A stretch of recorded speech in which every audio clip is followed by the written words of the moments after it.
It's Christmas, baby. Yeah, this is very much exciting, fam. We got another Deck the Halls event, bro, and you got a bunch of. And we got Sir Delroy James. How you doing, Del? It's been a long time. I'm not pretty excited.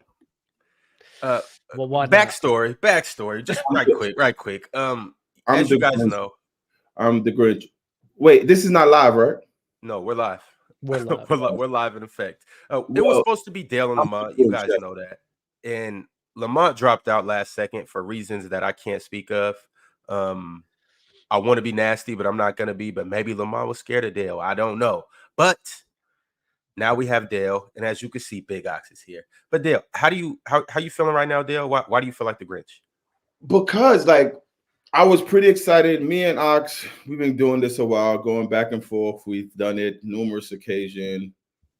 Ron hit me like, yo, you want to come? And my exact thing for Ron, I literally said it has to be someone prior. If you go back a little bit, it has to be someone out of the panel network, because it's like I debate with these guys every single day. It's like what we do. So to come up here now and go do topics that I've probably heard his takes and could predict some of the stuff he say, it's going to be like, I'm not as enthused as I was. So if I'm just here chilling and quiet and the crowd or the judges or whoever look at me, it's because like the fire has been stolen. I'm going after someone that I never debated. He has a good following and all that stuff. It would have been cool and fun, but whatever me and Ox talk about now, we're going to talk about it when I pop in probably Tuesday or Wednesday or Thursday. So, I mean, Dale, if you know what he's going to say, you should be able to cook him, right?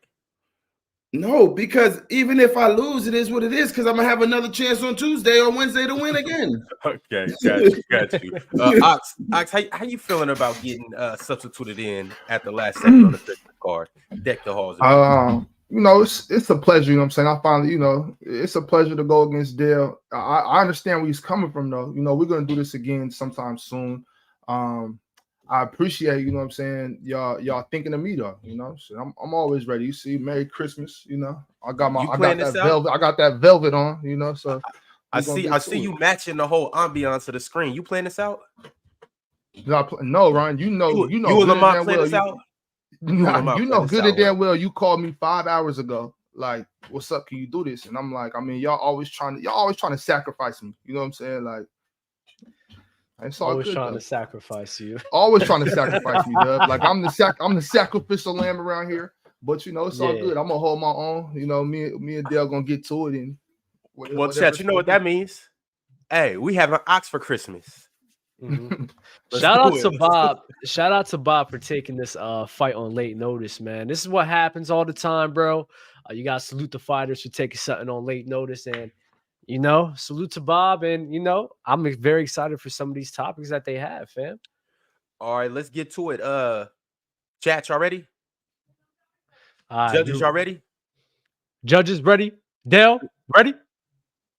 Bob ready? No, I'm not doing all that. You're gonna have to pay. If you do it, you're gonna have to pay him. You're gonna have to pay him. All right, go ahead, Dub. It's all you. You got the first topic.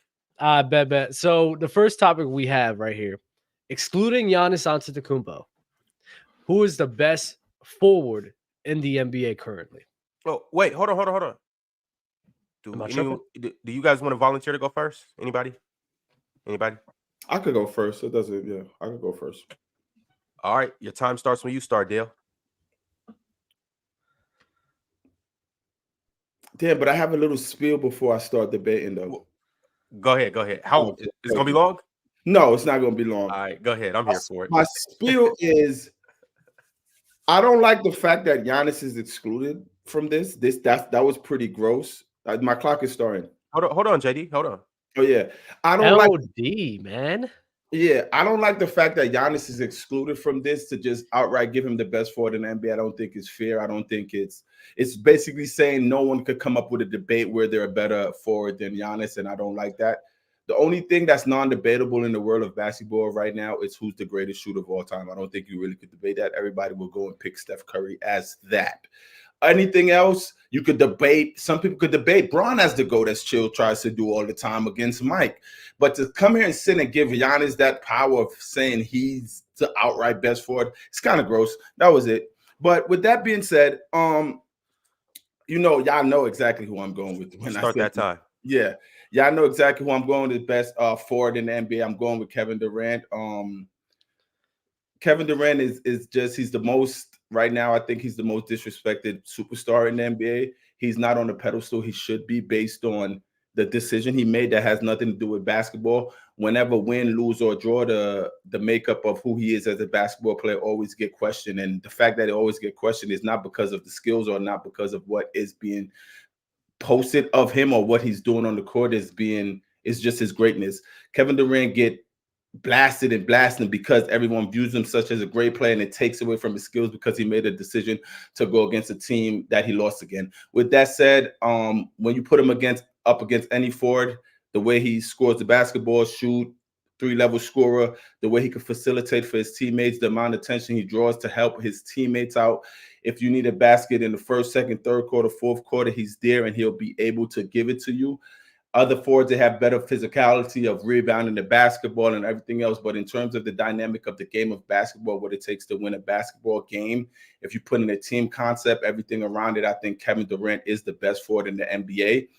I think given continuity to any team you put him in the NBA, they'll be a favorite to either go to the championship or make a long run. The way he plays basketball right now, still to this day as a 34-year-old superstar, I think he's the best forward in the NBA, involving Giannis as well. All right, and now the extra time someone said I got his nuts, y'all could have it back. Ooh. Hey, stop that clock, man. Stop that clock. Ox, the bar is set and it's high. Hey, I don't know how you top that first round, but brother, it's on you. You ready? Keegan. Nah, I'm just playing. I'm not going with Keegan Murray. Obviously, y'all know I'm going with Kawhi Leonard. Y'all know I'm going with Kawhi Leonard because y'all all know he's the best forward in the NBA.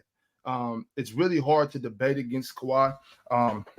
When you take into account that he doesn't have to score 35 points a game to affect the game. When you take into account that he can do everything on the basketball court. When you take into account that he is on the defensive end right now, he looks like 2016-17 Kawhi Leonard. You also, I want to start too also about showing Kawhi some love, some much needed love for, if I'm not mistaken, I believe he's only missed one game so far this season. And I know a lot of people were on him, and I know that's where people try to take away from his greatness is, oh, he doesn't play. Well, he's playing. And not only is he playing, he's dominating. He's right now, he's basically 50, 40, 90. He's 87 from the free throw line. So if that 3% is the only thing that's keeping him away from being 50, 40, 90, despite a 5-game losing streak after the acquisition of James Harden, he's brought his team back. I believe they're the 5th seed in the West right now, and they're only 4.5 games behind the Western Conference leaders, who are the Timberwolves. Only other options are Giannis, Bron, and Jason Tatum. I knew Dale was going to go with KD once I found out what the topic was. And he hasn't faced KD yet this season, and I believe he's playing Jason Tatum right now as we speak. But the only other person that could be Bron, I mean, he produced 38, 6, and 5 in that game too. So Kawhi Leonard is having a resurgence right now, and I think he needs to be respected as the best forward in the NBA right now. And that is excluding Giannis. All right, we got the first round. That was the first round. That was hot. Y'all both made y'all cases. Dale, second round is back on you whenever you ready. Time starts when you start. Good points, Ox, but I think the way you view Kawhi Leonard as the best forward is it's pretty debate. I don't know how this is makeup. I think next round we'll do it, but like I said, this round is supposed to be what? What is this? This is still me fighting for KD. I don't know the makeup of what's going on. It's the rebuttal to what Ox said. Okay, yeah. So, okay, peep game with Kawhi Leonard. Last year he got hurt against the Suns, right? And then they said everybody said if Kawhi didn't get hurt, they would have won that series, et cetera, et cetera. This year, coming with a full training camp with Russell Westbrook and Paul George, they fumbled. There was a terrible team. They looked atrocious. Kawhi Leonard was playing a certain way many people didn't see. He's having a resurgence for these 10 games. What the treatment Kawhi Leonard get as a superstar in this league, no other superstar gets it. They're giving him time to find his rhythm. From the door, where if it's from game one, Giannis, Jason Tatum, even Jason Tatum, LeBron James, Kevin Durant, they have to keep a certain marker for their level and for their team. Kawhi is getting that puppy love of treatment from the fans and the masses, from his fans, like, oh, he has to figure it out. It's never been so early in the season you go out and get a James Harden. Now, you could say Kawhi has picked his level of game up, but you won't discredit it to now he's having another player on the court to help him out in terms of James Harden. If that was a LeBron James, Kevin Durant, they'd be like, oh, he needed someone to more open up the court to make the game easy for him. Kawhi had the same team last year outside of Russ, who got a midseason, and then he did a full training camp of preseason, not missing games, and he started the way he started. If Kawhi Leonard would have started the season how he's been playing these last 8 or 9 games, maybe we could have the conversation of him being better than Kevin Durant in terms of everything he's doing. But this sample size of you just giving me 10 games to someone who's from the door, game one, has been as dominant as he has, I can't give it to him over KD. Case in point. You heard Dale's case. You heard his point. Ox, is back on you. Your time starts whenever you start. You muted. You muted, Bob. Sorry, I'm ready. I don't agree with that, Dale. I believe that Kawhi has got much slack throughout his whole entire career for things that he couldn't control, specifically injuries. Kawhi Leonard has been abused since he came to the Clippers. They talk bad about him. It's actually quite pitiful, if you ask me. I think he gets more disrespect than he deserves. Also, to add to that, when James Harden came to the team, a lot of people were saying, oh, what is James Harden's going to ruin the team? James Harden eats too many Trill burgers. James Harden has on a fat suit. There were so many things said about the detriment that James Harden was going to cause to this team. Before James Harden got there, they were winning games. You know, they were winning games before James Harden got there. That 5-game slid that they went on, Kawhi brought them from the depths of that. They were looking like they were going downhill. I called it from the beginning, and I knew it was going to be. So to get away from narrative talk, though, I want to get back to what's going on the court. I mean, it's quite obvious when you look at the way his defense has stepped up. People were saying Kawhi Leonard was washed. Dale, I know you heard it. You're in basketball circles. You're around basketball people. They were saying Kawhi Leonard was washed. Even on the panel, a platform that you helped with your hard work create. On that platform, I was hearing Kawhi Leonard is washed. Kawhi Leonard needs to retire. I even for a second was jumping on that bandwagon. Maybe Kawhi Leonard needs to come off the bench. But if you see what Kawhi Leonard is doing now, I refuse to give credit to James Harden. I refuse to give credit to Paul George. I refuse to give credit to Russell Westbrook. In fact, I'm going to go ahead and say, just like everybody else said, James Harden was a hindrance. He came in and said, I am the system. I'm not a system player. And Kawhi Leonard dealt with that with no ego. He dealt with he's the superstar of that team. Everybody came with him. Russell Westbrook is happy to come off the bench to play with Kawhi Leonard. All right. Dang, overtime. That's crazy. Hey, all right. Y'all both made compelling cases.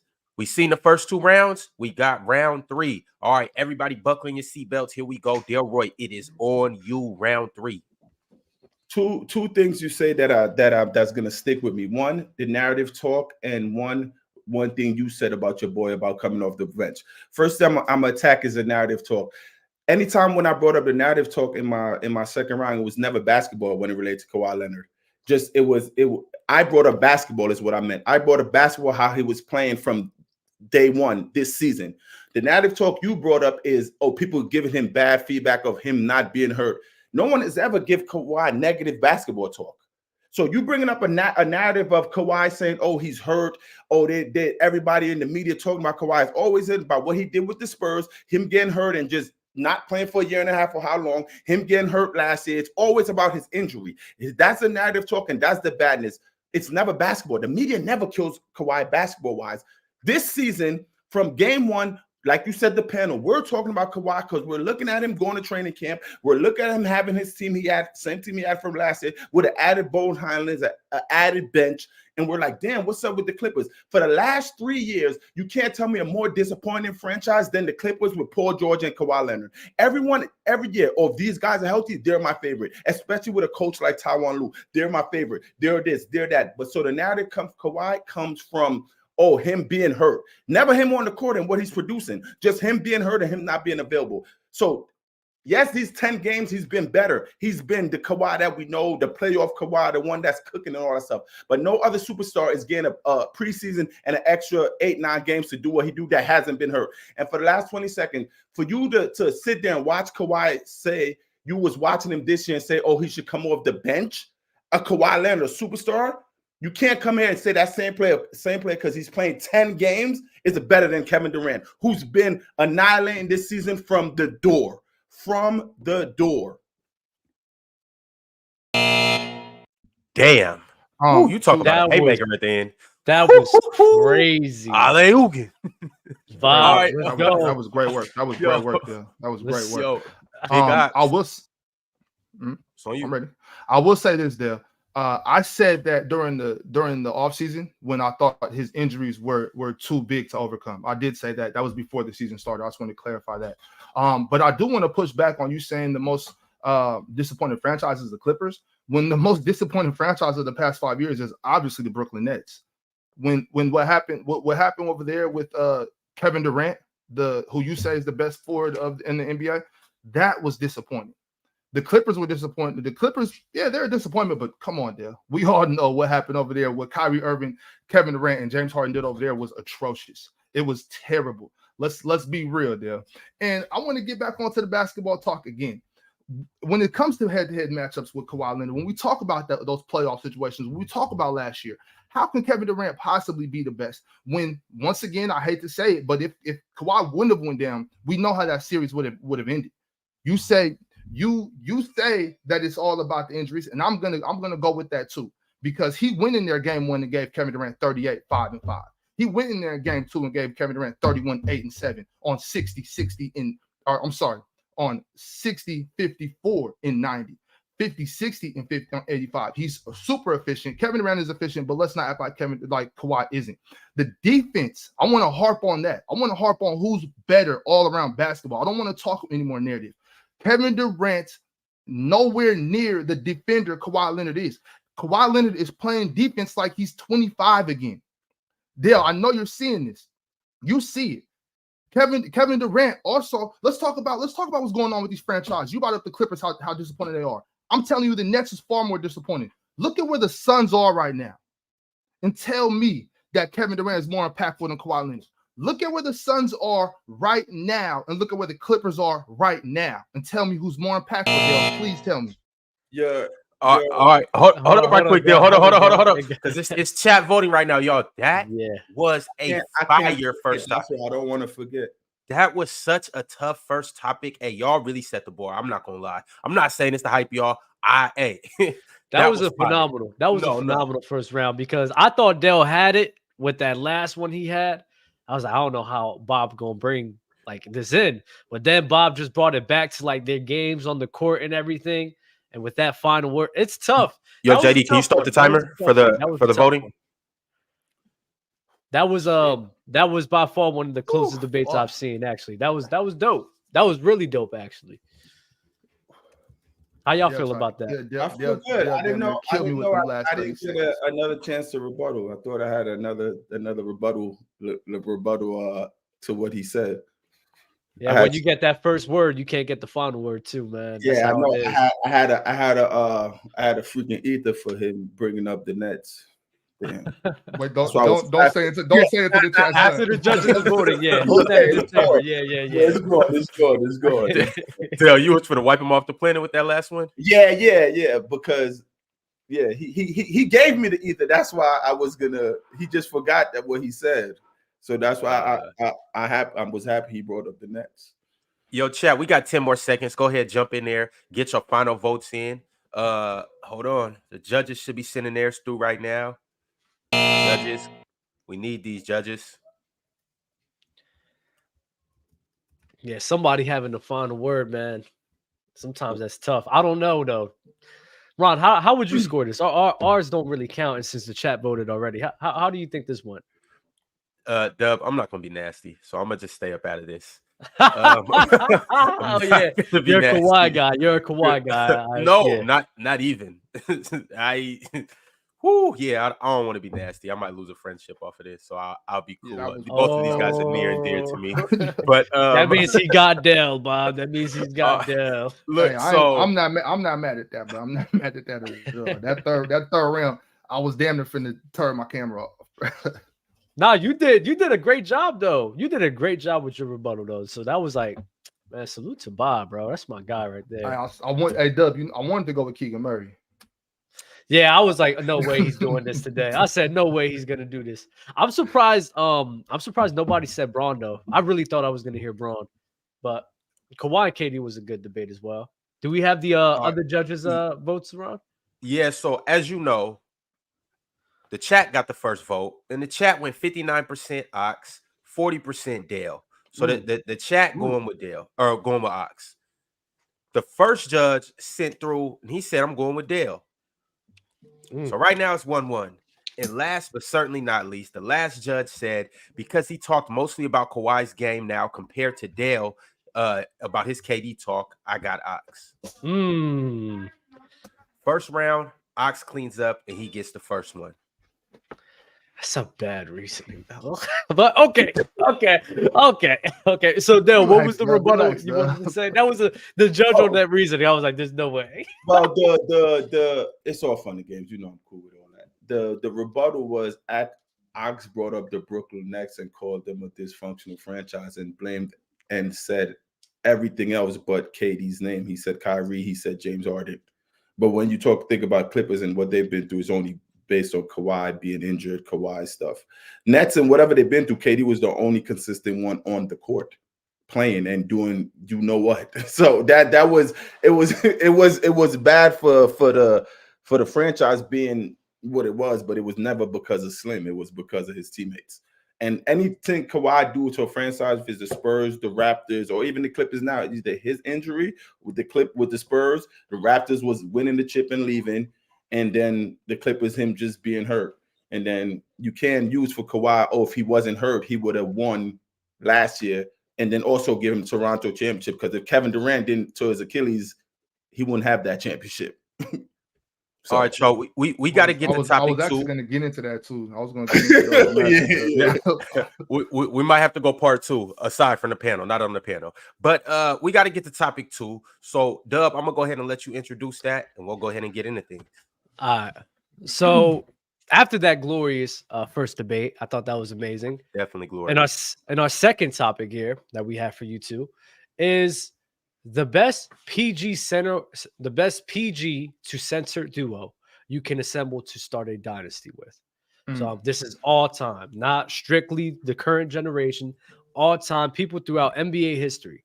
What is the best point guard to center combination that you can have to start a dynasty with? So since Dell went first last time, Bob, whenever you're ready, you can take a little moment to think about it, process it real quick. Whenever you're ready, you can start it off. Let's get to it, Dub. I'm ready to go. All right. Wait for the timer. I thought this was going to be a present day debate, and I wanted to go with De'Aaron Fox and Rudy Gobert. But since it's not, I'm going to go ahead and do. It's so obvious. It's so easy. Like, I got to go with Magic Johnson as my point guard. I need a distributor, somebody that can, get the ball up the court against any defense, somebody that's going to, we're never stressing when Magic Johnson on the court. I know that in crunch time, he's going to get the ball to the right spots on the floor. I know he can get to the basket against anybody. We can deal with shooting when it comes to draft and free agency. So that's not a problem. And I mean, at the center position, come on, man. Let's keep it LA. Let's keep it Lakers. I know y'all wouldn't expect me to say that, but let's keep it Lakers. And obviously, we're going with the most dominant player that ever touched the hardwood, and that's Shaquille O'Neal. So I think that's an obvious decision for me to start my franchise off and go with the best point guard of all time, undoubtedly, and the most dominant player of all time, undoubtedly. I don't see any defense being able to beat that pick and roll with Shaquille O'Neal and Magic Johnson. Shaq setting big screens and rolling. I mean, if we get a switch there, it's easy basketball. I don't want to get too fancy or anything. I don't want to get into too much all the analytics. It's just simple as pick and roll or a straight dump down the Shaq. You know what I'm saying? There's no way around that. There's no defense that competes with that. On top of that, I know people are saying spacing and shooting, but that's the GM's job to put shooters around that duo. If I can get some good shooters and defenders around them, then I think I got a solid foundation to build around. Once again, that duo is unmatched. I don't see how Dale could possibly come up with a point guard and a center to match the pure dominance that I'm bringing with Shaquille O'Neal and the best point guard of all time, Magic Johnson. All right, Dale, go ahead and start whenever you're ready, and the time is starting on you. You wasted a lot of time on that, talking about what the GM and the team has to assemble. We're not worried about that. We're just here to talk about the duo. This is about the duo and what the duo should be. And my duo is simple and it's easy. It's basketball and it's greatness. I'm gonna go with point guard Stephen Curry, center Hakeem Olajuwon. That duo, in terms of pick and roll, in terms of dumping it down, in terms of creating space, and in terms of controlling the paint, in terms of versatility. One thing with Hakeem Olajuwon being your 5-man, he could be at the 5 in today's era, and he could be at the 5 in the era back then, the one he dominated. Yes, Shaq could be as dominant a force in the time that he played for, but today it might be a little fair game of ball game for Shaquille O'Neal, being the pace of the game, not being able to fully shoot, and not being able to, even a slower Magic Johnson, who started the fast break, but the fast break was a lot slower in the early 90s than the fast break of today.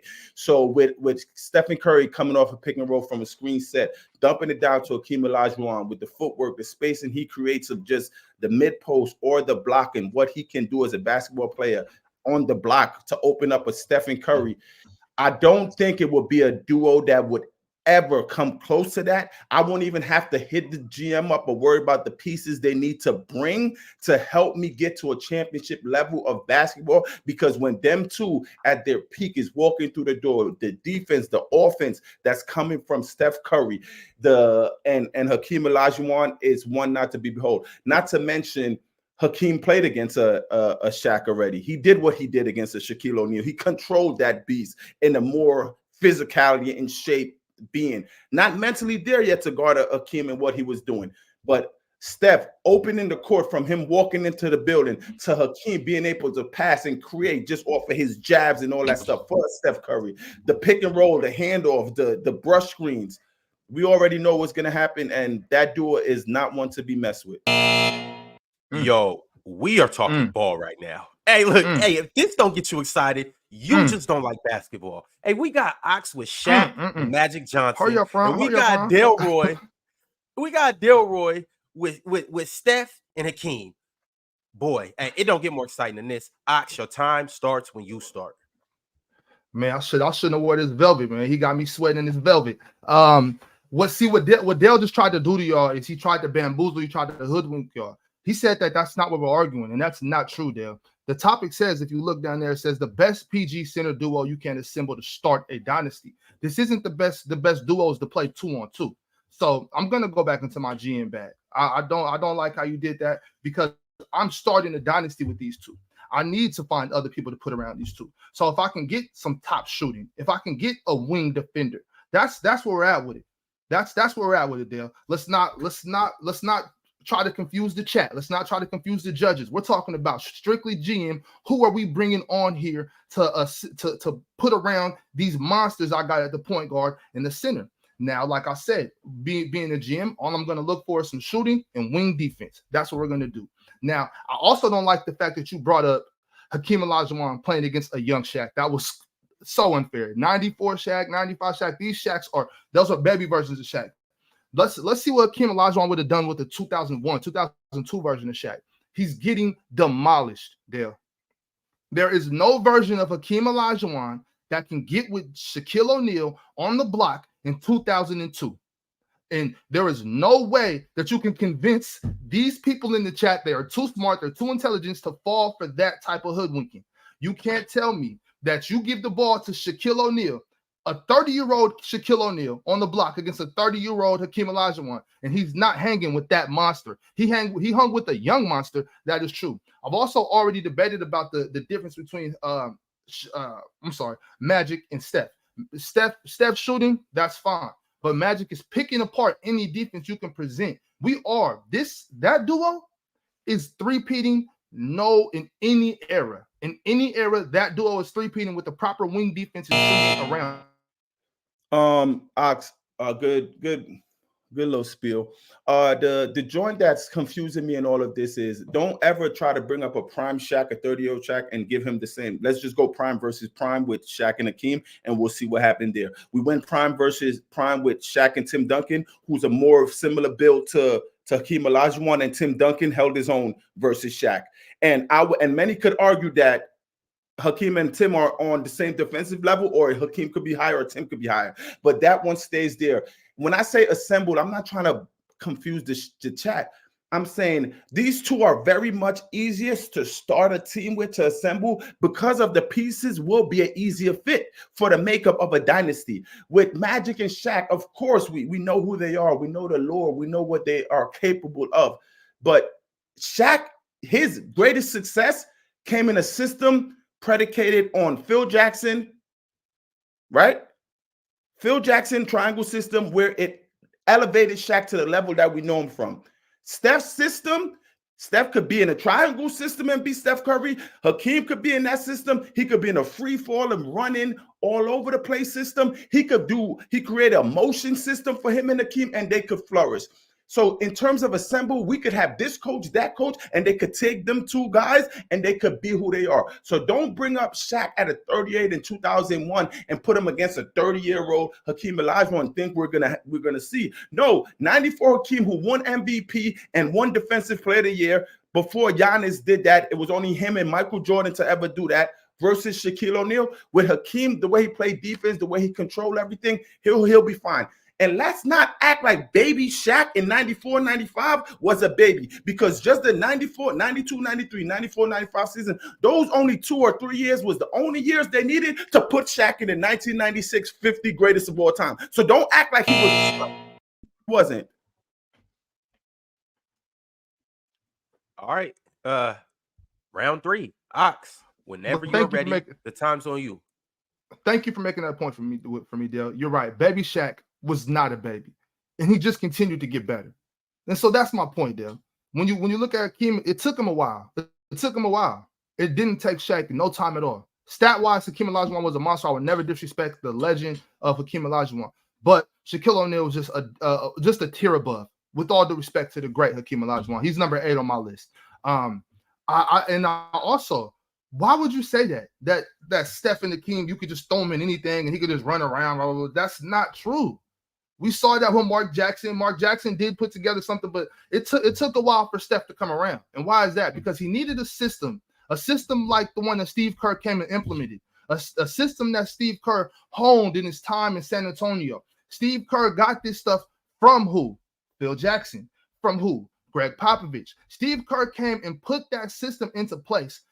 Steph Curry thrived off that system. He thrived off having a power forward like Draymond Green with the willingness to pass. So if you don't have that with Steph Curry, he's still going to be very great, but he's not going to be the Steph Curry we see today, with all due respect to Steph, because you can't take that shooting away from him ever.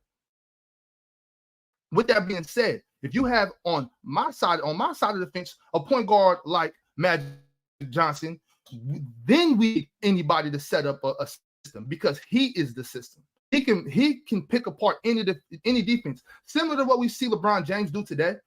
Anything Magic sees out there, he can call it. Shaq, go here. We got the wings over here. He orchestrates everything. Steph Curry is not an orchestrator. He is not a band leader. He is no band leader. Steph Curry gets the open shots. He shoots the open shots. He's not going to distribute the ball to Hakeem Olajuwon. He needs a distributor. Who's going to distribute over there? Not Steph Curry. He's there to shoot. On the other hand, Magic Johnson, he's going to put everybody where they need to be. He doesn't need the system from Steve Kerr to be great. What you're also missing is when I say Steph Curry in the system, you're bringing up Steph with Mark Jackson and all this stuff. you're missing the point. I'm not arguing Steph Curry by himself. I'm arguing the system of Steph Curry with Hakeem Olajuwon. Them walking into an arena together, those are a freer thing to do. So when you say, oh, Steph is not the leader or the orchestrator, as soon as Steph Curry walk into any building, his teammates is like, we're following him. He doesn't have to speak. We are following him. The way he leads is what he do on the court. So let's say Steph Curry is there and he's not being as flashy or doing those other marks. As soon as Steph Curry comes on that court, we know what it is. And then you have Hakeem Olajuwon following him. You bring up Draymond Green. You could bring up Klay Thompson. You could bring up everything is predicated on Steve Kerr taking that job because he knew what he could do and what he could create because of Steph Curry. So yes, Klay, yes, Draymond, yes, Looney, yes, Sean Livingston, all these players has helped Steph Curry win the championship, but he is the key. I could look all nice and glamorous with all the pieces, but if he's not there, if Steph Curry is not there, Steve Kerr is not walking in and running this system so easily. Steph has made careers in Hall of Famers of Klay Thompson, of Draymond Green. You could say, Draymond, you need a facilitator like a Draymond. Draymond needed a Steph Curry. Steph never needed Draymond in the system because you could have go and find another Draymond Green to come in there and do what Draymond did. But you can't. Draymond can't go out there and find another Steph Curry. You cannot. So if Draymond would have went up and end up getting hurt, they had other four-mans. Let's say Sabonis would have fell into Steph's lap. What would have happened then? Huh? That's your guy. What would have happened? The Warriors would have still been the Warriors because of the light-skinned man. That's why. So that is the system. Now you put all of that attention with Hakeem Olajuwon, and you're starting a franchise, two people that just seems coachable, that seem understanding, that knows how to win. Ball game. Ball game is crazy. Ron, your mic is muted. Damn. Ball game is damn. Hold up, JD. Restart the time. Ox, take a minute. Let's let the room air out. All right, you got it whenever you're ready. Wait, which round was that? No, that's it. That was it, Ron. That was it. That's it because Bob went first. I went first. That's it. They'll have the last word. Should be chat voting, right? Chat voting right now. The chat is voting right now. I'm waiting for the judges to chime in. While that's going on, though. Yeah, I heard every single one of that debate, and I'm not gonna affect the chat voting, but I think this is probably it's a clear winner here. I'm not even gonna lie. It's a clear winner? Clear winner. I thought very good debate. Who let Dub host this shit, man? It was a very good debate. Very good debate, though. But they got mad at me when I said that about Steph, but hey, it's facts, man. I don't care. Yeah. I was surprised you didn't go with Steph and Shaq, Bob. I thought that was going to be your first pick. Nah, I would never pick Steph over Magic Johnson. Never. Got you. I need my point guards to distribute. So I would have went Magic or Jason Kidd. Oh, Jason Kidd over Steph. Steph was never an option for me. Oh, that's insane. Steph or CP3?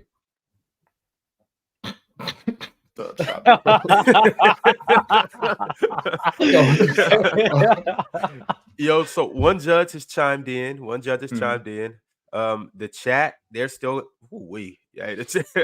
the chat is they're voting, but it looks like it's a runaway with that right now. Hey man, this was a good debate. It was 4 good players, a great 2-on-2. Yeah, it's just like when you got Steph and Hakeem is just that's just a crazy duo.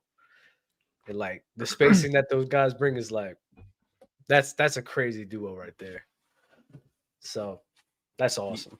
Yeah, I thought it was some points that was missed by both of you guys, but for the most part, y'all definitely was throwing haymakers, and it was just like Dale at the end in that third round really came through with that ether that he forgot in the first round. And so, with that being said, guys, let's move on to round 3. Ron. it was a sweep. We're just gonna put it that way. It was a sweep. Dale won the chat vote 70%. First judge took Dale 2-1, and the other one didn't even put the rounds. He just said Dale took that from me. So that's that. Third round, chat. Are we ready? Chat, are we ready? Third round. All right, it's 1-1 now. Third and final round to decide it all. Bob, you ready? Dale, you Yes, ready? I'm ready. All right. The topic of this one is who will win the most rings in the next 10 years? Question for Ron. Is this a team or a player? This is the team. Team. Okay, perfect. Which team? Which but team? obviously, it's based on the players that they have right now. Perfectly fine. So, which team will win the most rings in the next 10 years? Right quick. Do any of you guys want to go first? It's 1-1 right now. Dale, are you good going first? Yeah, that was. All right, it's back on Dale. Yeah, it's fine. That's how I was doing it. Yeah, so we started this debate with a player that was left out. He was excluded because he was just all world better than everybody, right? So with that team, with that makeup, and that player being in his whole prime and his glory for the next 10 years, if everything seems to fit the part of life in basketball, I don't see any other team with him next to a Dame Lillard winning more championships than the Milwaukee Bucks. With all the pieces they have, with Giannis being young and Giannis being energized, one thing about Giannis that I cannot take away from him is his physicality and his love to play basketball. So if Giannis continue to keep that fire of wanting to be better and wanting to play basketball the way he's been playing, he'll lead Milwaukee Bucks in the next 10 years to, I say, 2 to 3 more championship if it all ends well. I think they need a different coaching, but we'll get into that in the later rounds. But in terms of basketball, the Bucks with Giannis and the pieces they have, everybody being on the contract with a Chris Middleton, with a Bobby Portis just signing up, a Brook Lopez finding his second leg with the Bucks, and Giannis being front head with a Damian Lillard behind. One biggest thing about the Bucks in years prior before is their ability to get there, but not fully have a closer. Because at times in their best prime, we're looking at Chris Middleton as their closer instead of Giannis. Now you have a supreme closer in Damian Lillard. So in terms of that, for the next 10 years, they don't have to win it this year. I don't care about this year or the next. For the next 10 years, I'm going to take the Bucks and I'm going to take Giannis. Delroy went with the Milwaukee Bucks. Ox, who are you taking? It's on you whenever you're ready. Forgive me. This is so easy, Ron. This is so easy, Ron. I'm going with the obvious answer is the Boston Celtics. Come on, Ron. Let's be real. Like when you see what happened with these teams. First of all, let's just go with the obvious. Age alone. Damian Lillard. He's not gonna be around for more than another three seasons at this rate. Giannis Antetokounmpo, he's the monster he is not going to get it done.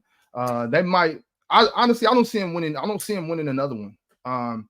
They butchered their team this offseason. What they did was ridiculous. You traded a top 4 wing defender for a all-time chucker. Look at where their defense is right now. We all know you cannot win championships without defense, especially if you can't stop anybody's guards. Who can play defense over there? It's going to look nice in the regular season, but it's just not going to be anything. The acquisition of Kristaps Porzingis was so underrated, and I tried to tell everybody that he is a third option top guy. He's one of the best third options you could have in the NBA today. Kristaps Porzingis changes everything for the Boston Celtics.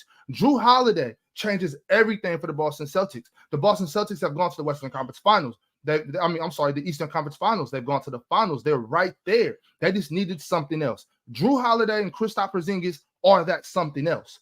Derrick White is that something else. There is nothing over there in Milwaukee that sways me that they can compete with Jrue Holiday, Derrick White, Jalen Brown, Jason Tatum, Kristaps Porzingis, Al Horford. These guys are ready to win championships right now. They're not talking. Dale said, I'm not sure about this year. The Celtics are. They're ready to win, and they're doing it now. Delroy, round 2. The greatest thing about what you just said is how you try to highlight Damian Lillard as a chucker. When you have one player like Damian Lillard on a team with a Giannis, where in his Dame mind he could walk through that gym and he knows that it's Giannis' team. As much as Giannis wants to say anything, that's the greatest gift a superstar could have, is another player on that level or on that par saying, no, this is your team. I'm just here for what I'm here for. I'm going to do what I do. That's one. You have that already. A simple superstar in Damian Lillard. You have that. The greatest thing about the starting five of the Boston Celtics is amazing. They could do what they want, but you have two players. We all sit here and say, yes, Jason Tatum's better. No one up here could go and tell Jalen Brown that Jason Tatum is better than him, and he believes it. I love the Celtics, but that is going to be a detrimental to them as a team. You're sitting here and you're thinking about two chuckers, the way you label Damian Lillard. You have two of them on Boston Celtics in one-on-one game and freestyle game, in a Jason Tatum and a Jalen Brown. So that's your future. That is your future. That is what you're walking through the door with. And to win a championship in the NBA is very hard pressed for two wings of that caliber to lead your team through the future, because the last two wings we've seen like that did it. Can you remember, Ox? I can. LeBron James, right? And D Wade. D Wade, the one where D Wade and Bron was you go, my go, they lost. The one they won, D Wade had to step back. And none of us up here now, none of us on Tuesday, Wednesday, Thursday, Friday on the panel could sit there and they ever think that Jalen Brown will step back and let Jason Tatum take reins. And that is why I didn't go with the Celtics, because of their bench and their two superstars that doesn't know who team it belonged to, that's not giving up the reins. So with the Bucks having Giannis and a Dame, easy. Let's go. We on to the next one. It's on you, Ox. If we're talking about benches, I mean, the Milwaukee Bucks bench is nothing to write home about. It's nothing. There's nothing over there that we can really point out. I mean, what are we waiting for? Are we waiting for Jay Crowder to suit back up? Like, what are we waiting for? They're waiting for Marshawn Beauchamp to grow up. Like, what are we waiting for over there for this bench that is supposed to be so much better than the Celtics bench? I don't see it over there. Another thing, Damian Lillard, tour dates. That's what we'll talk about with Damian Lillard over there. There's nothing going on in Milwaukee. You just said yourself, Dale, in the first round, unless you forgot, they might not win it this year, but it's coming. Why? Why, Dale? Why? What's going to change? What's happening over there? Then we go back to narrative talk. We go back to, oh, well, they can't win a championship because this guy isn't sure if he's better than this guy, and this guy isn't better than this guy. Well, that's irrelevant. That's irrelevant. As long as these two guys produce. Jason Tatum is the man over there. Everybody knows it. Just because Jalen Brown isn't on television saying things like Paul George says, oh, I'm not the number one option. This guy's number one option. All they got to do is play basketball. So when Jason Tatum has great games in the playoffs, like he does, Jalen Brown can still play his game. When he doesn't, Jalen Brown shows up. We've seen it. We've seen it. This happens all the time. Another thing, what is this? What is this situation? Since we want to go negative or narratives, I'm sorry. Damian Lillard telling the press, what are they going to do? Just guard him, or am I going to make 9 threes? What? How many threes you got to shoot to make 9? Dang. So is that what we're relying on? Are we relying on Damian Lillard to make 9 threes a game? I need for you, Dale. I need you to explain to me, how does this actually happen with Milwaukee become winning championships? Who's going to play perimeter defense? Dame can't guard his shadow. We got 4 perimeter defenders in Boston. Who is playing defense over there? If all the world of basketball just sat and listened to you, they'll try to unpack a lot of things. I'm gonna start with just a couple. The fact of the matter is saying all you have to do is sit and watch basketball. You played, Ron played, I played, Shaq played. To just sit there, you have to watch your two superstars just produce, and that helps. No, because last year 2 wings that I don't think I have them. With Kevin Durant, Devin Booker, 2 great wings, but I have them losing in the second round because not even them know who team it is in basketball. You see what I'm saying? And they both produced. It's not about when you're going down the hall of a championship team, when you're so knee deep into where we're going as a basketball team, you need continuity and you need a role. You need role. If your role is to be the best player, be that role. How many teams have won it? Look at the Miami Heat. They buy into the system of the culture of Miami, and they buy into Jimmy Butler. The Warriors won when they bought in to Steph Curry again. When they had KD and all them stuff, we knew what it was because that's too much easy throwing basketball. Miami won back-to-back when they bought into who LeBron James is. Shaq, three-peat, buy into Shaq. Kobe, buy into Kobe. Dallas, comeback, buy into Dirk. You're not winning on two people thinking, I have big head, I have big head. Pause. No, you're winning. Yo, JT, I'm gonna step back. I'm gonna try to average like 23 points, 22 points, and we're gonna put this in together. We're gonna do this. Jalen Brown is a star on the team, is a number one option. On the Celtics, he isn't, and he doesn't know that yet.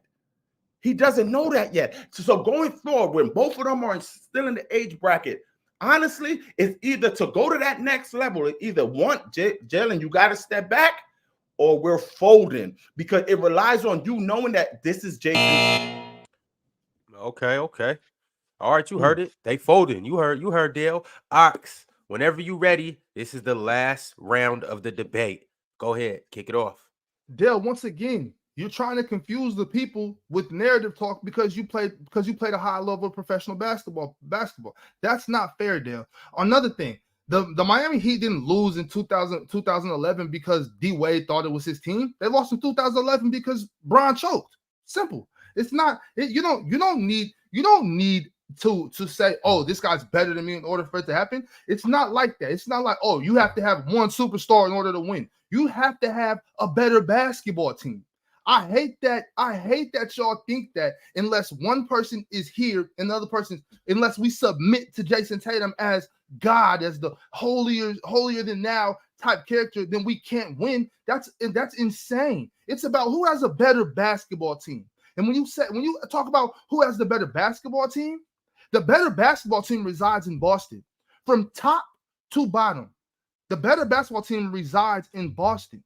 There is nothing over there in Milwaukee except for run and dunk man, the golden boy of the NBA, and the chucker of the year in Damian Lillard, the man that can't guard his own shadow. There's too many issues over there for them to win a championship. When Giannis won a championship, why did he win a championship? Because they went and got Drew Holiday. That's why Giannis won the championship, because he got somebody that can guard, somebody that can play defense, not Damian Lillard. All that shooting Damian Lillard tries to do is not going to win a championship. The defense from Derrick White, the shooting ability for Derrick White, the way that he has no ego, steps up and plays his role. That's why they're going to win. Drew Holiday guarding the best man. That's why they're going to win. Jason Tatum being the best scorer on the floor. That's why they're going to win. Jalen Brown backing up his best player, who is Jason Tatum. That's why they're going to win. Kristaps Porzingis being a stretch big, dominating in the mid post. That's why they're going to win. Not this narrative bullshit you're trying to push. All right. Woo, Dub. Woo, Dub. Hey, I don't know. The third round might have been the best one so far. All right, chat. The polls are up right now. Y'all run to them polls. Put your vote in. And we gonna wait for the judges to chime in. What's up, Dub? Talk to me. I love Bob so much. Nah, they don't win with just the best player. It's because of this. It's because of that. That's why they're gonna win. That's why they're gonna win. I love that. That's so funny. You saying what? Some you said they didn't buy in because Bron choked. Hold on. You gotta wait. Let the chat vote. The vote. Yeah. You good. But yeah, that one. I love that every single time. I know. Y'all should have gave us 3-minute rounds. I mean, I should have gave a round where they just fed off of each other, you know? I think that would be dope. I think this worked better, to be honest, because the feeding off is like a back and forth, and it looked like we talking to each other. I like the fact that he could have talked and I stayed quiet. I talked and he stayed quiet. He got his own 2 minutes, and I think that makes it flow better.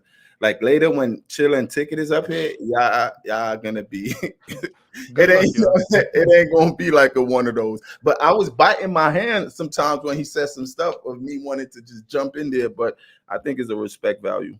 I'm really surprised. Oh, go ahead, Bob. Hey, y'all know I was planning on going with the Kings. Y'all know that, right? Yeah. But that would have been a bad pick, though. It's not a bad futuristic pick, but I don't think they have any next level. I love Fox. I like Sabonis, but I don't know if we could put them on there's still so much more to do, like, and to be seen for them to right. Yeah. I knew I couldn't convince nobody. So I was surprised y'all really went with like the teams that y'all brought up, they gotta win those rings like within the next 5 years. Because in my head, I would have thought about a team like Dallas with Luka, because I don't see Dallas really leaving. I don't see Luka really leaving. That Giannis only 28. He is, but Dame's like 34. Dame is not 34.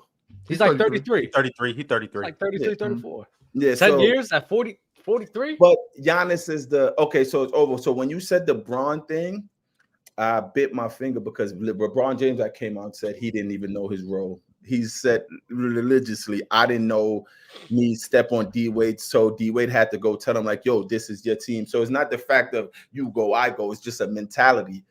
Jalen Brown could still be Jalen Brown, but his mentality has to be, for me personally, like, nah, this is Jason Tatum's team. Yeah. But do you think Jalen Brown like gets in the way? Does he step on Jason's toes? I won't even say gets in the way, but it's some moments and sometimes he feels he has to be taking those shots. I'm real festive today, y'all. You see that? You see that? Hey, I'm not gonna lie. You guys both impressed me. Hey, that's not a what diss. A great I just to set the tone, man. I didn't see this coming like this. I didn't think it was gonna be like this was a heavyweight bout right here. It was fire. It was fire. All right, boy, man. Chat. Shout out to Bob for taking this on a late notice too.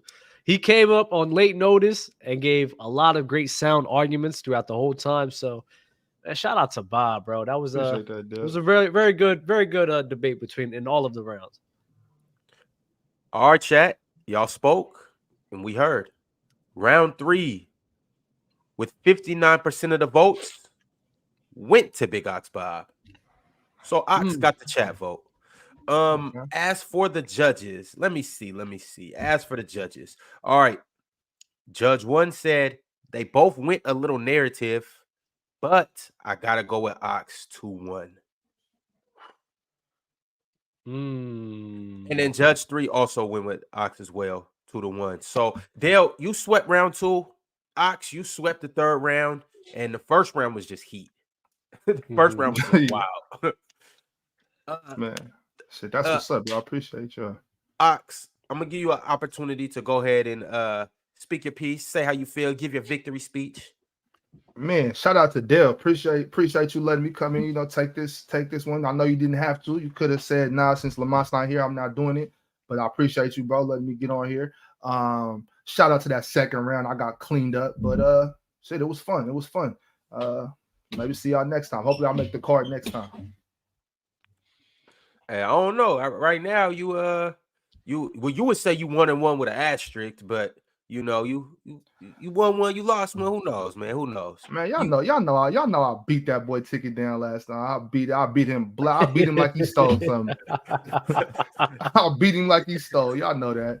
Yo, Dale, you got any remarks from the battle or anything? Nah, man, that was fun. That was definitely fun. I had a good time, good debate. I know where I stand on this debate thing, but it was dope. I'm gonna look to watch. Hopefully the other ones could be as clean cut. Just stick to basketball and just the chat being the chat, giving their 2 cents and all that. But it was definitely dope. I'll do a next one. The next one I'm doing though, I won't be up here unless it's Shaq on the other side though. I would love to see that again. Hey, Shaq, you are being called out. This is no, Shaq knows. I talked to Shaq 2 days ago. He knew what he did today. With the dude Lamont that was supposed to pull up, it was a bit disappointment, but I'm not gonna lie, that was hella fun. I'm gonna watch it over and have a good time. That was dope. Ox did his thing. It was fun. I'm not gonna lie. I think you two will be dope in the 2-on-2 setting. Y'all was really cooking today. Like there was not one time. The second round was just kind of crazy, but despite that, like every time, like I thought one was gonna have one hat was running away with it, the other one was sitting here bouncing back with another one. Yeah, it was sitting there like, oh, okay, this is pretty good. Yeah, it was definitely a good one. All right, fellas, we got to go ahead and transition. Appreciate both of y'all for coming up. We're going to catch both of y'all later. Hit me. Hey, if y'all gonna let us do.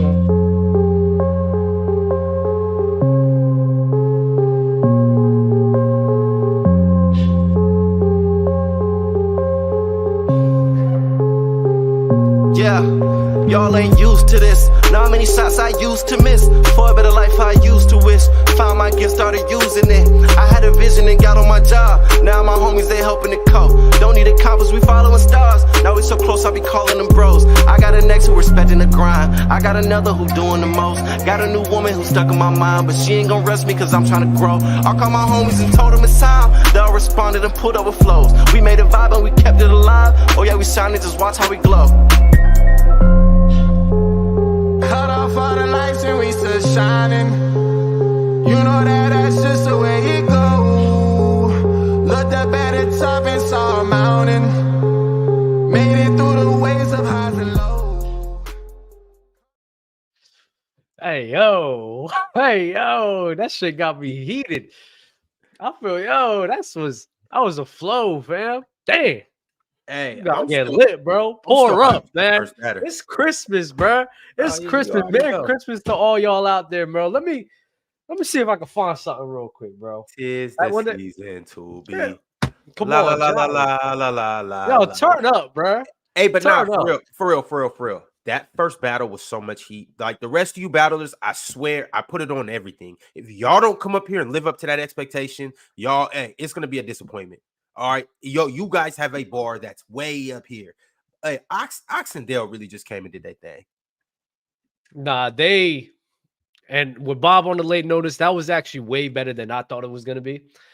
And like I said before, whenever I thought one got one over on the other just sat here and just combated them, and it was just like really what in rounds like that, whoever had the last word probably won that round. So it was a tough one, but it was really good. It was really dope to see, bro. I'm not gonna hold you. All right, well, we're not gonna sit around and chat about too much. We're gonna go ahead and get right into this next battle. As you guys see, we got Jalen Carter and we got Zeezy. This is two guys getting their first chance on this stage. You guys haven't seen too much of either of them. As you know, Zeezy was from the Lakerland show. And Jalen Carter, he appears on the panel. He be on the illustrious Open Gym, and he be on Gridiron and Press Box a little bit too. He's all over the place. But now they're both here. So with no further ado, let me go ahead and bring one of them up. Who is it? Don't let it be Jalen, please. Please don't let it be Jalen. Production. You know what time it is, man. You know what time it is. Merry Christmas, you filthy animals. I'm gonna tell you this, man. That debate was cute. Oxendale, that was cute. But I swear to God, if y'all bring that energy to me, you're getting cooked. I'm gonna show y'all how to debate, bring the facts, how to rebuttal, big 3 rounds, how to format the 3 rounds. Don't ever disrespect my name ever again. And Zeezy, I got love for you, man. I got love for you. But like I said before, this is LeBron James versus Patrick Beverly, Kobe Bryant versus Rajon Bell. This is different. I'm telling you, y'all really set this man to die on his first time. Canada. Why'd y'all cut him off? Oh man. Hey, Zeezy. Zeezy, you got a lot of energy to match. How you feeling right now? Hey, yo, I'm feeling good, man. It's my first time on this joint. Just shout out to the live chat. Shout out to Ox and Dell. Shout out to Ron. Shout out to Dub. Shout out to Jalen. That was hella energy, big dog. Like to see it. But like I said in the last show, man, bring your A game. Let's go. I ain't really with all that rah-rah shit. I'm just here to talk basketball at the end of the day. A game, and I'm assuming that A is a for ass, right? All right. Yeah. Just making sure. Sure. All right. Let's go ahead and get into it. Let's do it. Chats, are ready for this? Oh, okay. Well, yeah, let's bring Jalen up here. Hello, sir. Let's do it. Let's go. Ladies first, baby. Do your thing, Zeezy. Ladies first. Let's go. So you're giving it to Zeezy, Paul. Yeah, I'm gonna give Zeezy first. I need Zeezy confident in his first round before he hears me. After he hears me, it's gonna be over with. He's gonna be sad. He's gonna be sad, depressed. I'm gonna let him get his first round off real confident. Just pause. Just pause. Zeezy, you cool going first? I'm cool with this, whatever. All right, let's do it. Zeezy is on you first. Dub, go ahead and introduce the topic. So, for Zeezy and Sir Jalen Carter here, the first topic we have for you guys is who's currently the best scorer in the NBA currently. So current generation right now today. Who is the best scorer in the NBA? Zeezy, whenever you're ready, you can think about it for a little bit. But whenever you're ready, it's going to start as soon as you start talking, fam. All right. Best scorer in the NBA today is undoubtedly Joel Embiid. And unfortunately, I knew that Jalen was not going to pick Joel. So having to defend Joel Embiid is a tough task in and of itself because he's not loved by everybody. However, when I look at what he's doing on the season so far, there is no one that I think is better. 35 a game, shooting it at 54%, 35% from three for your big man, especially a 7-footer, ain't too shabby, alongside 89% from the free throw line. I know y'all call him a free throw merchant, but when has it ever been a problem for your 7-foot starting center who is averaging over 30 and has led the league in scoring back-to-back years to be a positive from the free throw line? It's like me saying, oh, imagine if Shaquille O'Neal in 2000 or 2001, if he could shoot free throws, where would we be ranking Shaquille O'Neal in terms of offensive players if he was able to knock down more than 50% of his free throws? You know, when you look back at the most unguardable centers in NBA history, you point to Shaq, you point to, Hakeem, you could point to Kareem. When I look at Joel Embiid, if this man has the ball in his hands, he can hit you with the post fade, he can hit you with the pull up, the face up, 3-point shots good. And at the end of the day, you can't stop him unless you foul him. That was the same logic we applied to Shaquille O'Neal. However, when you fouled Shaquille O'Neal, it was a hack of Shaq. There's no such thing as a hack of Joel Embiid. Shit, he had a hack of Ben Simmons at one point. So, I still feel kind of bad for him, but it is what it is. At the end of the day, when you look at Joel Embiid in terms of the tear that he's been on in the last 13 games, he's had over 30 points and 10 rebounds in each and every single one of them. And when you look at the last 5 games, I know you can match him up with guys like Luka, but I mean 31, 51, 40, 42, 35. Y'all screaming free throw merchant, but at the end of the day, and I think 3 of those last 5 games, he shot less than 10 free throws. So, you're getting the offense there too. He's got games where he's shooting, and out of each and every single one of the 5. Oh, wait, I'm going to stop. I'm going to save that one. Zeezy breaking down the facts in the first battle. He said he's going to save some more heat for you, Jalen, so you better come with it. It's on you. Whenever you start, your time starts. Hey, Zeezy changed up his pick last minute, but we ain't worried because the best scorer in the league today, it's not Joel Embiid, it's not Luka Doncic, it is Kevin Durant, still the best scorer in the league. We're talking about a 7-footer, 30.9 points per game, 52% from the field, 47% from 3. Not no Joel Embiid, 35% from 3. That's a flaw in his game. We're talking another guy who's 87% from the free throw line this year, but also has years in his career where he's 50, 40, 90. The biggest difference between Kevin Durant and Joel Embiid as a scorer is the ability to guard Joel Embiid at a much better rate. Kevin Durant, he can hit you in multiple aspects. We're talking the pull-up 3 ball. He's doing that better than Joel Embiid. Mid-range, Kevin Durant is hitting that mid-range better than Joel Embiid. Being able to beat his man off the dribble, get to the rim, Kevin Durant is better than Joel Embiid. In terms of defenses with Joel Embiid, you understand in the double team, he can struggle. Kevin Durant in double team, he's just going to shoot over those guys because he's bigger than them and his jump shot is more key and more fire than Joel Embiid.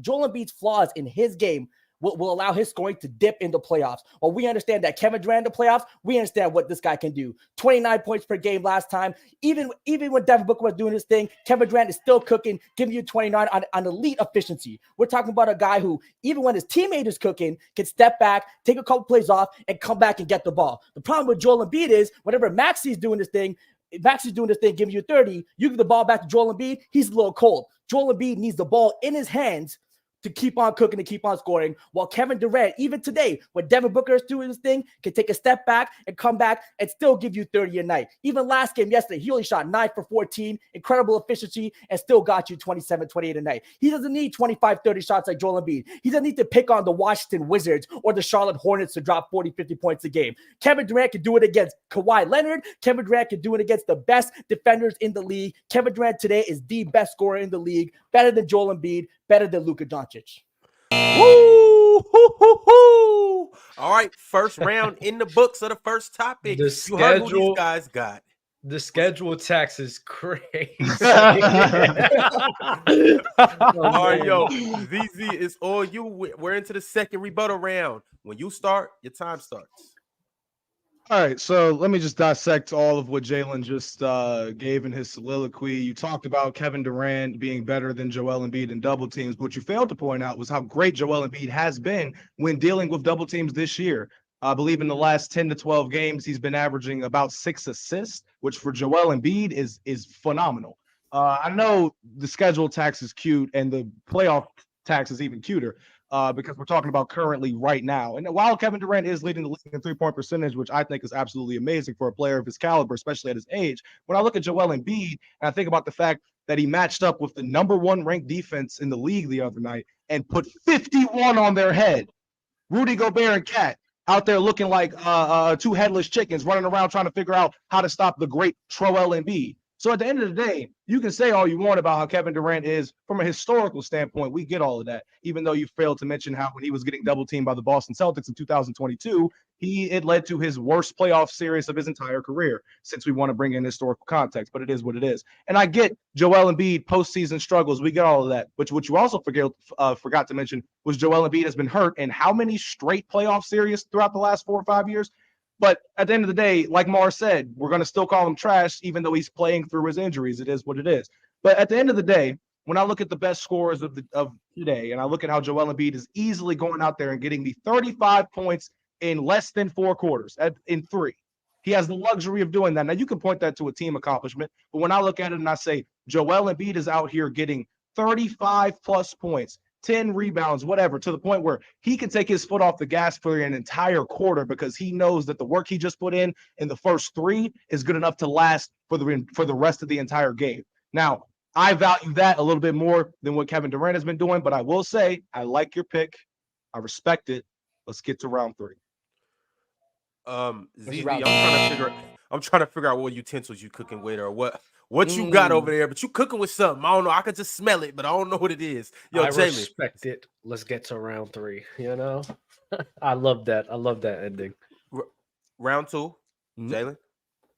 Yeah, let's talk about the playoffs that you so conveniently brought up in terms of Kevin Durant struggling. 100% Kevin Durant did struggle against the Boston Celtics, but he also has consistently shown in the playoffs that he cooks, averaging 28, 29 a series. Let's look at Joel Embiid. Last playoff run, 23 points a game. What's his field goal percentage? Terrible. 48% from 2, 43% from the field as a big man in the playoffs. Absolutely embarrassing. The year before that, 2021, 2022, 48% the field from the playoffs. Joel Embiid in the playoffs gets exposed because that 3-point shooting that he's doing now does not translate to the playoffs. In the playoffs, he plays better defenses. He'll have one great game, phenomenal game against Rudy Gobert and Karl Anthony Towns. But in the playoffs, when defense can key in on him and understand his weaknesses, his back to the basket game isn't that strong. He loves his midi pull-up, which is great for a 7-footer at a center. But compared to Kevin Durant, he doesn't hit at the same clip as him. His 3-ball, again, it's a great 3-ball for a center, but doesn't hit at the same clip as a Kevin Durant. The weaknesses in Joel Embiid games, and Joel Embiid has continually been exposed in the playoffs year in, year out. And again,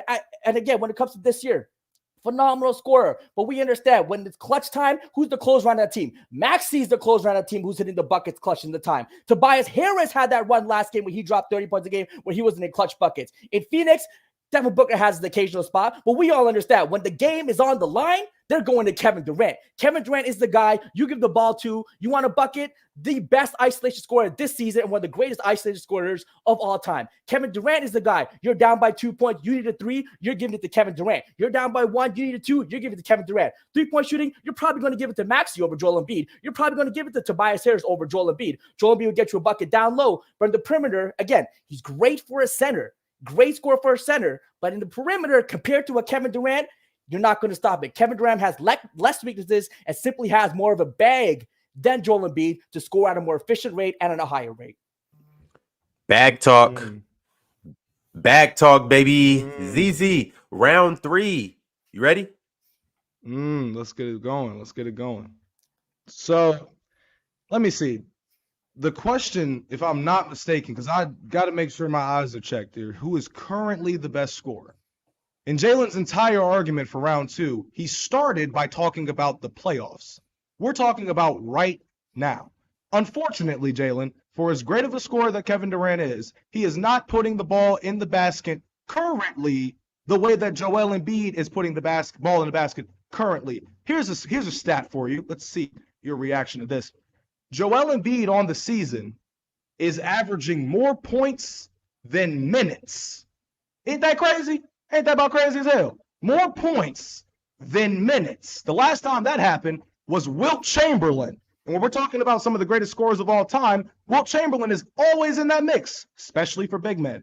So if you are doing something that hasn't been done since like 1961, I'm sorry, in terms of scoring, that's better. That's a better output than everyone else.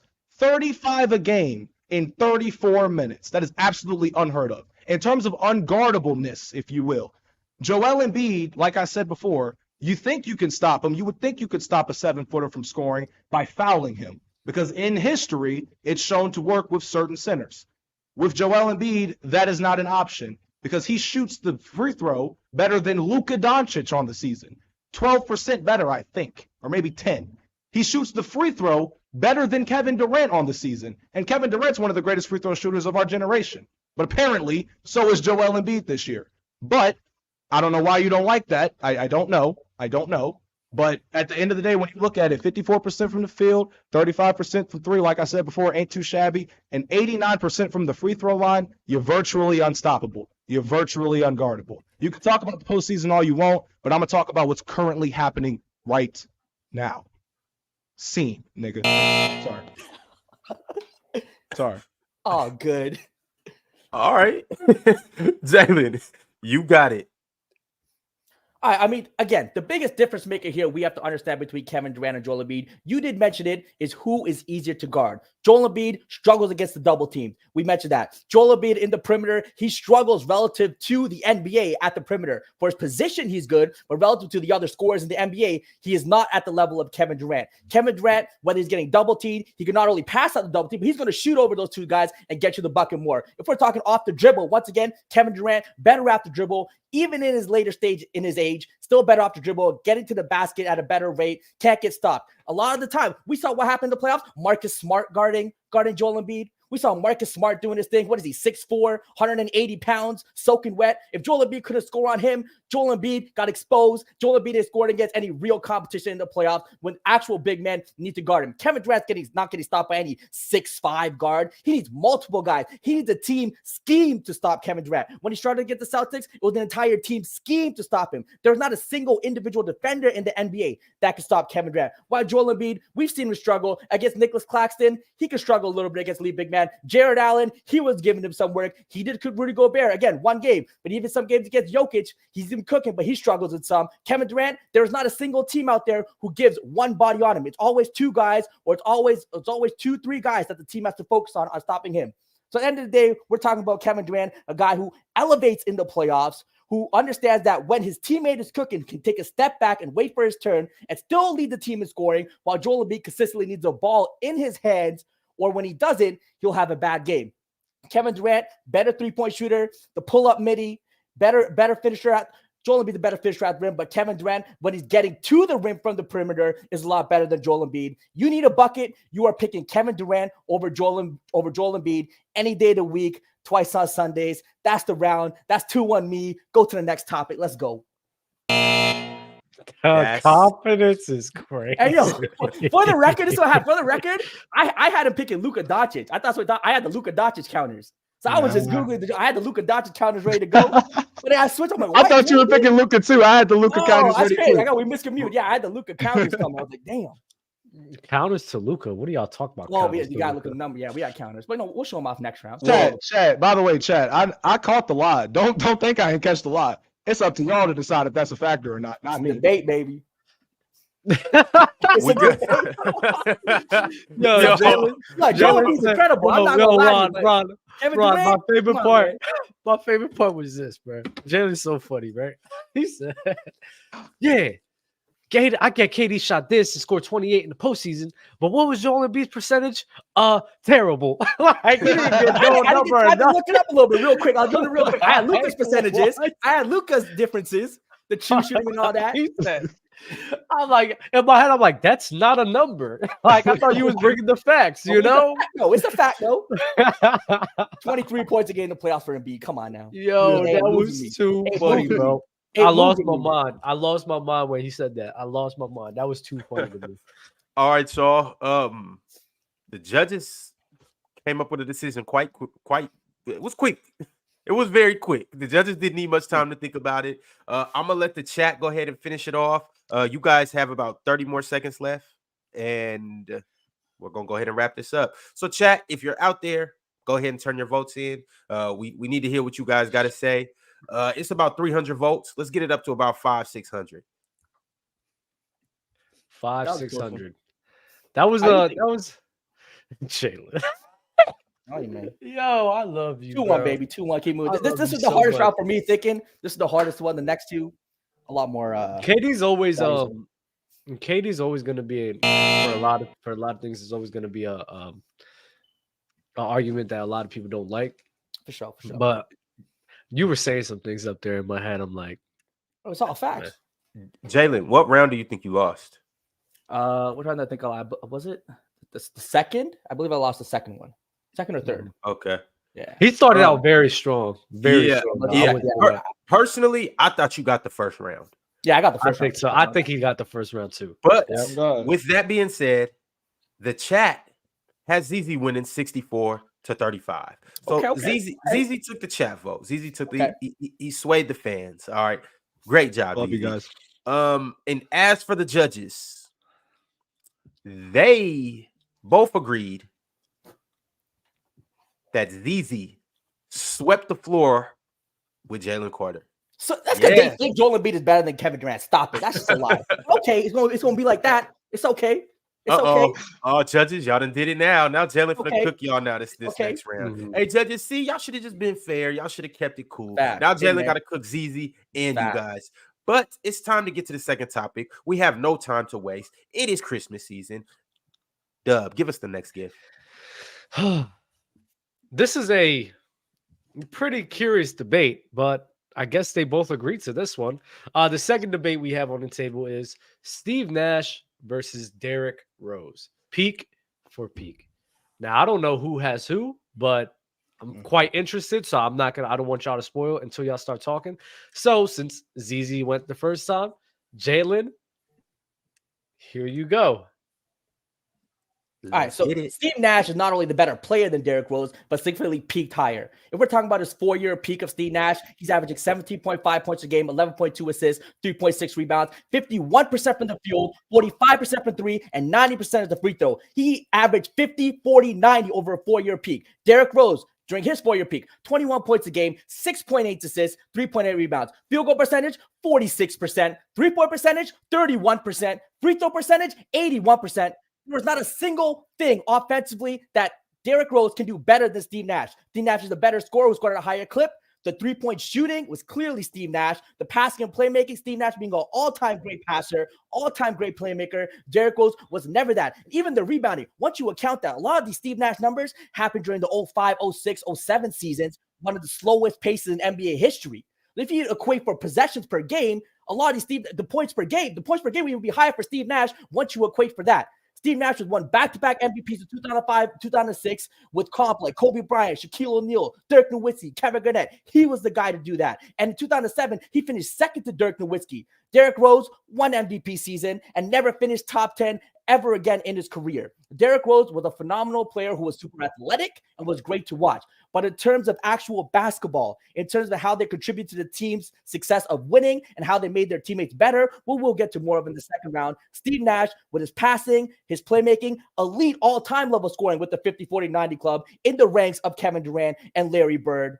Steve Nash is the better basketball player, and the peak over Derrick Rose is not even a question. And some of the flaws of Derrick Rose as a passer and playmaker was never that great. The turnovers per game he would have with his minimalist passing and playmaking always cost his team, especially in fourth quarters. Steve Nash in the fourth quarter, he was making the right decision with the ball. He was going to find his man or he's going to hit that shot because in the mid-range, in the three-point shot, he was significantly better than Steve Nash.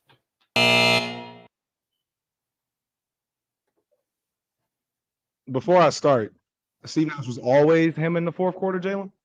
Steve Nash is always him. For the most part, most players. Not 100%. Come on now. Restart the time, please. All right. Zeezy just had a question for Jalen. Jalen said he was always him. All right, Zeezy, what does that mean, whether he's him or not? Look, at the end of the day, I know the chat is confused as to how this is even a topic, and a part of me is too. But I love debating, so I genuinely don't care. I'm going to ride for my boy D Rose. Look, at the end of the day, when we're talking about Derrick Rose's MVP year, that's the peak that I guess we can talk about. So we're going to look at it from what he did in the regular season. We can talk about the postseason if you want. But the way that I see it, when I look at Derrick Rose in 2011 and all that he was able to do, as compared to Steve Nash, who had more offensive help than Derrick Rose, who didn't even have another guy on his team that could facilitate or create his own shot outside of Luol Deng, and an occasional appearance from Carlos Boozer, who was their biggest offseason acquisition. When you compare that to Steve Nash and the offensive help that he had in guys like Amari Stoudemire, Rajah Bell, Leandro Barbosa, Joe Johnson, was Boris Diaw off the bench. I mean, offense is going to be there any day of the week. And for Jalen to sit here and say that Steve Nash showed up in multiple fourth quarters all the time, in the 2006 Western Conference Finals, Steve Nash was a virtual no-show in pretty much every single fourth quarter that he played in that series, with the exception of maybe, I want to say, Game 6. I think he might have had 9 in that one or in Game 7, but in multiple games in that series, he shot like 1 field goal in the fourth, 2, 3, 1 assist, no assists, 2 assists, whatever. So teams were able to focus in on him, especially in the 2006 Western Conference Finals, when the Mavericks had severely less offensive or superstar talent, if you will, than Steve Nash did with his squad. Now, when I look at Derrick Rose on the season, I'm going to get into more and more about his 2011 season as the rounds go on. But off rip, when I think about it, Derrick Rose was the only point guard in the league to be top 10 in scoring that year. Derrick Rose had a usage rate of 32%, if I'm not mistaken, which was close to, well, LeBron was close to Derrick Rose, and Dwayne Wade was right on par. And then when I look at the amount of offensive help that he had, or help in general, the biggest off-season acquisition, like I alluded to, Carlos Boozer, played in, 39 games that year, if I'm not mistaken? And, wait. Let time to go. Y'all, I need everybody to know, judges included, chat, this is these two as basketball players at their best. This is not a longevity argument. This is Steve Nash at his best versus Derrick Rose at his best. Who is better? Jalen Carter, back on you. Yeah, I mean, we mentioned the playoffs. You don't want to talk about Derrick Rose's playoff elevation versus Steve Nash. Steve Nash, 2004-05, jumps from 15 points to 23.9 points per game. That's about almost a 9-point difference increase right there. 05-06 jumps to 20.4 points a game.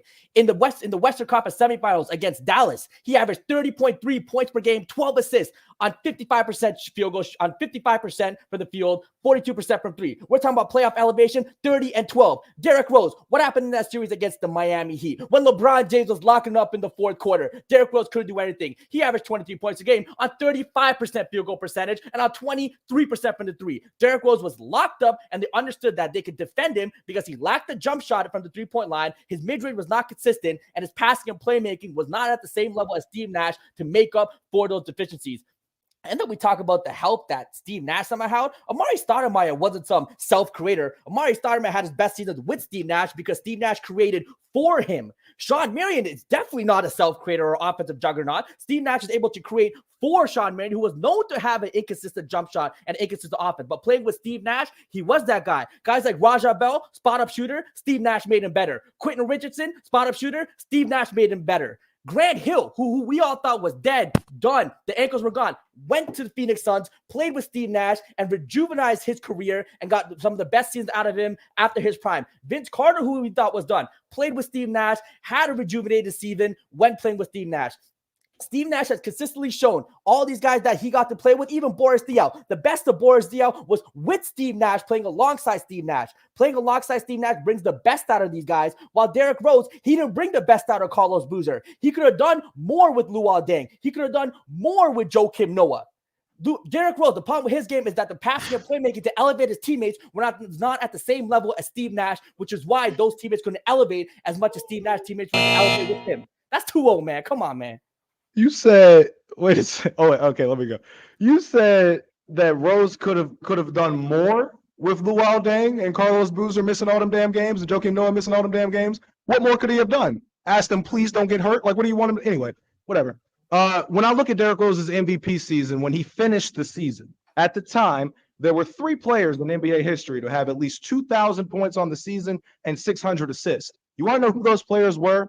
Derrick Rose, Michael Jordan, and LeBron James. So you talking about all this was a terrible playmaker, couldn't play make, and to be in that conversation with those 2 GOATs, That says a lot about your MVP season.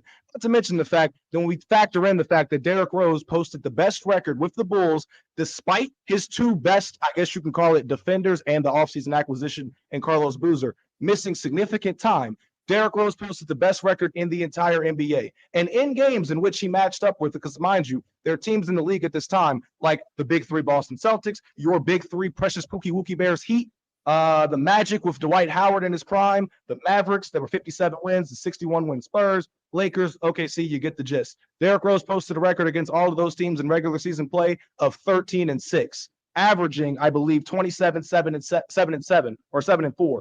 No, 27, 7-9 in those games. So when you look at the impact that Derrick Rose had on his team as the only offense, the only piece or source of offense for his team, that is mesmerizing. Not to mention the fact that he was 22 years old, and before the season started, he said, "Why can't I win MVP? Why?" Do you think that how many media members do you think had the Bulls having the best record in the league going into that season? How many? And you want to talk about Rose in the playoffs? In his first game, in his first postseason game, he dropped 36 points in his first playoff game. Took the defending champion Boston Celtics to 7 games. So I'm confused here as to what we're talking about, but it's cool. Let's get to round 3. Let's get to it. Hey, it's round 2. Jalen, it's back on you. When we're talking about the impact of Steve Nash, we have to understand what he really did for that Phoenix Suns organization. 2003-04, the first year before he got there, they won 29 games. 04-05, he comes there, they become a 62-win team. 05-06, they win 54 games with Amari Stoudemire hurt. You talked about what do you expect Derrick Rose to do when Carlos Boozer were hurt. I expect him to still try to carry them to a 50-win team, just like Steve Nash did without Amari Stoudemire. He got the best seasons out of Sean Mayer when Amari Stoudemire is out. He showed the world that he didn't need Amari Stoudemire. He was the engine to that offense. Steve Nash, in those 3 seasons, after that 51 season, had another 61-win season. For that period, that peak of a stretch, Phoenix Suns were a perennial contender in the playoffs, in a league with the all-time great San Antonio Spurs teams, Lakers teams there, were still with Kobe Bryant. You had the Dirk Nowitzki Dallas Mavericks. He was the show, and he was the guy that in a lot of those postseason runs, he was expected to win and did win. The only time they lost, when they should have won a championship, was that season against the Spurs when Amari Stoudemire and those boys jumped off the bench and they got suspended. Everyone realized if they didn't get suspended, Steve Nash and the Suns probably would have ended up winning a championship. But again, the big difference between these two guys is going to come down to the passing, playmaking, and the elevation of his teammates. Steve Nash, once again, we see the gaudy assist numbers, but we can understand with Steve Nash making his teammates better, it's simply also harder to guard than Derrick Rose. Derrick Rose, again, super athletic, flashy, but in terms of the ability to, if you double team him, struggling out of passing out of the double team, when that shot is not falling, we saw the three-point percentage, 30% from 3, it's not going to be a good look. Steve Nash, if his three-point shot is falling, he can get to the mid-range, he can find teammates, he can run in space, he's going to still elevate and create advantages for his teammates, while Derrick Rose, his game is simply more flawed. Defenses are able to target him in the playoffs. Defenses are able to expose his weaknesses, like his lack of shooting, the lack of playmaking and passing, and the turnovers that he'll have a lot more to Steve Nash, which makes Steve Nash at his peak more valuable to his team, a better basketball player, and simply better than Derrick Rose at his peak. There you have it.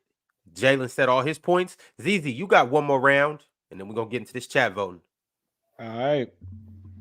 So when I look at when you talk about impact on offense, that was one thing that I did not bring up in terms of Derrick Rose. When you looked at the Bulls in 2010, I believe they were ranked 27th in the league offensively. Rose's MVP year, they jump up to 11th. So when you factor in the fact that Rose posted the best record in the league while going up against teams that had multiple superstar big threes, if you will, including, like I said before, your precious Pookie Wookie LaBreezy. Anyway, the point of the matter is when you look at every other team in the Eastern Conference, and Derrick Rose was going up against the Miami Heat throughout the regular season, who was supposed to be the best team in the league, who promised 8 championships and all of these things, who had the most hype going into the season as they're up here and everybody else is below here, especially the Chicago Bulls, whose big three was Rose, Noah, and Boozer.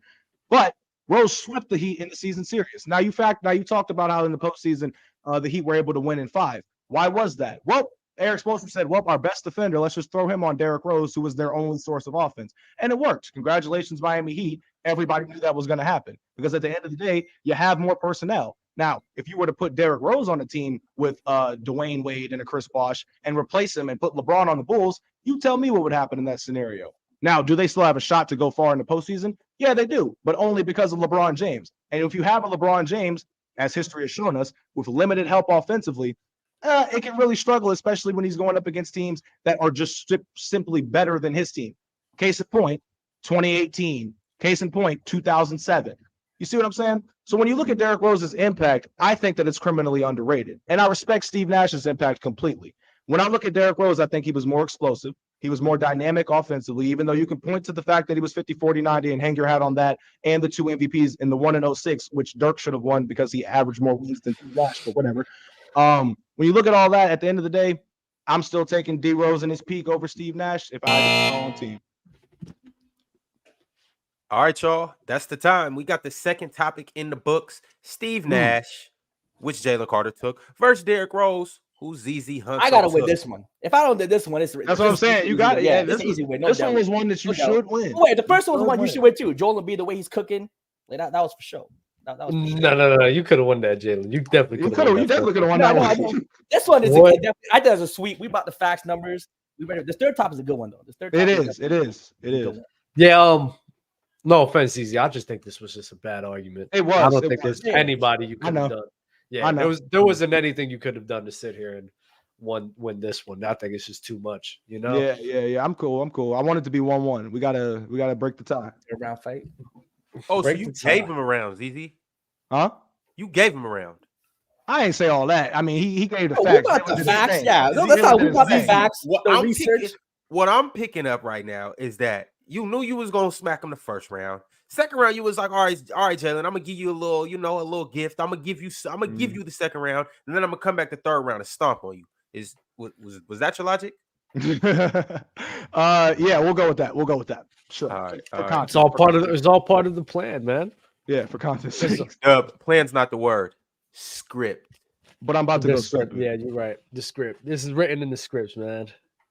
We tried to do something like that, but I guess it didn't work out. You feel me? It's the game right here. Oh man. Y'all go over there. Get your votes in. We got about 20 seconds left. Mm-hmm. And remember, it's Christmas, man. Turn up, bro. Happy holidays, man. I love the whichever holiday it is. It's just another excuse to, act a fool. So no, I'm so serious. Right after this. Go FaceTime that love of your life and hit her with the all I want for Christmas. Someone fish for me. Nobody. Okay. Nobody.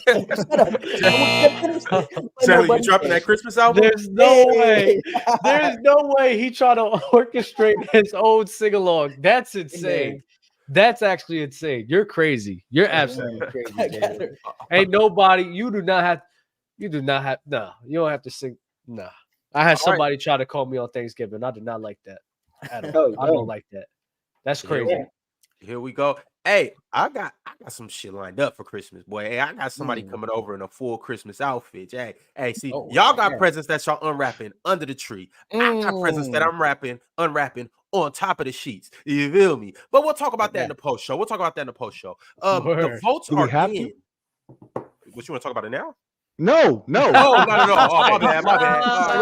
Ron trying to get those Nick Cannon numbers, man. Yo, chat. Nick Cannon numbers. Wow. I be forgetting, chat. My bad. I'm forgetting we live. Hey, shout out Nick Cannon, though. He's a phenomenal father. For all those kids, he definitely putting in work. And Nick Cannon, in about 20 years, I got you. I'm gonna give you a run for your money.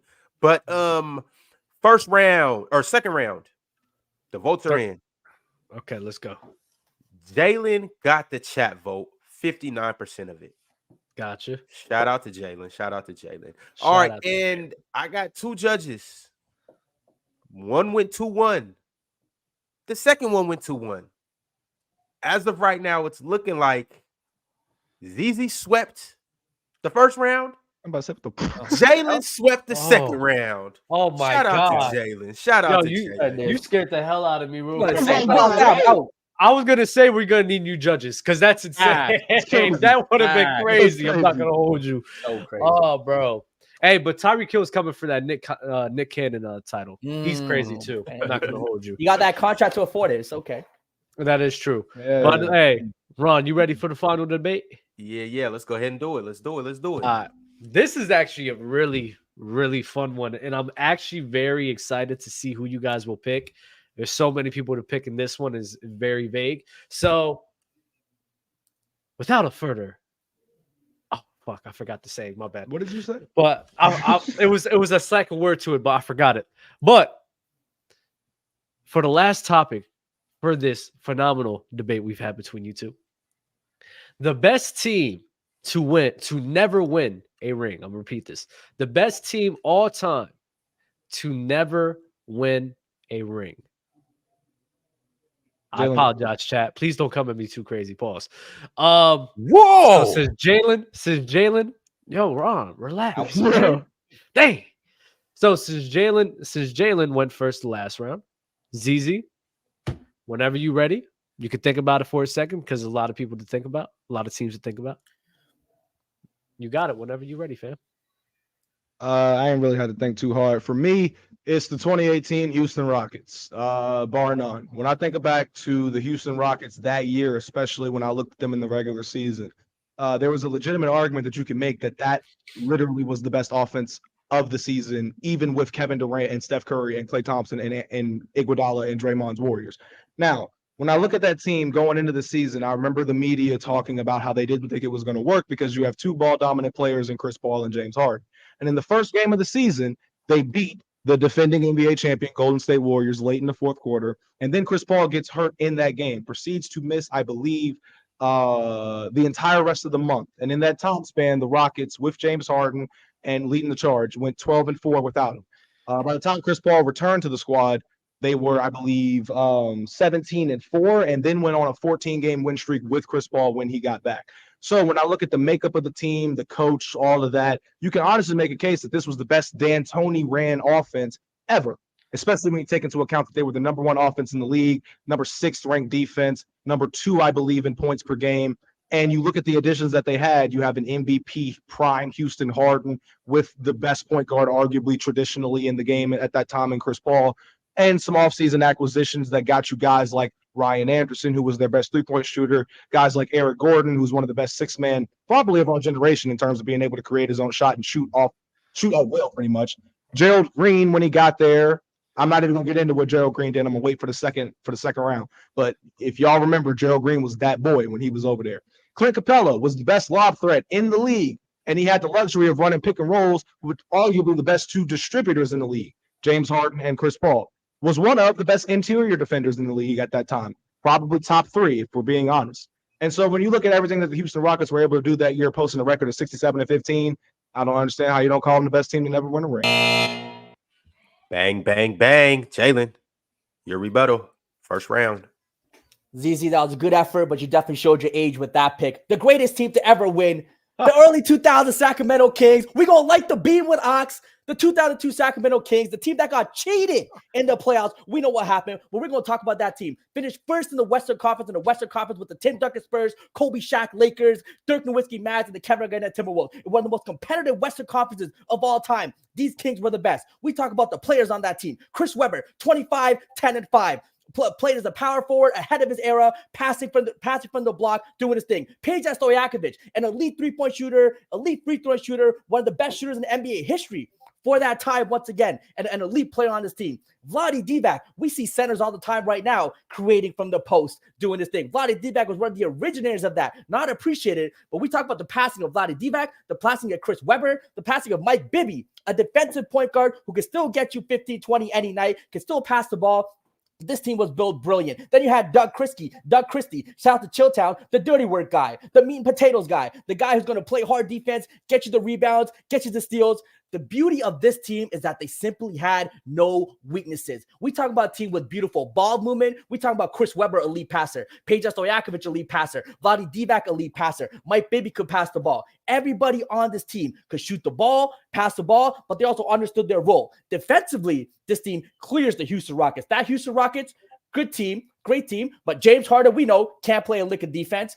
Chris Paul, good defender there. They had Eric Gordon on their team. He's getting destroyed on defense. And then you had Trevor Ariza, who was not at his peak, a little older, was not playing elite defense. So yes, the defensive ratings were actually the same for these two. The Kings were first on offense. The Rockets were first on offense. The Kings were sixth in defense. The Rockets were sixth in defense. But if you look at the context and the eras they played in, and how those numbers translate when, again, in the league with the Kobe, Shaq Lakers, the Tim Duncan Spurs, what the Kings were able to do, winning those games 51st in the West, the Kings are the best team next year.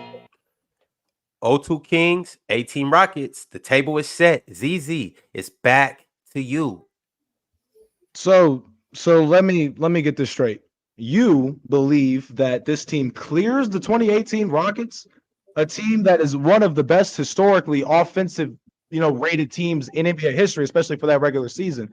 And when we're talking about James Harden and we're talking about Chris Paul, that dynamic alone, alongside the great coaching of Mike D'Antoni, alongside the help that they had on this team. I get it. The 2002 Sacramento Kings were loaded from top to bottom in terms of talent, but so were the Houston Rockets. Gerald Green, in his first 9 games into the season after getting actual minutes, was posting numbers of like 17 a game, 45% from the field, 43% from 3. So Gerald Green comes out of his hiatus or wherever he was hiding and has a second coming moment in the NBA of his career, playing alongside James Harden, playing alongside Chris Paul. When you look at that team and you look at the context, you want to talk about historical context, cool. The Golden State Warriors, the super team Warriors are the context. Out of every other team in the league, there was only one team that could legitimately hang with these dudes, and it was the Houston Rockets. Only one. The Cavs could not hang with them. LeBron himself tried to hang with them. That wasn't enough. He got swept. Now, you factor in the Houston Rockets, who are pushing these guys to 7 games, and in that series alone against the Golden State Warriors, it was a relatively back-and-forth affair, if you really look at it. Game 1, I think, went to the Warriors. Game 2 to the Rockets. Game 3, a blowout for the Warriors. Game 4, blowout for the Rockets. Game 5, pivotal game to go up 3-2. The Rockets get it done. Chris Paul's injury over the years has been the only thing that stopped this team from making the NBA Finals. And you and I both know, as much as you love, licking LeBron's chops, if you will, at the end of the day, if the Houston Rockets ended up in the finals alongside LeBron James or going up against LeBron James, they would not have, the Cavs would not have won that series. They may have gotten one, maybe, if the Rockets were feeling generous. But as far as a better team, there was the Warriors and then there was the Rockets. And arguably the Rockets had a better team and still lost to the Warriors for missing 27 straight threes. If we remember that 2018, the one flaw with that team, we understand and why they lost, why they lost to Golden State at that time, they could not hit the 3-ball when it counted the most. The problem with the Rockets team is that they relied on jump shooting. They relied on the 3-ball. The beauty with this Kings team, they can win in multiple ways. They didn't have to hit the 3. They could win with the 3-ball, but they could also win with defense. They could win with interior scoring with Vlade Divac and Chris Webber. They could win with outside scoring with Mike Bibby, with Peja Stojakovic, or they could win with their defense with guys like Doug Christie, Mike Bibby still playing defense, Vlade Divac holding the paint. That Sacramento King team, they can have a bad shooting night and still win the game. This Houston team, they won one way. They have to shoot 23s, and James Harden and Chris Paul do their thing. But if we're also talking about individual players and what they do in the playoffs, we're talking about 2 guys who are all-time playoff droppers. We're talking about James Harden, who has consistently choked in the playoffs every year in, year out. We're talking about Chris Paul, who either gets hurt or he chokes in the playoffs. But when we talk about a guy like Peja Stojakovic, playoff riser, gets it done when he needs to. Chris Webber sometimes does have a bad playoff game, but was not the big choker like James Harden, was not choking like James Harden. So Chris Webber, better than James Harden in the playoffs. You talk about like Vlade Divac showing up in the playoffs. Vlade Divac versus Clint Capella. Vlade Divac offensive skill set clears Clint Capella. Defensively, is better than Clint Capella. Clint Capella is simply a better rebounder, but Vlade Divac as a totality of a player, offensive, defensively, is better than Clint Capella. We talk about this Kings team, and the one difference, again, they lost in the Western Conference Finals, but what happened to the Kings? We all know with chat. We can talk more about it. They got cheated in the Western Conference Finals. This is the greatest team to never win a championship because they should have won the champions. We understood what the league did with Tim Donaghy. We understood what the league needs to do with the Lakers. Give them the extra whistle. The Kings won Game 6. You know it. I know it.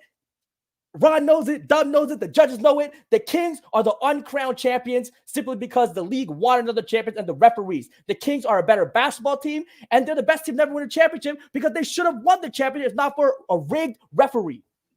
There you have it. We got one more round. Let's go ahead and get into it. It's easy. Time's on you. So let me get this straight. Earlier in the first topic that we discussed, you were trying to sell to me and the American public about how Joel Embiid drops in the postseason. You were running me off his numbers, and I remember you saying something along the lines of like 48%, 31% or something, or 32% from 3, something like that. And then we talk about playoff chokers, and then you try to tell me, oh, Chris Webber, he wasn't bad. He just had a few bad ones. Well, when you look at Chris Webber's averages in the postseason, he averages worse numbers, shoots worse from both the field and three. He drops to 46%, if I'm not mistaken, as in terms of field goals, and 26% from three. And so you're telling me that's good in comparison to Joel Embiid, who you slandered earlier, who was hurt in the majority of this playoff series? Interesting. Now, when we talk about the Houston Rockets, one thing that I'm not going to let you do is just disrespect them. Look, as much as I hate for people to say, oh, well, if Chris Paul was there, they would have won, just so flat out and obvious. Look, at the end of the day, when you factor in a player like a Chris Paul and his IQ, do you think that if Chris Paul was playing in that game, they would have shot 27 straight threes? Or do you think that Chris Paul would have probably after the 10th three said, okay, let's run a lob threat action with our best lob threat and arguably the best one in the league in Clint Capella? So for as much as you're talking about Vlade Divac and what he brings to the table offensively, I get that. I really do. But that doesn't take away from the fact that Clint Capella was bringing it, everything that he had on the offensive end, running with the best point guards to give you a lob in a game and or set you up under the rim. So at the end of the day, Clint Capella was not a negative on the offensive end. He was everything that they needed him to be and played his role accordingly. On the defensive end, he damn sure wasn't a negative, whereas you can say Vlade Divac might have been. Now, if this is all a matter of if the referees let the game be played the right way in 2002, or if Chris Paul plays in Game 7 of 2018, it's a matter of ifs at the end of the day. When I think about the best teams, the Rockets, slightly better than the 2002 Kings to me. I'm sorry.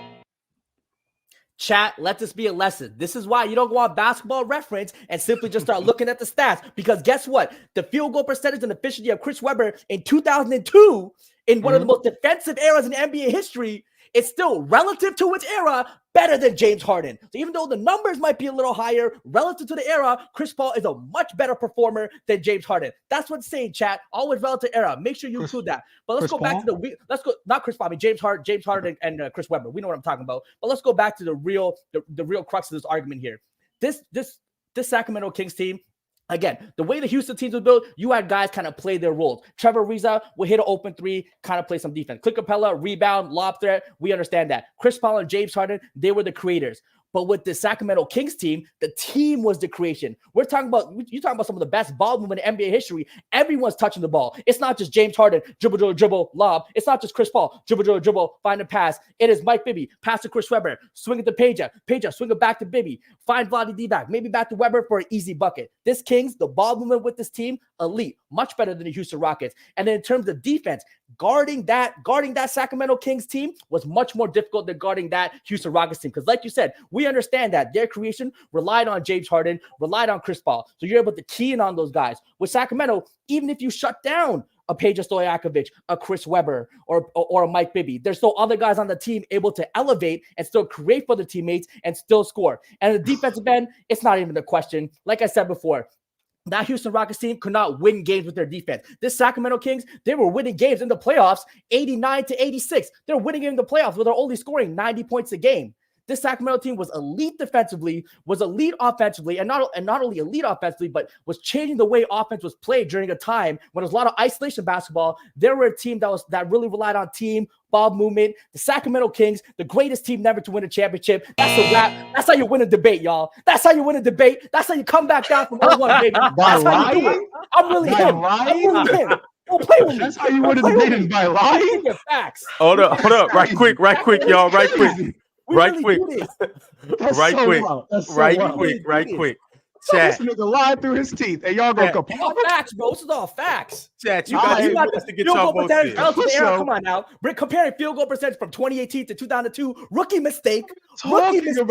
You talking about rookie mistake. Rookie mistake, y'all. That's a rookie mistake. Chat know you lying. I know you lying. Dub know you lying. Ron know you lying. Nigga, Santa Claus. Hold on. Jalen is easy. I'm gonna give you guys one opportunity to just say why you won this debate. Zeezy, I'm gonna start with you. You got 20 seconds just to say why you won this debate. Why I won this debate. I listed off everything that I listed off of what the Houston Rockets accomplished in their season alone was factual. This team was the best offense in the league, a top 10 defense in the league, with two of the best passers in the league. So for you to sit here and tell me that you would take Mike Bibby's passing and playmaking over Chris Paul's and James Harden, who, by the way, scored or assisted on, I think, an average of like 59 points that season. That's it. You said 20 seconds, right, Ron? You said 20 I didn't say right? that. What I said was that the passing ability of Vlade Divac, of Chris Webber, of Mike Bibby, of Peja Stojakovic, the totality of the team is much more better to contribute to winning and probably more efficient than just simply having two guys who are your only creators. And two, I mentioned that the Sacramento Kings were first in their first offensive rating, was number 6 defensive rating. You can go on Basketball Reference and look up all that stuff. The reason why I did though, I elevated Basketball Reference. I elevated Basketball Reference. I was just looking at the reference. I put and elevated it. Hold on. I gotta mute both of them. Yo, we got 10 more seconds to get your votes in. This is so close. It's crazy. It's crazy close right now. Yo, get your votes in. I really do this. I would like to say, Ron, hold on, no, announcing the voting, right? This was a very, very fun round. I actually was very excited before we even made the announcement about the round. I thought it was a great round. I thought it was funny as hell. I love Jalen and what he does. Both of y'all gave a lot of great points and counters to both of y'all arguments. One of my favorite counters was how Jalen brought up the versatility of the Kings, and I thought that was a phenomenal point.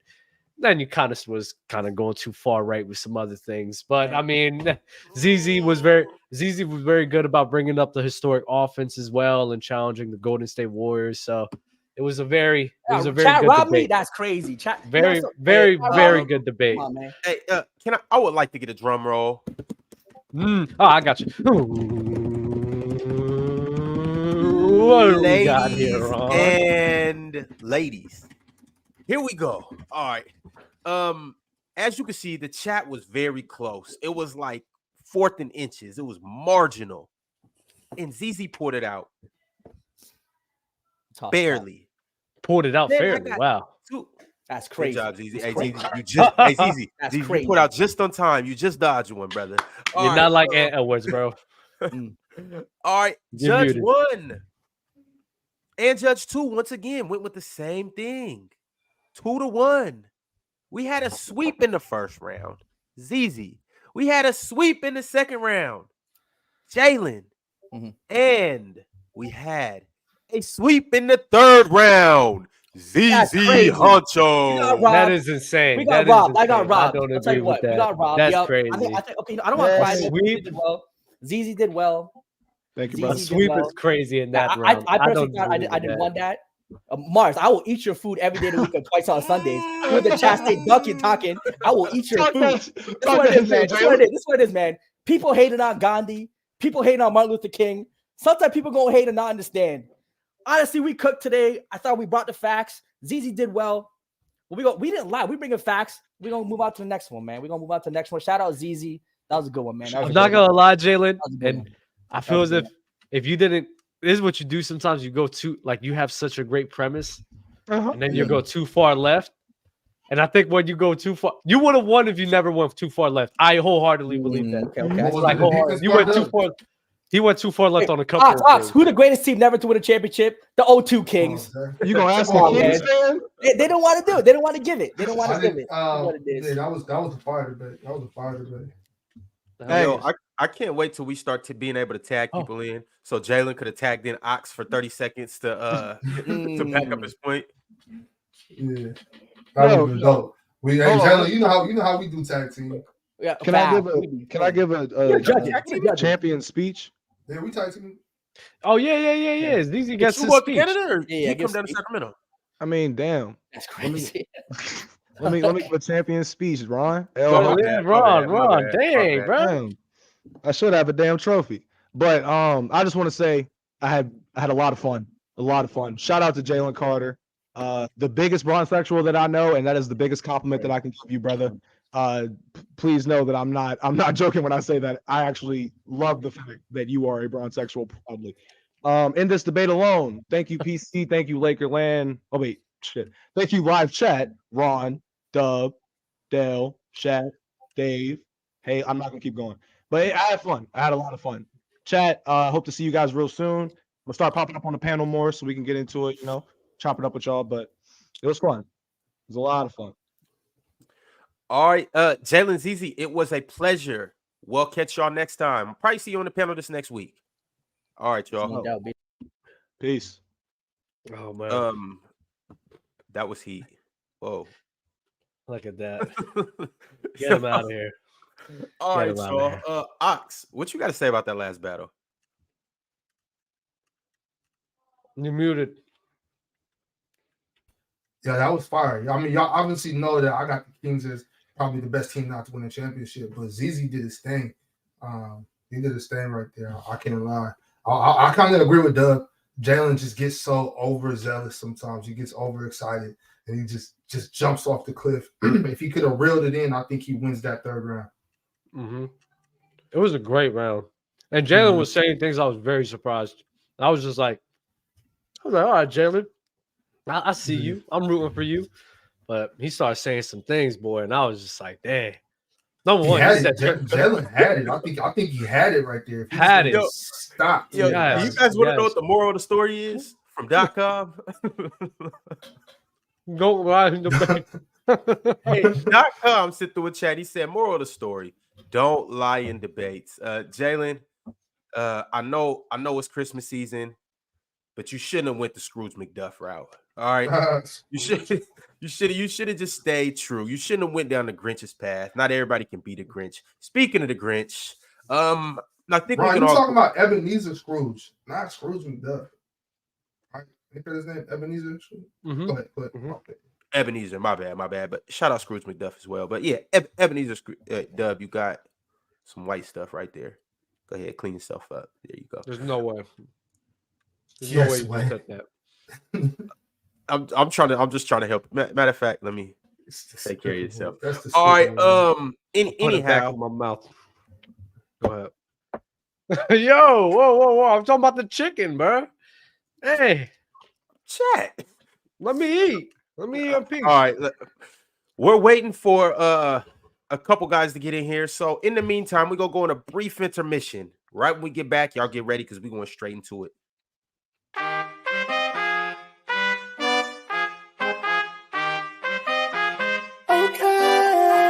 Got in the tunes with me on, like I do Versace cologne.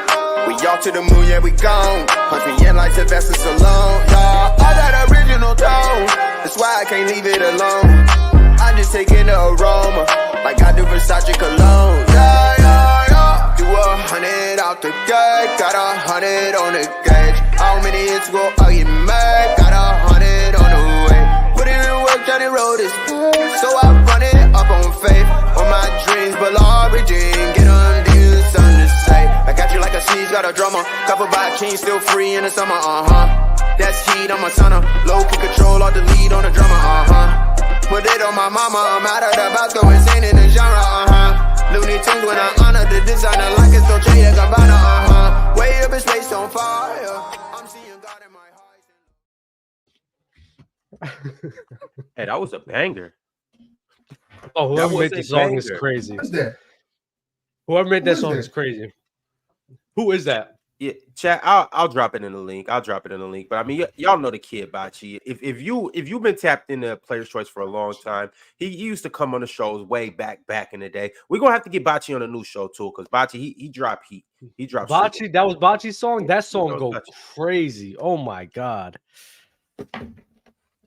All right, fellas. We got another heavyweight battle coming up. It's been 2 heavyweight battles so far. We got one more. And it's none other than Sports Fluent and Gifted. Can I get thoughts and predictions on this battle? Yeah. Nope. I think this might be the most interesting battle. I'm actually very excited for this battle. For me, it's the battle of the day. Gifted versus Fluent, because they just got different, it's a different style than we're used to seeing from Fluent and from Gifted. So I want to see the clash of this style. And first of all, Ron, if what me and Dale did was a heavyweight, then what Zeezy and Jalen just did was flyweight at best. Oh, all right. So what do you think this is gonna be? Maybe welter. Welter. Oh, Fluent. He's saying you. He's saying welterweight. Welterweight, middleweight that's like, to me, that's one of the best divisions. You know what I'm saying? Because it's just different. You know what I'm saying? I told you that they got different styles. I can't wait to see this debate. Fluent's sleeping already. It's my flu game, but if you've seen the scale, I'm nothing but a super heavyweight. But I don't know what the battle's gonna be. But that's crazy. Calling you so fat is insane. We putting it on. Hey, you might be the draft. I'm bulking up for the NBA draft, as you know. What, Fluent? You playing in the paint? You taking it back? Yeah. I heard these guys, these 6'8", 6'9" guys, been going soft. So we gotta bring back the post game. Okay. As y'all can see, we got a Toronto legend in the house. He's repping it right there on his chest. We repping Toronto back to back. We had Jalen Carter. Now we got Fluent. Fluent, you gonna put on for the North? We're gonna take it back, baby.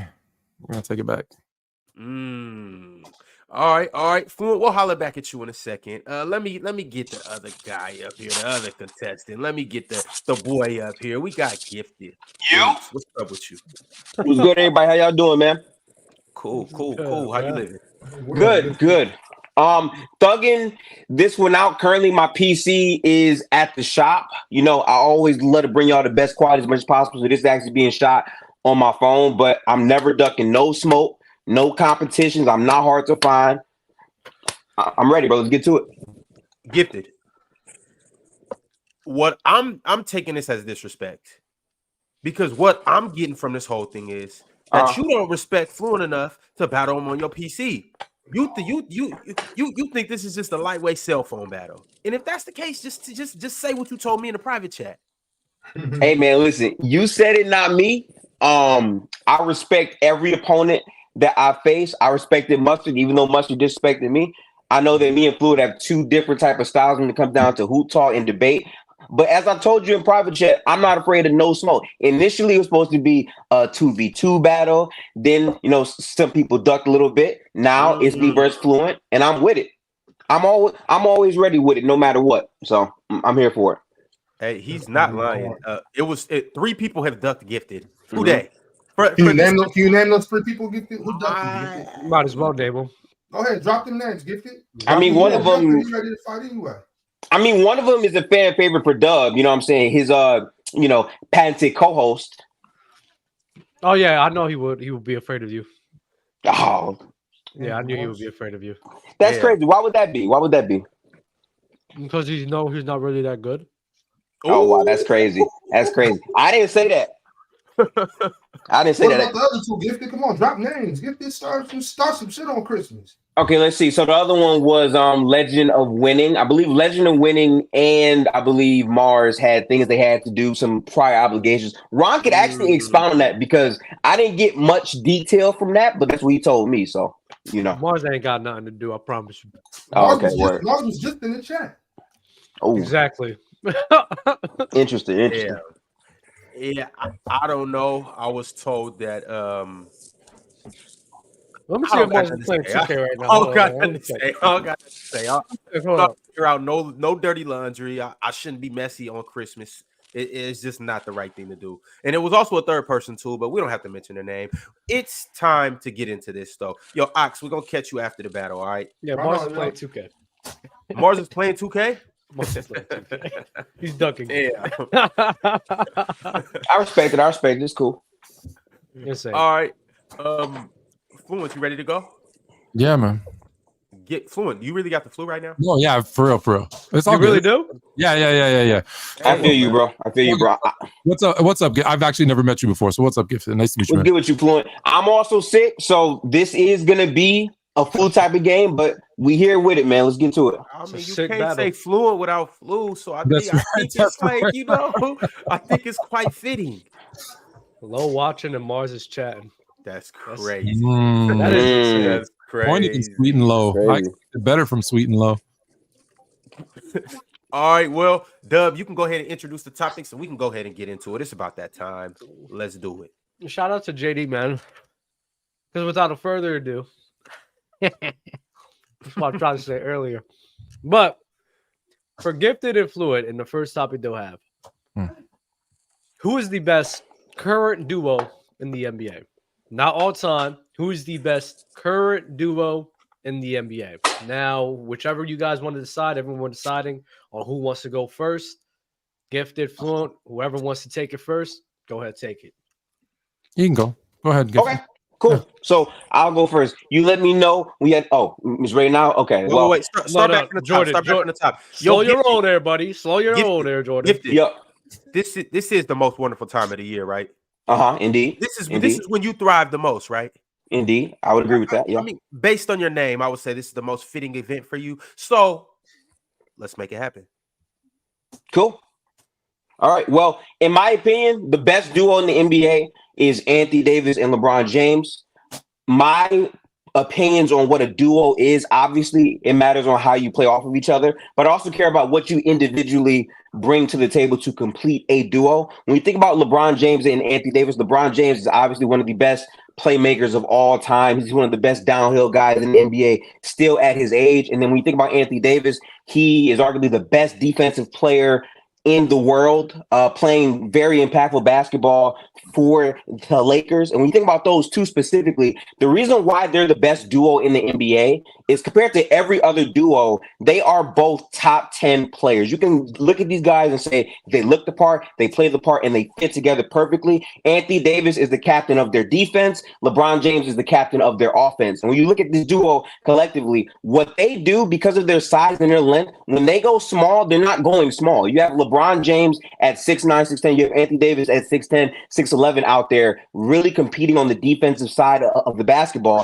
And when you actually give them a crew of guys that fit around their play styles with those two, they can match up with pretty much anyone in the NBA. LeBron James is still posting his most efficient numbers of his career this deep into his career. And also with Anthony Davis, he's still giving you a ton of production. So those two guys collectively, when it comes down to their individual skill sets and their play styles and how they play off of each other, it's the perfect fit. You have one guy who's going to be the point guard, and you have the other guy who's one of the best play finishers we've ever seen in the league. And you have both of these two carrying at a high level, not just in the playoffs, but also in a regular season setting. So that is why, to me, LeBron James and Anthony Davis, despite how people may feel, are still the best remaining duo in the NBA. That's my take on it.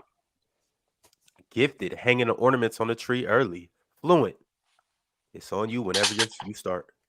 Well, I like the fact that he's picking, guys from my Lakers team. So salute to that. But this isn't 3 years ago. The best duo in the NBA right now is Nikola Jokic and Jamal Murray. One, because to beat a man, you got to beat the man. And they're the men right now. They're the defending champs. Nikola Jokic should have been the 3-time MVP. We all know this. He is one of probably the best passing big man ever in the history of basketball. He can do everything you need to do. And the perfect complement to him is Jamal Murray. So let me just go down the list of players who teammates who have had 30-point triple doubles in the history of the NBA in the same game. Oh, it's them. So talk about complementing each other. It's phenomenal. When Jamal Murray and Nikola Jokic play together, they are the best in the league. That's why they're the NBA champs. So LeBron and AD is a good pick. However, AD doesn't play enough. So Jamal Murray, with his scoring, the way he plays off of Nikola Jokic's defense, sorry, that's the flu talking. The way he plays off his playmaking, the way he kind of orchestrates the offense, it's the perfect complement for his big man style. He rebounds, he passes, he scores. Jokic does everything. What he needs is that type of guy who can just score from anywhere on the court, take it to the hoop, penetrate, he can kick, he can finish at the rim. We saw for him how phenomenal he finishes at the rim. And most importantly, I'm not stressing this enough. They're the champs, and that's what we all play for. So I'm going Nikola Jokic and Jamal Murray. Okay, so I hear that take, and I don't think that is going to stack up with LeBron James and Anthony Davis, because one of your biggest points was that Anthony Davis doesn't play enough. Anthony Davis has played more games this season than Jamal Murray. He's also been a much better basketball player than Jamal Murray. What people often do is they point to Jamal and Jokic and they point towards the playoffs. But ironically enough, you would never say that Jamal Murray is a player equivalent to Anthony Davis. Jokic, I agree, he's the best player in the NBA. But when you have LeBron and Anthony Davis as a duo, what they both bring to the table, they're floor-rising a bunch of units. When you think about LeBron and Anthony Davis, again, when you go small, their version of small is LeBron and Anthony Davis out there, and they make teams look drastically different. And specifically with that Nuggets team last year that went all the way and won it all, what people fail to realize is they constructed a perfect basketball team around their two guys. If you go to LeBron James and Anthony Davis and you give them a roster that maximizes their skill sets, it's going to match up better. Because as good as Jokic is, Jamal Murray is a guy that people will point the series and say, oh, he was great in this, he was great in that. But when he was playing versus the Phoenix Suns, Devin Booker was clearly a better player than him. He is a bit more inconsistent. And again, he's more of an offensive leaning player. When you think about LeBron James and Anthony Davis as a collective, it's the offense and the defense. And that package on both ends of the floor, with Anthony Davis leading on the defensive end and LeBron James still being one of the best playmakers, still being one of the best downhill finishers in the NBA with Anthony Davis, that duo in a vacuum, if you're talking about rosters to construct for either of those two, they both have won championships and they both have proven that they can win at the highest level. But with LeBron and AD specifically, they as a package are better skill sets and better players collectively than Jamal Murray and Jokic, because Jamal is not even close to touching what Anthony Davis is during the regular season and during the playoffs at his best. But he's significantly better at their worst. And that's the problem with Anthony Davis. And that's why I go back to, if we were talking 3 years ago, I would be with you. But today, you say LeBron is one of the best passers. Jokic is the best passing big man in the game, period. He's a walking triple-double. Jamal Murray shoots close to 40% from three. And the last time I checked, they played each other, and well, LeBron and AD got swept. And that's really what matters the most, is who's winning. And it's Jokic and Murray. The other thing that bothers me, you talk about the defense. The thing about AD is it's inconsistent. The one thing I know about Jokic and Murray, they will consistently bring their A game. In the playoffs, we saw it against the Lakers. So we talk about compliment, you talk about other players. LeBron James is a very ball dominant guy. Nikola Jokic is one that can make his teammates better, and he makes Murray significantly better as well. So yes, if you looked at them as individuals, you would say Jokic right now today is better than LeBron. AD is better than Jamal, but collectively and how they play off of each other, that unit is better. You got the guard and the big man. The Lakers have had to switch to play AD at the 5 and LeBron at the 4. That's great for the front court. What's happening on the perimeter? Well, I got a perimeter player and I got my big. So again, as a unit, they are collectively stronger. In a 2-on-2, I'm taking Jokic and Jamal Murray to beat AD and LeBron James because of their ability to shoot the ball, because of their ability, they both can shoot the ball consistently better than AD and LeBron. They both, Jamal Murray is better at penetrating. Jokic is of the 4, he's the best passer. So again, individuals, you're trying to make that comparison, but as a unit, it's Jokic and Jamal because of the way they play off of each other. So I find it kind of funny how when it came down to these duos, you said in a 2-on-2, you believe that Jamal Murray and Jokic would win. But last time I checked, when you have LeBron and Anthony Davis as physical players who get downhill, they would best them because of the ability that they both can give on both ends of the floor. And once again, when you're speaking about the Denver Nuggets, what a lot of people don't want to acknowledge is how perfectly fit the roster is around those two guys. Aaron Gordon goes untalked about in this conversation. The reason why the Nuggets can be so dominant, so great, is we have Aaron Gordon and Michael Porter Jr. as a collective supporting Jamal Murray, supporting Nikola Jokic. Their team as a whole can look better than what it is. This Lakers roster last year was the 13th seed in the NBA with Russell Westbrook. A lot of people thought that they would be dead in the water. They were able to make trades with LeBron and Anthony Davis missing some time during the regular season because of how good those two individual talents are. And when you think about the playoffs as a whole, even though, yes, they did lose to Denver, they were a worse team than the Denver Nuggets. The regular season would have told you that. Just like the regular season, Anthony Davis and LeBron James are a lot better at basketball than a Jamal Murray. Jokic is obviously at the top of the top when you look at it. But in terms of these two guys, when you're talking about a roster construction that fits these dudes, when they just got guys who could be athletic and play defense, they were the best defense in the NBA post-trade deadline. And this is playing for a bunch of context with their roster, their situation, and their head coaching. When you think about Anthony Davis and LeBron James, they give you enough of a benefit on both ends of the basketball floor, with LeBron still being one of the best playmakers in the NBA, one of the most physical guys in the NBA, to give them that premium. And the fact that you would say in a 2v2, you believe that Jamal and Jokic would take that, the size advantage of Anthony Davis and LeBron, and the way LeBron can be on the same level as Jokic in terms of understanding the game, I think that is a much different matchup than you would say. So for me, Anthony Davis and LeBron James carry their load individually, but as a duo, they make the players around them better to an extent. That's my take. Yeah. LeBron James and Anthony Davis, if I remember correctly, at the beginning of the last season, were playing together. They had to trade almost that entire roster, and then they became the number one defense in the second half of the season after the trade deadline. And what happened when they met Jokic and Jamal in the playoffs? They got swept. Why? Because this duo was phenomenal. This duo outplayed Anthony Davis and LeBron as a duo, and that's why they swept them. It wasn't close. It wasn't like, oh, it was close, you can make an argument. No, swept. My guy Chill will tell you, if you get swept out of the playoffs, it means you didn't even belong there in the first place. So they got swept, dismantled. LeBron James playing defense? What year is this? LeBron James is not playing elite defense right now. Yes, you're harping on 3 years ago. You say they can win. They can't. If they could have won, they would have won. They didn't. They got swept. So we're talking about the defending champs who have two guys who can score the ball, can pass the ball, can Jokic as the best. I keep saying one of the best, and that's underestimating him. The best passing big man ever in the history of basketball. And when you look at certain things, you say, well, who's the best player out of the bunch? Well, that's Jokic. That's Jokic. Right now, today, historically, it was LeBron. Right now, today, it's Jokic. So I've got the best player and the best complementary player versus a guy who used to be the best player but isn't anymore, and a guy who only shows up half the time. We've seen him disappear in the regular season, in the playoffs. We've seen, and trust me, as a Laker fan, I've seen him disappear, and it drives me crazy. Anthony Davis will disappear. I don't see that from Jamal Murray and from Nikola Jokic on the same level as Anthony Davis. It just doesn't happen. And again, listen, maybe this is my winning bias coming out, but the team that wins is better. Therefore, the team that swept the other, the duo that swept the other duo when it mattered most in the Western Conference Finals, well, that's Jokic and Murray. So I'm sticking with them. Yo, chat. The first two battles, they all had 3 rounds. But we love you guys so much that we're going to gift you another round of Gifted. So we're going to make this one 4 rounds. Go ahead, Gifted. The time starts when you start.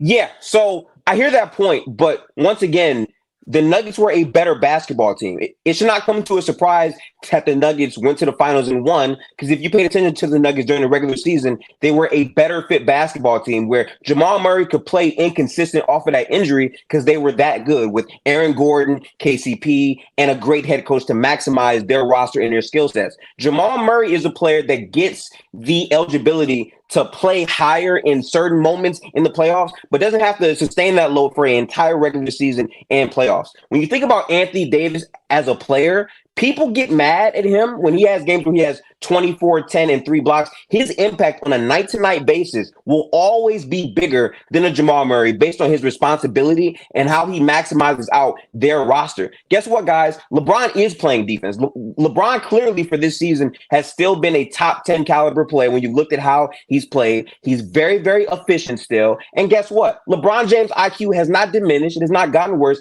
It's still at the top of the top. Jokic is a better player, sure, but LeBron and Anthony Davis are considerable gappable players over Jamal Murray. What I don't like about people is people love to say that the regular season doesn't matter. All we care about is playoffs. But this same Denver Nuggets team during the regular season, people said we're fake. People said we're not going to be a good basketball team. So are we valuing the regular season or are we not? Because last time I checked, when LeBron and Anthony Davis have a roster that maximizes them, both post-trade deadline and when they won the championship, they look like a completely different team drastically. And that's without having some of the premium players that a Denver Nuggets team might have, where Aaron Gordon is leading their defense for Nikola Jokic. At the end of the day, LeBron and Anthony Davis are both two-way players, and LeBron understands exactly how to floor map and map things out. And when it comes down to those two specifically, again, it's not fair to say Anthony Davis doesn't live up to it when he's holding a much bigger load than Jamal Murray. That's why they're a better duo. When we talk about duos, one of the things you're ignoring, one, you keep bringing up last year, and we're talking about right now.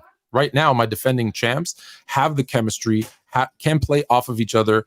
And again, as a duo, I'm taking a duo of a big and a guard, a perimeter player, over what is now two bigs, even though LeBron's begging to play point guard, is two bigs because that's what they're playing right now. And you keep saying LeBron's playing defense, and I watch every Lakers game, and LeBron is not playing defense. So let's stick to like reality here, which is Jokic again and Murray have built up a chemistry, and that's why they are where they are. You say that the team built around them.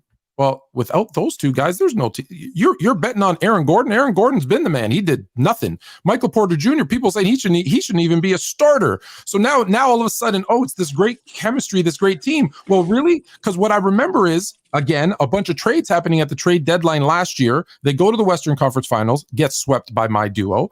And then this year, they're going to be great. They're going to be great. And what's everybody crying about now? Oh, they need more help. They need a new coach. They're not good enough. Then hold on a minute. They were great last year, and now it's the same two guys leading that team. Why aren't they playing great? Why after their tournament they've been like 0-4? Like, where is this consistency? The team is great, and then it's not great. Denver lost two of their defensive leaders in Brown and Green. They lost all their color. And what did they do? They still are the best duo right now. And that's what we're talking about. We're not talking about last year. We're not talking about what they did last year. We're not talking about their supporting cast from last year. We're talking about now. When I look at statistically, when I look at the standings, when I check out my eye test, these two guys complement each other better than Anthony Davis and LeBron James. Anthony Davis, again, already this season, we're screaming that he's disappearing in games. I haven't heard that from anybody else. Have you? So I'm sticking with the champs. And you want to surpass them? Beat them. Wow. Dub, how are you feeling after that? You don't want to know. Dub is speechless. I don't know why. Can only take guesses. Chat. Let us know how you feeling. Just with an emoji. Just drop an emoji or two. I'm not gonna affect the voting. You're not gonna collude the votes? I'm not. I don't want to. All right. Way to play fair this Christmas, Dub. Yeah. It's a minute and 30 seconds for you guys to get your votes in. You guys both came out swinging. Like to see it. This is a very tactical battle in case you guys haven't seen. We didn't have to say a word in between the battles. They just going back and forth. These two are naturally just debaters. And I'm loving what I'm hearing. Waiting for the judges to chime in. What's up? How do y'all two feel about the debate? I feel like the points that Fluent really focused on more than anything was the success that they had. I don't think he focused too much on their success this regular season. To be fair, Jamal Murray's been hurt, so I can understand that aspect. But I think overall he made some good points, and I also made some good points. I think your vote is really going to come down to whose ideology do you more fit with, and if you're valuing overall play compared to play in certain situations with both players for Anthony Davis and Jamal Murray. For me, I hate when people I'm debating against use Lakers because I never want to say anything negative about my boys. But that being said, a lot of talk about past success and when they're healthy, when they're at their best. Anthony Davis, sure, LeBron James. But listen, we're talking about he's still playing great, but he's 38 years old. Anthony Davis does disappear, and that's a problem. That's a problem. All right. We are waiting for the chat. Got a couple more seconds. All right, there we go. I got that too. That's funny. Damn. You put that little horn we got up here to shame. Let me hear that one more time, Fluent. That's a Mack truck. We got a little Toyota over here. But the votes are in. The chat just finished up, and it looks like Fluent won the chat vote 60-39. Shout out to Fluent. He swayed the fans and won the fans. And now I got two judges. We're only here because of the chats. And Judge 1 went 3-1 to Gifted. Mm-hmm. Judge 2. So right now it's 1-1. Fluent got the chat vote. Gifted got Judge 1. Judge 2 went 3-1. And the winner of round 1 is Sports Fluent. Interesting. All right. Canada is up 1-0. Dub, what you got for us next? Oh, okay. I just can't believe some things is going. I'm no see, man.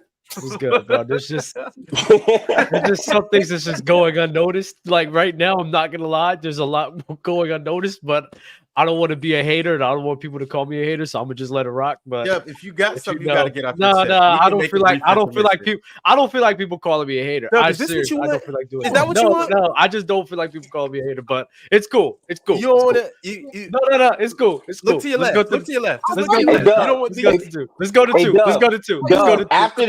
After this dub, I want to hear what you have to say after this whole thing is done. Obviously, you don't want it to, I'm not, because no matter what I say, it's gonna be I'm in the wrong boat, so I just can't say anything. That's hilarious. Okay. So on the second topic that we have today, right? Funny how Fluent picked Jokic. Who is the best teammate Jokic could have? Now you could pick any teammate throughout NBA history. Who is the best teammate that Jokic can have all time? Who went first last time? It was Gifted, correct? Yeah, so Fluent can go first this time. So Fluent will sit here, have the first pick. Gifted, you right next. Fluent, whenever you're ready, the time will start as soon as you start getting it off, man. Man, I struggled with this one because there's so many. And then I was like, okay, I'm not going to take the easy road. I'm not going to like pick a top 10, top 15 player because that's too easy. That's too easy. So again, I'm going to go with players that can complement Jokic. And what do I know about the NBA? Well, I know that in the last 40 years, only 3 teams that didn't have a top 10 defensive rated team won an NBA championship. That's what I know. I know that defense matters. I know that I look at the Milwaukee Bucks and what's holding them back since they traded for Damian Lillard. It's their perimeter defense. That's what's holding them back from being an all-time great team because the other perimeter players dominate them.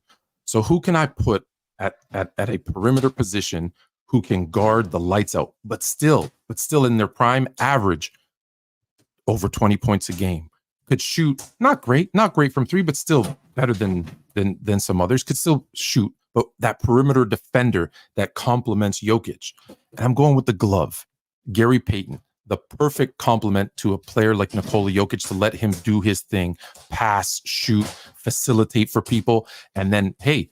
You want to knock Jokic's defense?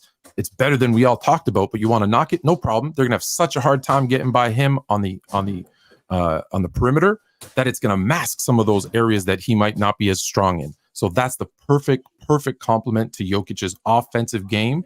Is the best perimeter defender, one of the best perimeter defenders in the history. That's why they call him the glove. So his ability to also his ability to play defense, to put pressure on other perimeter players, cover up those mistakes. Gary Payton with Nikola Jokic, that's the best teammate. If I'm not kind of cheating and picking a top 10, 15 player. Got you. Hey, Fluent, I think there's some noise coming from your background. There absolutely is. They're playing hoops down here. Oh, okay. It's the holidays. Got you. I just wanted to make that be known, but if you know, I know what's going on. I've been here before. I've been in the kitchen. That's the sound of the pots and pans clanking. That's the sound of him throwing in the ingredients and stuff like that. That's the water boiling. Yeah, Fluent in the lab right now. I see you. Gifted. Let's see what you could cook up. It's on you next. Yeah, so this was a very good topic. I almost overthought it, but I said let me not overthink it. Let me put the best passing big man of all time, which, by the way, to me, isn't enough for Jokic. I think he has an argument to be the best passer, period, with how his brain processes things. Let me pair that with the greatest shooter we've ever seen in Stephen Curry. And the reason why I paired them two is collectively, Jokic as an off-ball player, Stephen Curry as an off-ball player, MVP Stephen Curry, these two would play the most beautiful basketball we've ever seen, with the way that they would seamlessly move off of each other. Jokic with his vision, understanding exactly where to find Steph. Steph being the maniac that he is by setting off-ball screens for Nikola Jokic. I think that fit is probably the best offensive fit you could ever think of. And before we talk about defensively, how would that work? Let's keep in mind, Jokic just won a championship with Jamal Murray, who is significantly a worse player than Stephen Curry. Their defense wasn't like a top 5, top 4 defense coming into the playoffs. It was good enough. When you have offense at that level, you're going to overpower pretty much any team that you see. And specifically, when you have 2 players that are as selfless as Nikola Jokic and Steph Curry, there's no question about egos. There's no question about how it's going to fit on the basketball floor. And with Jokic and Steph, they can lead lineups by themselves when you stagger. I did not feel like overthinking this. Let's put the best shooter ever with one of the best passers ever. And let's duke it out and see how that goes. With Steph Curry being able to shoot off of screens, being able to shoot off of isolation. When you're talking about a Stephen Curry and Jokic pick and roll, how you guard that with Steph being able to shoot from 35 feet and Jokic being able to deliver any pass and make pretty much any tough shot in the paint. You have best of both worlds with a roster to where at that point you just have to get athletes and you can make that work. I think Steph and Jokic is the best type of duo pairing, especially from Jokic's perspective. Hey, listen, that is a great answer. That is a great answer. And like I said in my opening comments, that would have been that's lazy, right? It would have been too easy to just pick, like I said, a top 10 player of all time, the greatest shooter of all time. Like that's easy. That's easy. You know, I want it to be like a true debate where we, you know, use our minds, use our basketball knowledge as opposed to picking easy guys like that. So it's a great pick. And you're right. Greatest passer, greatest shooter. He is by far the greatest shooter of all time. But here's the things that I know. More top 5 defensive rated teams have won NBA championships. And that's what matters again to me is winning. So more top 5 defensive rated teams have won a championship than top 5 offensive rated teams in the last 40 years. I know that I can find shooters in today's NBA because I have at least 50 players who shoot close to 40% from 3. So I can find shooters. I got almost 40 players averaging 20 a game in today's NBA. So I can find the scoring from a ton of different places. What I can't find is perimeter defenders. Damian Lillard is a significantly better player than Drew Holiday. But that Drew Holiday is a significantly better fit with Giannis and the Bucks, just like Gary Payton is a significantly better pairing with Nikola Jokic because you need that perimeter defense. We've seen what's been happening, and that's the problem. Again, I can go up and down the list when I look at championships because that's what we're talking about. We're not talking about who's the best duo now this time. We're talking about how can you build a championship team, and to build a championship team, you need defense. Don't listen to what that dude, what's his name? What's that name? Agent Zero Basketball Knowledge is telling you. He doesn't know. He doesn't know that when you look, it's defense that wins championships. Yes, in basketball. Go look up the stats, people. It is the top defensive rated teams that win. Only twice in the last 40 years has a non-top 10 defensive rated team won a championship. Like 10 times not a top 10 offense. Yeah, it's on you. Yeah, so the cheating stuff is cool, but at the end of the day, the question says best teammate Jokic could have. Stephen Curry and Jokic are the best pairing you can have. You can call it cheating, you can call it whatever you want to call it. It is what it is. And again, I'm pointing to the fact that we just saw the Nuggets win when it was Jamal Murray and Jokic as a duo in a vacuum. What did they do? They found pieces that fit those guys' play style, and they beat a ton of teams that were defensive oriented because the offense was too much to overcome. I'm now upgrading Jamal Murray for Stephen Curry. And I kind of find it funny how you would reference Damian Lillard in comparison to Drew Holiday, when in reality, Steph is a much better player than Damian Lillard as well. And more importantly, Dame is not running off ball like Steph. He's not relocating as consistently as Steph does. And he's also not a better shooter than Steph. Steph is the best shooter of all time. Jokic will find him wherever he's at. And when it comes down to how they can fit, guess what? Steph is not a guy that has to be on ball, that is going to demand his touches. Steph is down to play off of Jokic, just like Jokic is down to play off of Steph. You want to know how I know this? Because Steph Curry plays off ball for Chris Paul right now this season. Steph Curry's played off ball for Draymond Green. When Kevin Durant came to the Warriors, the reason why it fit perfectly is because Steph could play off of Kevin Durant. Kevin Durant still found his shots in the flow of the offense. So we're talking about Jamal Murray and Jokic. You're adding Steph now instead of that on a roster that you can get guys to fit around them. Aaron Gordon is a findable player realistically in a vacuum. You can find players like that. And when you have Steph, your degree of error is like much easier than any other pairing because all you have to do at that point is just find guys that fit their play styles. And again, the staggering. Without Jokic on the floor, Steph can dominate a game. Without Jokic on the floor, Steph can dominate a game. So regardless, in any type of capacity, there is no answer but Steph and Curry if you're talking about this. Offensively, it's just too much of a premium. And once again, Denver won the title last year. They were not some top 5 defense coming into the playoffs. They weren't. So it's interesting because 5 seconds ago you talked about the perfect roster built around Denver, and what is their that roster that was built around them? It was quality defenders. Aaron Gordon played great defense. Brown played great defense. All these guys played great defense, and that's what you need. So again, yeah, I bounced it around too. I thought, yeah, Steph, KG, Jordan, Kobe. There's all these guys, and I thought too easy. Too easy to make a case for these guys. Show how good of a debater you are and pick a guy that has to be proven that he's a good fit. And when you say Steph is better than Dame, yeah, you're right. He is better than Dame. He's the greatest shooter of all time. Absolutely. Just like Dame is significantly better than Drew, but that team isn't better because at the end of the day, you guys don't want to admit defense wins championships. I can throw you the stats at you again. Go look it up yourselves. Top 5 rated defenses win more than top 5 rated offenses, period. In the last 40 years in the NBA, since they had a 3-point line, that's a fact. It's not an opinion. It's not me trying to make a point.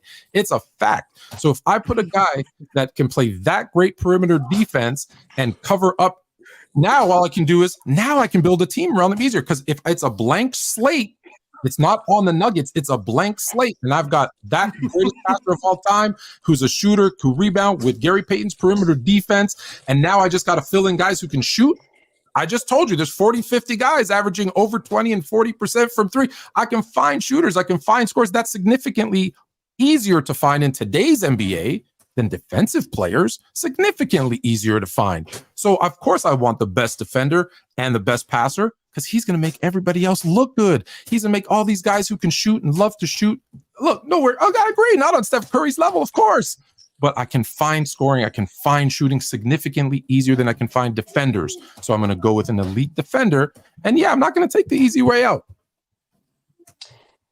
So I love the Drew Holiday comparison you keep trying to mention with Dame. You do realize Giannis is a significantly worse offensive player than Jokic, and he has his limitations. For instance, Giannis is not as good of a screener as people believe him to be. Jokic is a much better screener. Also, Giannis can't shoot the ball. Jokic can shoot the ball. Steph Curry can shoot the ball, and they both play off the ball in a myriad of ways. So that comparison really makes no sense. If the implication is Drew Holiday makes the team better over Dame because he plays defense, sure, for that roster construction, maybe you can make that argument. Not for Jokic. And you keep saying, oh, I can find shooters. You can't find the greatest shooter we've ever seen shoot a basketball in the sport. You can't find that. So when you have Jokic, you have Steph. I promise you, I can find a Aaron Gordon type of player. I can find a KCP type of player. And I say that because they literally found it and won with Jamal Murray, who is a worse point guard than Stephen Curry. You're talking about Steph Curry being able to really scare defenses by himself on a roster, which, by the way, they won the title in 2022 against a Boston team that played the best defense. They had the most talent, right? But Steph himself was making insane phantom shots that he broke the Celtics defense down like crazily on a roster that had Draymond Green, non-spacer, Kevon Looney, non-spacer, and they were still able to win because of what Steph was able to do. If you give Steph a Jokic level talent who can screen for him, find him exactly where he's at, and actually finish the shots at the basket and from the perimeter, it's not even close. And again, you talk about president. I'm pretty sure this Nuggets team did not go into the playoffs with some top 5 crazy defense. People actually said we pick against Denver because of their defense, and that didn't happen. We're talking about adding Steph Curry to this, and you can find the other players. At the end of the day, if you get 2 MVPs and you have them roll the ball out there and their games perfectly complement each other like Jokic and Steph, that is the question. So Steph Curry should be the answer. Not trying to be different. Wow. We got one more. Oh, there's another one? Wait. Oh, we're doing 4 for all of them? Or we're doing... Yeah, I mean... that was 3, right? If y'all don't want to go another round, we don't have to, but... Whatever you guys want. You're the host. Do you guys have closing arguments? Closing points? I mean, y'all can go or choose. I don't know. I think, and I made my point. Correct me if I'm wrong. I think both of y'all said everything you had to say about this topic, correct? I believe so. Yeah, Ron. All right. I think that's good. Yep. Let's go ahead and run it then. We have 2 minutes of voting. Go ahead and put that up there. Chat. Go ahead and do your job. Y'all go ahead and cast your votes. Choose who you guys think won this amazing battle. Fluent went with Gary Payton as the best teammate to go with Jokic all time. And Gifted Fluent is funny, yo. Steph Curry. Fluent is funny as hell. That Dame stuff had me laughing, bro. I'm sorry. No. It's something he was saying and he kept repeating it. I'll say it after the chat is done voting. But I thought that was hilarious that he was doing it. He's funny as hell for that. He is funny as hell for that. I'm not gonna hold you. That was funny. I want to take the easy route. I didn't want to take the easy route. I really thought that I was gonna be the one battling because I thought you were gonna pick Jordan. Initially, I was gonna try to thinking comb through, but at the end of the day, I just thought about the question. I just wanted to address that. I thought you were like a huge MJ guy, so I thought that's where you were gonna lean. But a lot of people think that actually MJ isn't even in my top 5 favorite. Hey, if you guys didn't go with who you went with, who else do you think you would have chose? Because I think Jokic is one of the more parable guys. I'll tell you, the first one that came to my mind, because Jokic is so good at passing, he's great with everyone. So I initially thought Steph, and I'm like, I'm not saying this to sway anybody. And then I was like, that's too easy. And then I was like, KG, because now he's got a big next to him who's intense and can play defense. And then I was like, well, who's a shooter that can also play D? So then I was like, oh, maybe like prime Clay if I'm not, if I'm trying to stay out of the top 10, top 15 players of all time. But I just, like I said, I looked at kind of some of the statistics and I saw how well top 5 rated defenses were. And I'm like, I got to go with Peyton because I think that's, I love matching up. It's just point and a center is a good matchup. I always did that. It's just Ron didn't put the disclaimer that they didn't have to be top 10. So again, I was expecting your best, so I just went my best. The thing, I took that on myself. Yeah, the thing with that point though, Fluent, is you're saying the president, which is fine. I think that was a good point, but he's picking 2 players that literally broke the president. Both of those players broke the president. So in my head, I was like I kept hearing the point, but I'm like, actually, no. Actually, that's not true. Because if you look at those Warriors teams that won with Steph, they were a top 10 rated defense. So top 10. Yeah, they fit right into the mold. No, but a guard of Stephen Curry size and him just being a guy. Listen, I don't think this. Look, the debate no one's ever gonna have is Steph Curry's the greatest shooter of all time. No one's having that debate unless we're all agreeing and high-fiving because no one's arguing that one. Mm-hmm. It was all right, y'all. The polls are out. It's over, and round 2, Gifted won 53-46 in the fan vote. Fan voting. That's crazy. Wait, Gifted won? Yeah, 53-46. Mm-hmm. That's a little close right there. I'm not gonna lie, bro. This is crazy. It should have been that close. No, to be honest, no. Okay. No. Well, the judges happen to agree with you. The fans might be bots. Who knows? There might be a lot of bots in the chats. It might be fake voters. But the actual judges agree, and they both agreed on a sweep in favor of Gifted 3-0. They said it was a close debate. They said the second in particular was close, but I think a lot of it had to do with Steph Curry versus. Yeah, they didn't go with who made the better points. They went with what was the better player. See, I will not have my points be misrepresented. I'm pretty sure my points came down to the fit of the 2 players, the off-ball stuff, and how they can both lead teams to a title when we've seen. Again, they went to the playoffs last year. They weren't a top 5 defense. When you have Steph and Jokic together, you can find comparable players. How do I know this? Because the Nuggets just did it by finding comparable players with Jamal Murray, who's a worse player. That was my point. I don't think that's a worse point, but that's just me. Mm-hmm. Just a quick question, Floyd. You really think that Drew Holiday and Giannis is a better duo than Dame and Giannis? I think to win a championship, yeah. Look at the way it's also because Dame does not have a defensive perimeter player next to him, and the perimeter players that play the Bucks are cooking them. That is true, but we could just disagree. True. It's not. If you're saying it's true, we're agreeing. No. Some part of it is true. I disagree with the whole premise though. But Ron, are you ready for the next debate? If the debaters are ready, I'm ready. Let's get to it. Fluent, you ready? Yeah. What's the next debate? Gifted, you ready? Ready? Yeah. All right. For the next topic we have here today, we have the unquestioned most iconic NBA player in NBA history. So I believe Fluent had the first time last time. Gifted, here you go again. Number one, who is the most iconic player in all of NBA history? So just so the chat knows, Ron told us that LeBron and MJ were banned and we could not use those two players. For me, I lean with a player that to me is the perfect gap for the older generation and the newer generation. I lean with Kobe being Bryant. And the reason why I say Kobe might be the most iconic player in NBA history is before you even get to the basketball floor, his mentality on how he approached basketball every single day, that mentality lives on for everybody in the world.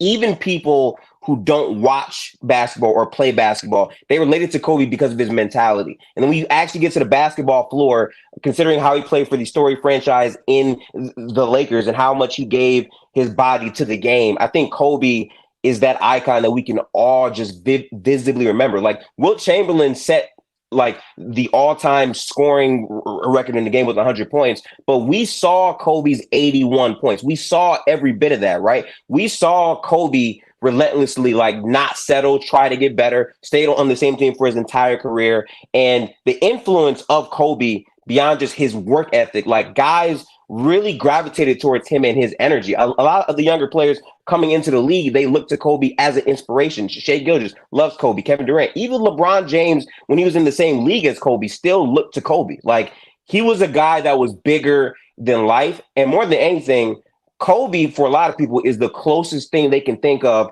to Michael Jordan. For some people, Kobe is their MJ. So for Kobe to take that and bridge that for the younger audience as well, a lot of people had the privilege of watching Kobe more because television and technology had advanced. Some people couldn't see Jordan, but they got a chance to see, you know, something close to it in Kobe Bryant. So the on-ball stuff and also out of basketball, I think Kobe Bryant, for that reason, is the most iconic player in NBA history. That's my argument.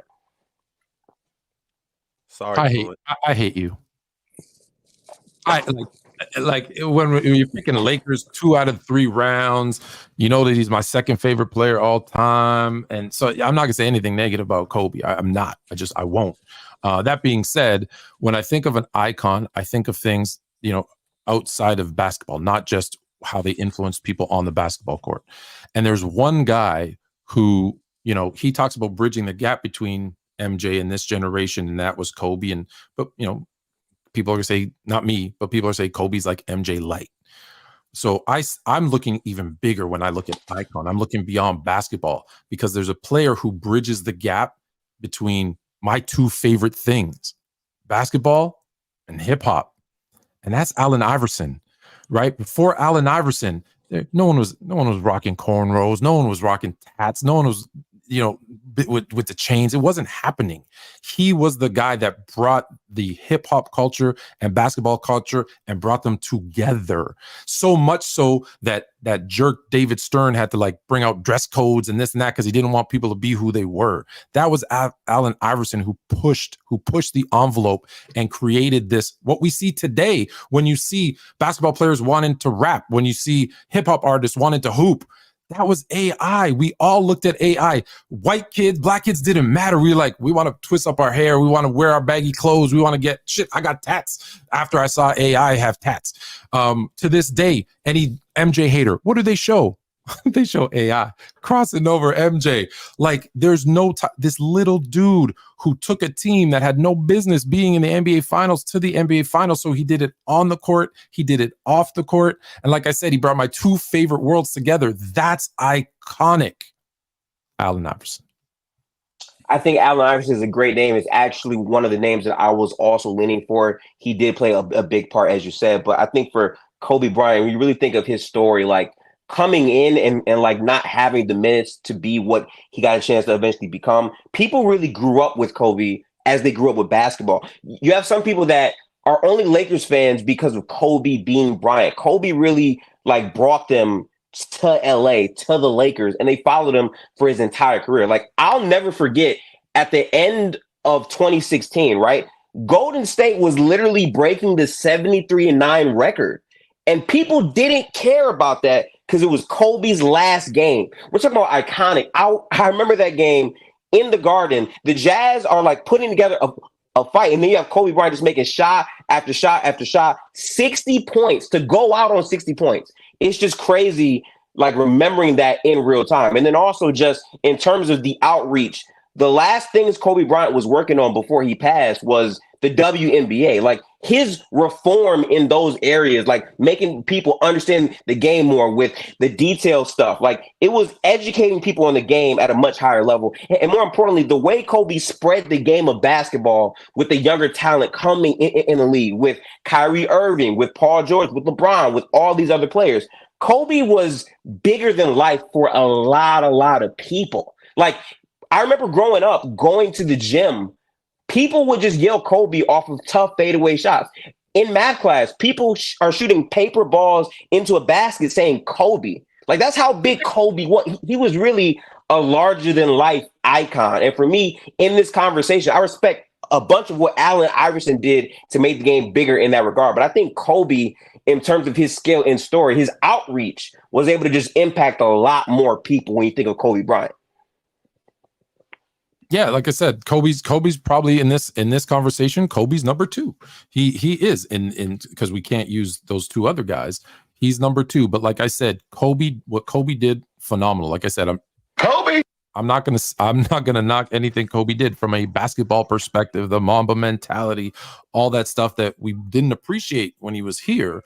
But like I said, when we think of icon, we got to think outside of basketball. And what Kobe did for basketball was phenomenal. But what AI did for culture, what he did for, like I said, music and basketball, what Kobe did, there's a certain percentage of people that can try to do that can have that Mamba mentality. And it's great for those people that have that motivation and that dedication and that willpower. What AI did was for everyone who loves music, who loves basketball, who loves apparel, the clothing, like I said, the tats, the jewelry, the hair. He literally affected the way people dress. He changed the way that people dressed. He changed the music that they listened to. He changed the way they did their hair. He changed everything about an entire generation of basketball players, the way that we played. We can't all be Kobe, but the little guy, Allen Iverson, 6 foot, 150 pounds soaking wet, and being that influential. Like I said, we're not talking about who's the better basketball player. We're not talking about who, had a greater career. We're talking about who affected the masses more. Kobe affected some people more. Allen Iverson influenced everyone in every culture to, like I say, dress different, look different, play different, dress different. Everything was Allen Iverson. Like I said, my tats are because of Allen Iverson. My horrible hairstyles in high school were because of Allen Iverson. But I forgive you. It's okay. He's an icon. Yeah, I can respect everything that you said, but when you think about Kobe Bryant and iconic, again, I hear you on the clothes thing with Allen Iverson. That's definitely true. But Kobe wasn't something you could wear. Kobe was a mentality. Sure, you might not be big enough to get into the NBA, but you can be the Kobe of working. You can be the Kobe of I need to make myself better every single day. You can be the Kobe of I want to get the best grades. I want to do this. I want to accomplish my dreams. You can be the Kobe in that regard. It's the mentality and the work ethic to tirelessly, no matter what, work hard. Kobe would wake up at insane hours, barely getting any sleep because he wanted to make sure he was better. He was training himself to such a hard degree to where if his left arm was hurt. He could shoot off the right. He could jab. Like he dedicated countless hours to his craft. And when you talk about something that's being transcended for the sport, it was absolutely that. Think about all of the athletes impacted by Kobe who you don't even think watch basketball, who were at those Lakers games seeing Kobe set records and have monumental moments. Outside of the sport, when Kobe passed, the public outcry for Kobe and what he meant, it just proved how much larger than life that he was. Because even people that haven't picked up a basketball, they can relate to working hard to accomplish things. They can relate to always falling down but getting back up. And that's what Kobe did. In his Oscar film that he showed that was beautifully animated, he showed the grind and the effort that he did to be great. Because at the end of the day, a lot of us on player stories or in life, we're striving to be great and be the best that we can be and what we can be. And Kobe showed us that, wow, this skinny kid grew up. He gave a lot of effort to the game. He was able to be great because he was chasing MJ. He wanted to be great. So Kobe's mentality makes him the best icon in NBA history.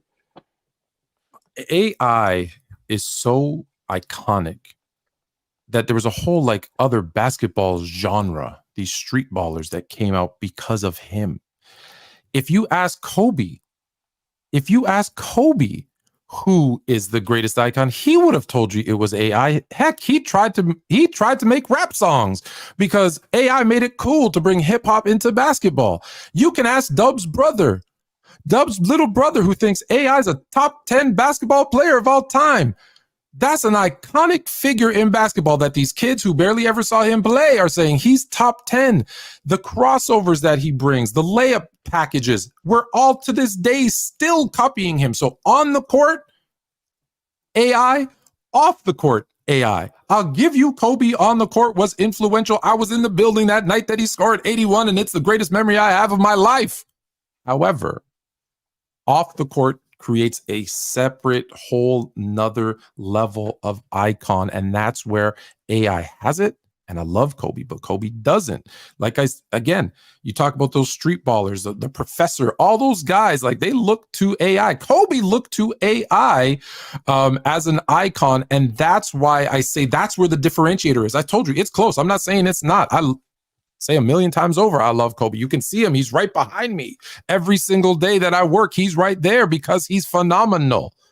But Iverson still got that world icon class just over Kobe because of the other things, because of the clothing, the tats, the jewelry, the music, all of that stuff. And look, again, don't listen to me. Go look it up. Kobe agrees with me that it's AI. So if Kobe says it's him, I'm agreeing with Kobe. It's AI is the greatest icon between the two. Oh. All right, fellas. It's on you, Gifted. If you want to go again, you can. If not, we can put up the poll. You guys have one more round in you. We were scheduled to go 4. Do you want to go one more? Honestly, I've made my points and I got to throw up. So I'm if we got to go 4, I'll go another one. I'll go if you want, but I'm good. I'm down for whatever. Up to you. Do you have anything you feel like you need to say before everyone chooses to vote? Honestly, I think I made my points. I'm good. All right. Yeah. Run the polls. Let's do it. Uh-oh. That was actually a very good debate. I actually enjoyed that wholeheartedly. That was very fun. Yeah, I was surprised no one picked MJ, but we couldn't. Oh no, MJ and Bron were banned, so we had to like think outside the box. Yeah. I was really juggling with Kobe or AI. I had a feeling he would pick one or the other. That was very, very good. Yeah. I had this ready for a reason. Kobe. It's good. It's a good crazy. It's a good answer, but yeah, AI just a little bit more. Hey man, Kobe's all over your room. You know? Yeah. Hey, I'm a Laker. I mean, I wonder why. You know? Hold on. I don't know. I'm an MJ lover who hates LeBron, but LeBron's all over my room too. So no one really knows the truth. Do you have a LeBron ad lib queued up, ready to play? LeBron James. Okay. He got it all. Impressive. All right. Now let's find Allen Iverson. The post game presser.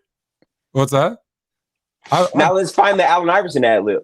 I got it. I have it, but it's long because it's I'm on practice. No, I'm just messing practice.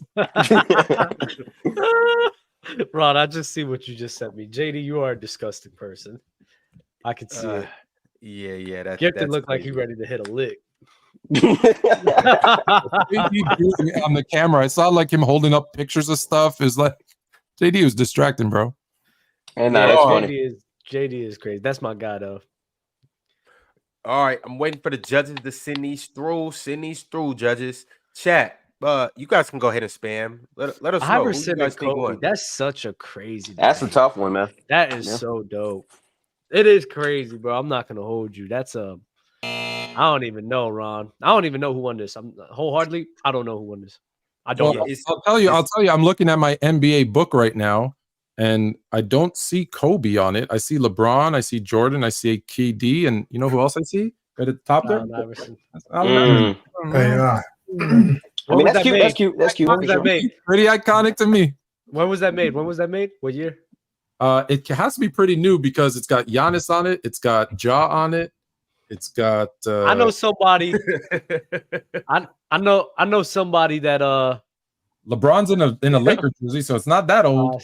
Wait, so then are we respecting a cover that has all these athletes and not Kobe on there? I don't know. I was just saying. It got Kelly Oubre on there. Yeah, that is crazy. Dang, so they got Kelly Oubre, but no Kobe. That's that. They got Kelly Oubre because they want to sell. I don't know about that. Kelly's beautiful though. You got to put her on there. A beautiful man. I don't think anyone should be ashamed to say that. The votes are in. This debate was very close. This one was tough. I want to say tie. Say, come on, y'all. I need answers. Great debate. Close battle, though. All right. The judges have spoken. The chat has spoken as well. Damn.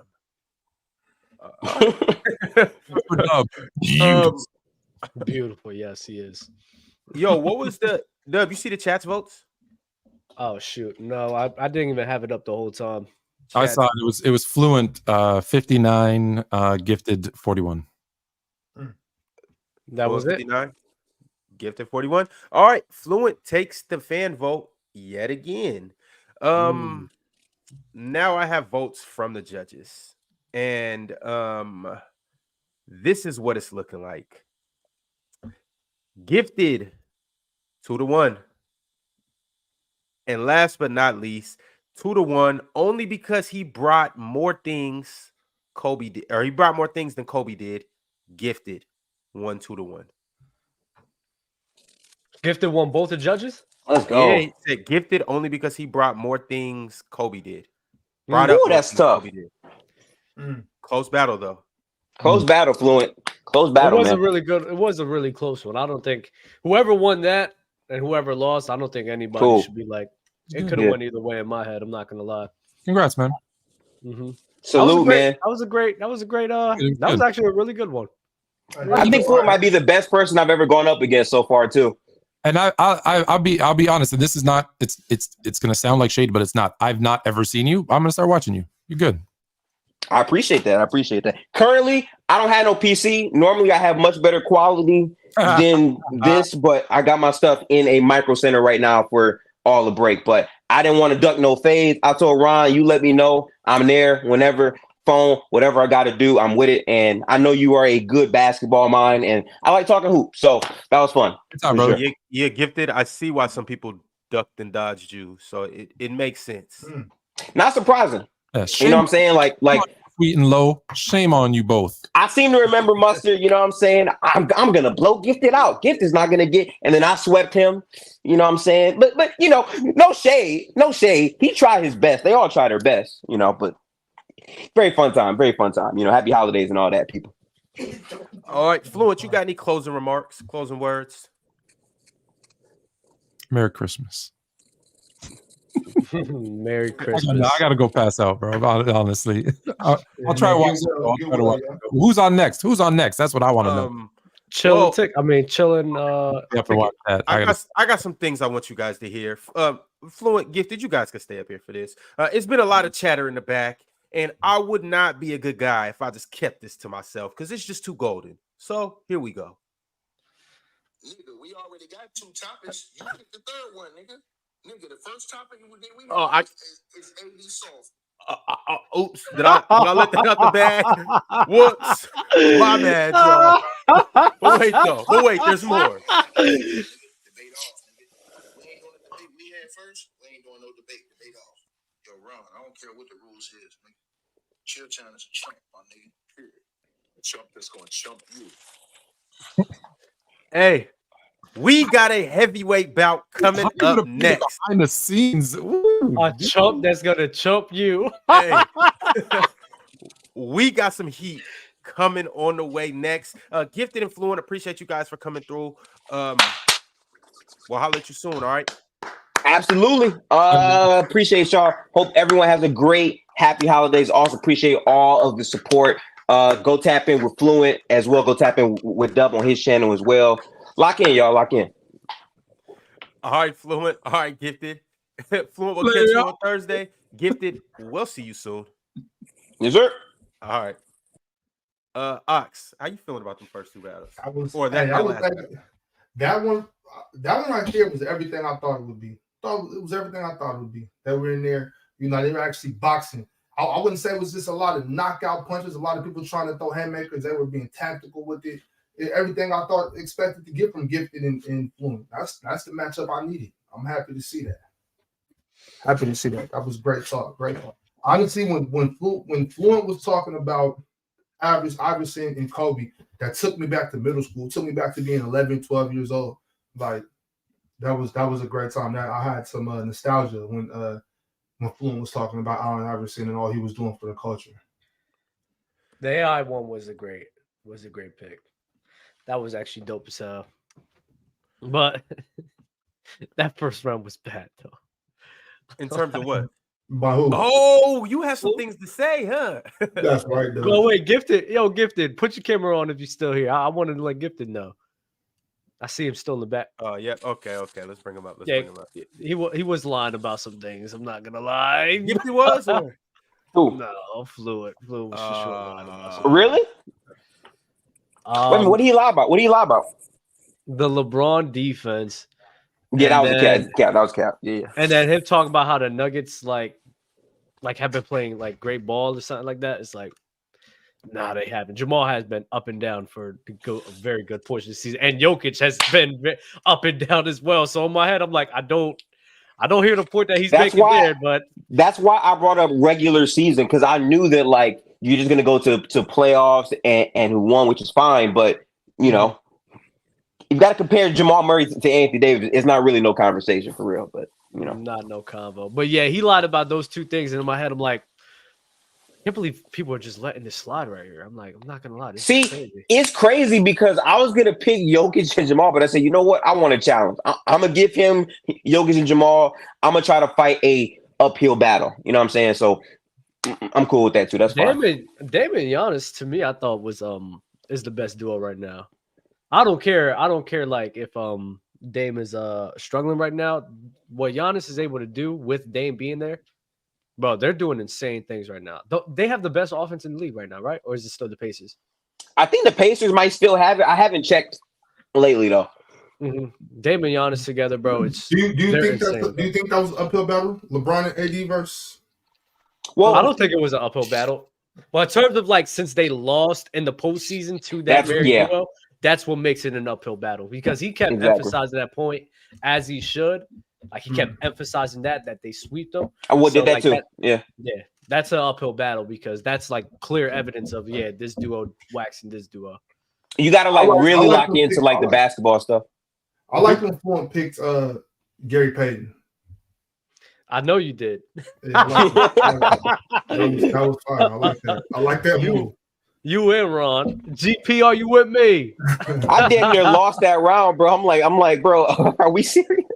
Nah, that was the chat was you doing you disgusting. That was crazy, bro. That was crazy. There like, there's no way they're doing Gifted like this. All right, no way. We do gotta go. We gotta get on to the main event. Gifted, appreciate you for pulling up, holding Absolutely. down. You are 2-0 on the Players' Choice platform, so we'll see how long you can keep this going. Hey, we'll see next time. Hey, big 2-0. Have fun with the event. Make sure to go tap into my channel if you rock with the content. You know what I'm saying? I'm 2-0, handle business, haven't lost yet. Trying to stay undefeated. Gifted Hoops on YouTube. This is my setup right now, but normally it's way better, quality than this. But we don't run from fades. I'm present every time. So Ron, you know where to find me, bro. Gifted, right quick. Is it anybody that you want to see in this arena on the next battle, whether it's a Valentine's Day battle or maybe it's a Martin Luther King Day event, or you never know what it might be? Is it anybody that you want to call out right now? Man, listen, bro. It could be Mars, Low, Ox, Ron, Fluent again, Mustard again. I don't care who it is. I'm not ducking nobody. It could be Dub. I'm cool. You just let me know. I'll pull up. All right. I'm not sure. No doubt. All right, well, we'll catch you in a little bit, Gifted. As for you two, I'll see you in a second. You guys don't go nowhere. Go grab some popcorn. Go grab something to drink. Go get whatever you need to get because it's about to get real crazy. Are they ready in the background? These two, are they ready? Maybe not. We'll see when we get back. This gonna be one for the ages, y'all.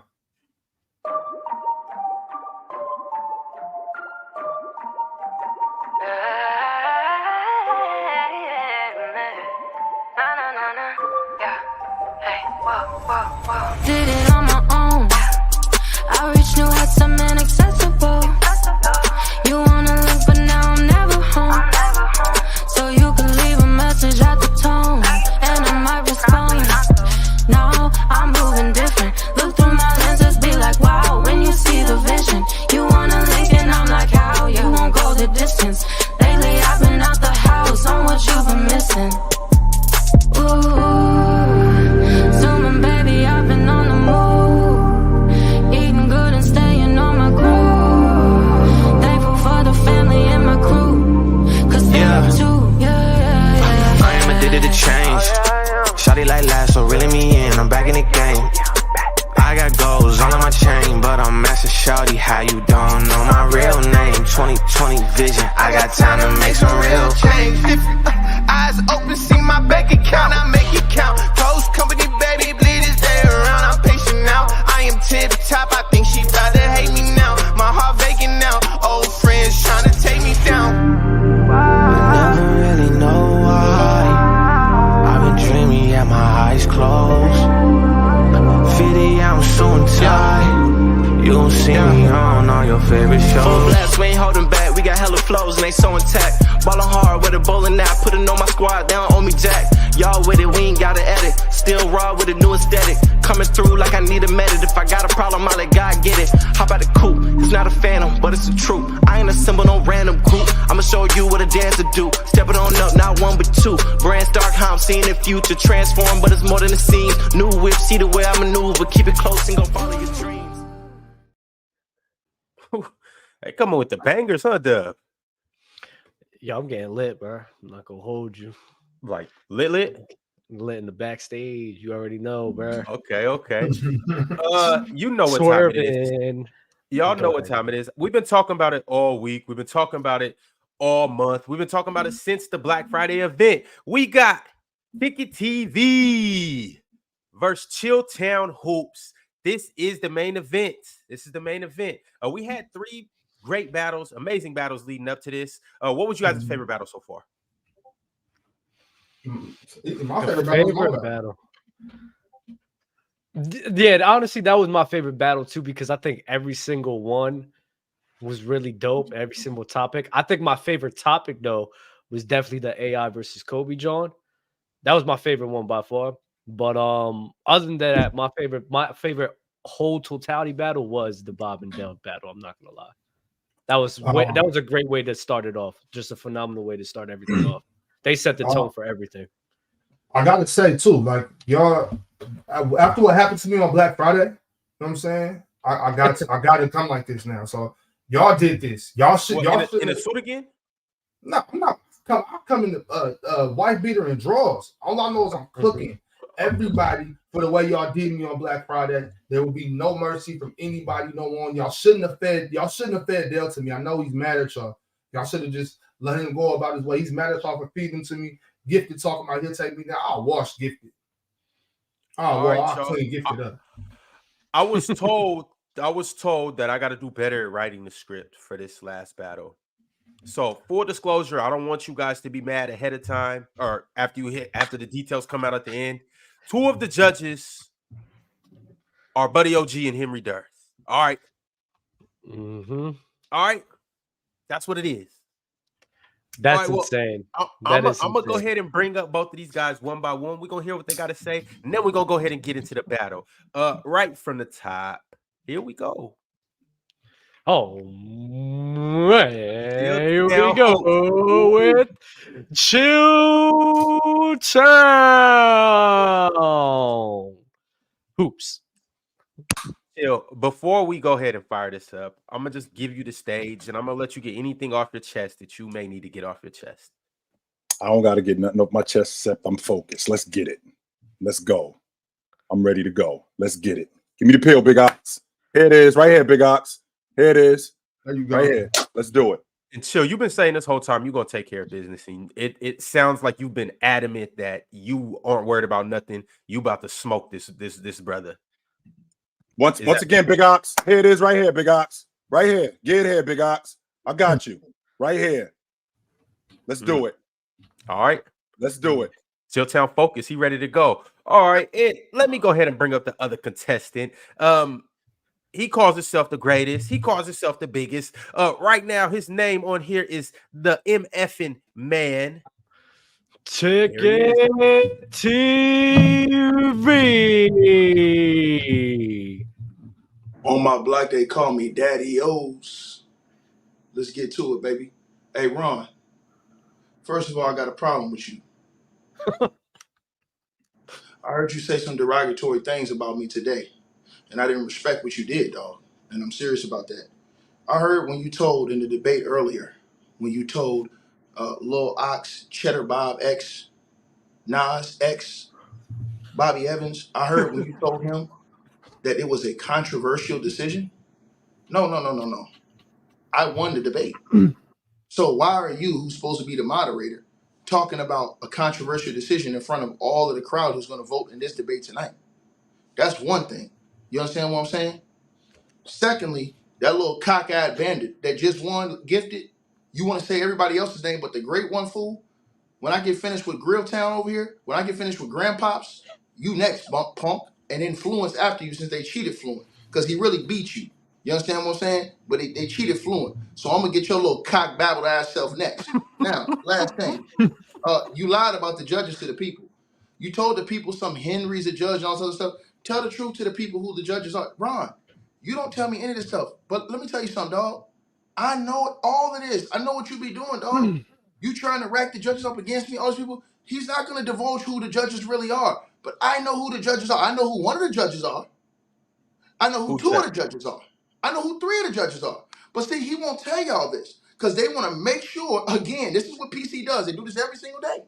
They want to make sure they try to make me look bad and cheating. It's disgusting. But let's go. I still come to get it on. Let's go. All right, let's get it in. Ox, I'm sorry you had to catch strays, but and what you did with the judges was nasty. What you did with the judges was nasty, Ron. You know what you did. What Ron do? You know what you did. I ain't gonna tell the people. You know what you did. You know what I'm saying? Just like last time, you tried to show the people, show the judges who you thought was gonna be. Everybody was gonna think they was in my favor, but you didn't show them that you put the biggest TicketTv hater known to mankind, Age 30, as a judge too. You didn't tell them that. You didn't tell them that Shaq was another judge too. Dude who runs this trust. See, you don't tell all them people that, right? So these are all the forces that's going against me. Yes, Shaq, I see you. You fake ass Dr. J. I see you back there somewhere laid up. Stop playing with me, bro. Stop playing. I know all this stuff, man. I know what y'all be doing, bro. So like I said, once again, Ticket is on the road. Let's go. Chill, you at home? I play anywhere. It doesn't make a difference. I think they both at home. If I'm gonna be real, I ain't no at home. How I'm at home, they both at home, man. Everybody loves you, Ticket. Everybody loves you, Ticket. Everybody loves you. Let's be real. Don't do this, dog. Don't do this, bro. Ticket. Everybody loves you, man. Don't do that, bro. Bro, don't insult me like that, bro. Every single day I come in, all you gotta do is look at the comment section. Look at the comments, bro. It's all disrespect. Oh, yeah, the chat is the chat. It might be one person that go hard for me in the comments, and everybody gang on that person. But the thousands of people that go against me, don't nobody say nothing about them on this channel. Hey, the chat's the chat. If that's the Man, case, we whatever, both man. not at home. But let's be Whatever, real, man. Ticket. Let's We go, man. both Let's at go, man. home. Let's go, man. Let's go, Let's go, Ticket. man. Come on, Let's fam. go, man. Let's go, man. Let's go. Come on. Come on, Ron. Let's get into it. Dub, you can go ahead and present the first topic. Yo, judges, y'all all be fair. Fans, y'all all be fair. Let's get to it. All right, guys. For the first topic of the day for this legendary debate with TicketTv and ChillTown Hoops, is Anthony Davis soft? Now, everybody's been deciding who goes first, who gets appeal. Chill, seems like you're demanding for the appeal first, so I'm just gonna ask you: do you want to go first, or Ticket? Is it you that wants to go first? How he get home court? You go. No, You go first. I'm asking both. No. I'm asking both of you. I'm asking. Why don't y'all hold on? Why don't y'all do it fair? And why don't y'all flip a coin? And he pick tails, I pick heads, and whoever gets to pick who goes We've first. been letting everybody decide. I got a coin right here. We need to make sure that. Don't you want this to be on even grounds? Oh my God! All right, flip the coin. Flip the coin, Ron. Flip the coin. Who's calling it? Who got it? Heads. Y'all see? Y'all see that? I don't see that, Ron. What is that? I know you can. I'm flipping it up right now. What is that? Heads. See? Looks like it's heads. It's your choice. It's your choice, Joe. I'll go first. No problem. I don't got a problem going first. Sure, I'll go first. So when you're talking about a guy, Anthony Davis, he was the National Player of the Year in college. With him being the National Player of the Year in college, he took his team to the National Championship. In the National Championship, he is not doing well. 1 for 10 from the floor. He is not getting it done. At halftime of that game, he comes in the locker room and tells his coach, Coach, I'm going to grab all the rebounds and I'm going to block all the shots. You do score the rest of the points. They end up winning, going away. He not only is the National Player of the Year, he's the most valuable player in the tournament. That is not soft. Well, OG, that was in college. What about in the pros? Well, it's interesting you mentioned that because it actually translated over to the pros. Because he gets to the pros, and not only does he put on more weight and get stronger, he's even more dominant as the four-man, which is the dirty work guy. And the one thing that you cannot do as the four-man and be elite in the NBA is not be soft. And Anthony Davis was not that. That game translated from college to the pros, where he averaged a double-double for 4 straight years, 26, 11, and 3 blocks. In fact, not only 26, 11, and 3 blocks, 17, 18 season rivals Kevin Garnett's 03-04 season. Because not only did he lead all 4 men in points, not only did he lead all 4 men in rebounds, he led the entire league in blocks. So that's what Anthony Davis was doing at that time. So, and we also talking about a dude 5 times, because we're not going to count the 18-19 season because he wasn't hurt. Not only was he not hurt, they shelved him because they were going to move him. 5 times in 6 years, he averaged 68 games, right? On average. That doesn't include the playoffs, where he dominated in the playoffs in the 16-17 season, in the 17-18 season, and actually led the playoffs in scoring in the 14-15.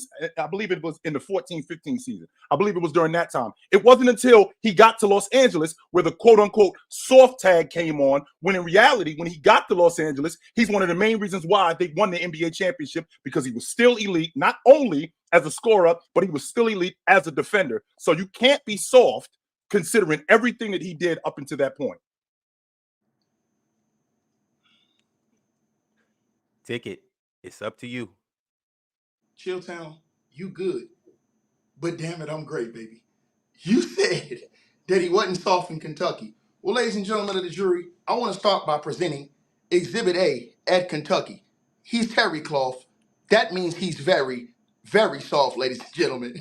That was at Kentucky University when he was getting stripped down, spanked, and ran across the rug and didn't do a damn thing about it. And ChillTown wants to bring up a championship college at the University of Kentucky who parades 5, 6, or 7 NBA players every single year. You're done, son, from the beginning. Now, let's go to the NBA, where he's one of the softest, and the ticket means softest dudes to ever play basketball. AD, sir, he started out soft at the New Orleans Pelicans. I have the proof.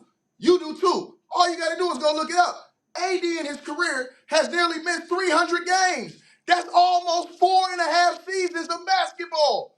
No, almost 4. That's crazy. Now, let's start.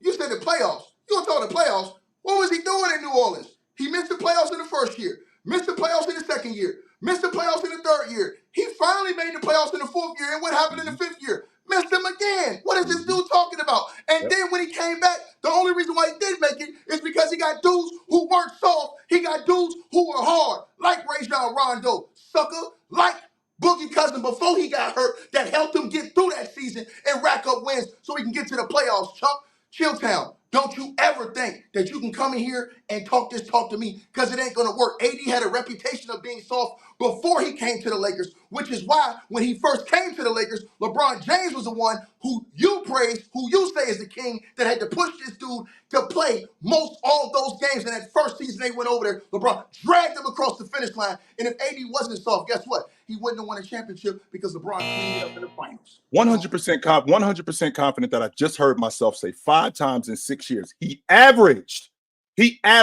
68 games per season. The last season that he was in New Orleans, he was not hurt. Not only was he not hurt, he was shelved because they were trading him. And that's just in the regular season. That doesn't include the playoffs, where he dominated when he got to the playoffs. This is the same dude in the 17-18 season who out-rebounded the Portland Trail Blazers front line, averaged 30 and 12. This is the same dude who you just said was soft because he didn't make the playoffs, even though he was first-team All-NBA, first-team All-Defense, and did not make the playoffs. That's not soft, sir. Not only is that not soft, that is called elite. So when you're talking about a guy who plays that much, which rivals, by the way, Giannis Antetokounmpo at that time, which rivals Blake Griffin at that time, all of these guys, Anthony Davis was ahead of them. And this, at no point was it considered, no point was he considered not better than that guy. So when you're talking about him getting to the Los Angeles Lakers, when he got there, finished right outside the top 5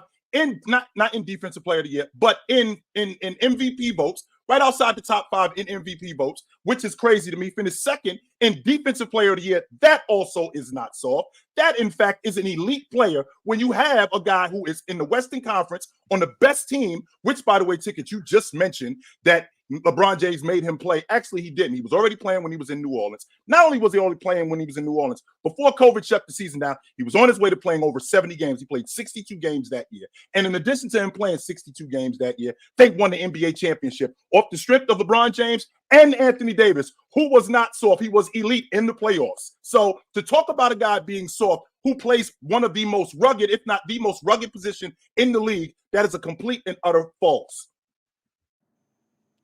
Ticket is back to you. Round 2. Let's get it. Once again, I'll debunk your point once again. You easy to beat, sir. First of all, he's terry cloth. That means he's very soft. And he was soft in New Orleans. Ladies and gentlemen of the jury, I'm Johnny Cochran. And if the glove don't fit, baby, you must have quit. I have the evidence right here that he was soft in New Orleans. He was out here getting the hell beat out of him in New Orleans, holding his baby nuts. And we all seen him over and over and over and over and over again. We saw it not once, not twice, not 3 times, not 4 times, but AD almost missed 150 games as a New Orleans Pelican. So stop saying he wasn't soft. He's terry cloth, very soft. And then, again, I have to burn this through your brain. Let's talk about how soft he was when he came over to the Los Angeles Lakers. LeBron James did have to push him to play most of every single game. That was documented. Google it. Then, not only that, you look in the dictionary beside soft, and a name comes up, Anthony Marshawn Davis, right there in black print. Now, let's talk about how soft he really is. AD is so soft that last year in the Western Conference Finals, when they were looking for him to be this big dog you in here crying and complaining about, the creme de la creme, the best of the best, what happened? He got against real big dogs like he always do when it's time and folded 10, like he did against Big Jokic. And you had a 40-year-old LeBron James trying to close the deal because his bum couldn't do it. Now, ChillTown, let me rewind you back the last 30 seconds and take you through these LA streets. Ladies and gentlemen, ChillTown. Anthony Davis, sir, in his career, has had over 145 injuries. Do you know how many of them were non-serious injuries? 115 were non-serious injuries. This dude get a paper cut. He's on the sideline crying. You see it. So I'm glad you brought that up, Ticket, because after they won the NBA championship in the 1920 season, after they won the NBA championship, they had a 6-week gap where training camp opened right back up. Anthony Davis, who, by the way, had to get right back to it and played the 5, moving over from one position to the next. We don't say that about any other player in the league who has to change positions. We didn't say that about Tim Duncan when he moved over from the 4 to the 5. We didn't say that about any other player in the NBA when they moved positions and got hurt. When Tim Duncan got hurt and they lost in the first round to the Memphis Grizzlies because he had a knee injury, we didn't say a peep about him being soft. Not one peep. And you know why? Because it's Tim Duncan. But Anthony Davis, who his team was the NBA championship, and then the next year he ends up getting hurt because they got basically 6 weeks off and he has to get right back to it. Meanwhile, the next year after that, he's actually playing more games. And then the next year after that, which was last year, he played 56 games, which had the Los Angeles Lakers defense at the top of the NBA, and he should have been the defensive player of the year because he had the same amount of games played as Rudy Gobert, who won the defensive player of the year in the 17-18 season, which, by the way, he came in third to him that year. The rivals the same season when he basically had the same season as Kevin Garnett. So when you're talking about a guy being soft who plays the most rugged position in the game, not only the most rugged position in the game, who's relied on to score as much as he does, not only score as much as he does, rebound as much as he does, and play as hard as he does, this guy cannot be soft, because if he's soft, then we're talking about a whole bunch of other people being soft. And for a guy to go up against Joker and put 40 and 20 on him and just not be as good as him does not make him soft. I can be as good as anybody else, but this guy can be better, which Joker clearly is better. That does not make me soft. And I'm still waiting for you to make legit points, which you haven't made one, sir. All right, Ticket, it's on you. Again, this bum is easy work. Like I said, this isn't a debate about if you're skilled. This is a debate about if you're soft. When Paul Gasol went to the Los Angeles Lakers, he was skilled, but he was terry cloth soft. And that's why when he ran up on Kobe Bryant told him it's either one or two things. You're going to do it my way or your ass going to hit the highway. Also, let's talk about another dude who has 4 Defensive Player of the Year, who does all of these things that you say that are great things on the basketball court. He would score the basketball in his prime. He would dunk on dudes. He would break the rim down. He would grab all the rebounds. He would block all the shots. Dwight Howard. But am I going to listen to Grillio Sparks, Grilltown? Or am I going to listen to the man, the myth, the legend, Kobe Bean Bryant, when he looked that bum straight in his eyes and said, "You're soft"? So if Dwight Howard is soft, Anthony Davis is terry cloth soft, ladies and gentlemen. And again, this isn't about if you're skilled. This is about if you're soft. Now, every time AD gets touched, ladies and gentlemen, let's go back to Discovery, because I have Exhibit A right there. I have Exhibit B right there. I have Exhibit C right there. I have Exhibit D, crying like a little baby. E, F, G, H, I, J, K, L, M, N, O, P, Q, R, S, ChillTown. You get the message, sucker. So I'm terry cloth. That means he's very soft. And shut up when I'm talking until it's your time. I talk, you listen. Here we are, y'all. All right, round 4. Let's get to it. Round 4. Your time starts when you start, Chill. So all of those pictures he showed, which are a gimmick. None of those pictures depict Anthony Davis, who he actually is. All he's doing, all of this stuff is props. None of this stuff is actually getting to the facts, which is what we're talking about here. We're talking about a world champion who finished 6th in league MVP votes. And he finished 6th in league MVP votes while leading the Los Angeles Lakers in points, rebounds, and blocks. That is not soft.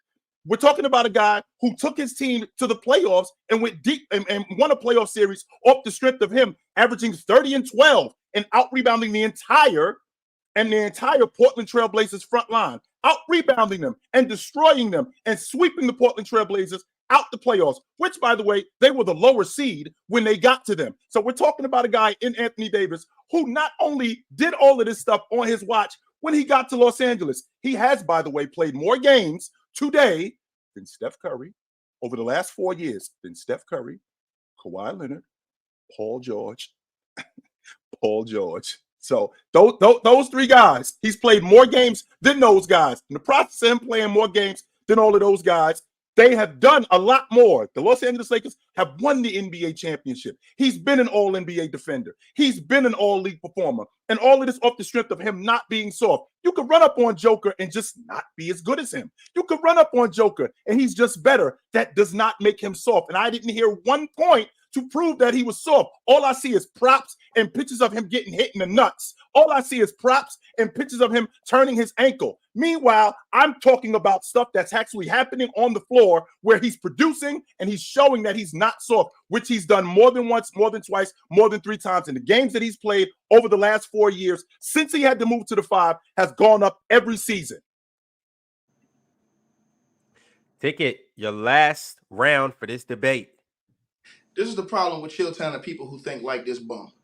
He keeps talking about, oh, this isn't soft, look at this, look at that. Again, AD's the only dude I see consistently stop games for a paper cut. He's the only dude I see consistently stop games to blow his nose. He's the only dude I consistently see stop a game because he has an eye boo-boo or his butt hurts or whatever the hell else is going on. Now, let's get to your part about being great. Because it ain't about what we say. It ain't about what you say. It's about what they say. Now, didn't Rich Paul, when Anthony Davis was at his alleged peak powers in the New Orleans Pelicans organization, running around here telling us that AD was better than Giannis? He's better than all these dudes. He's the best big man in the world. And what happened since that time with this Terry Cloth soft bum?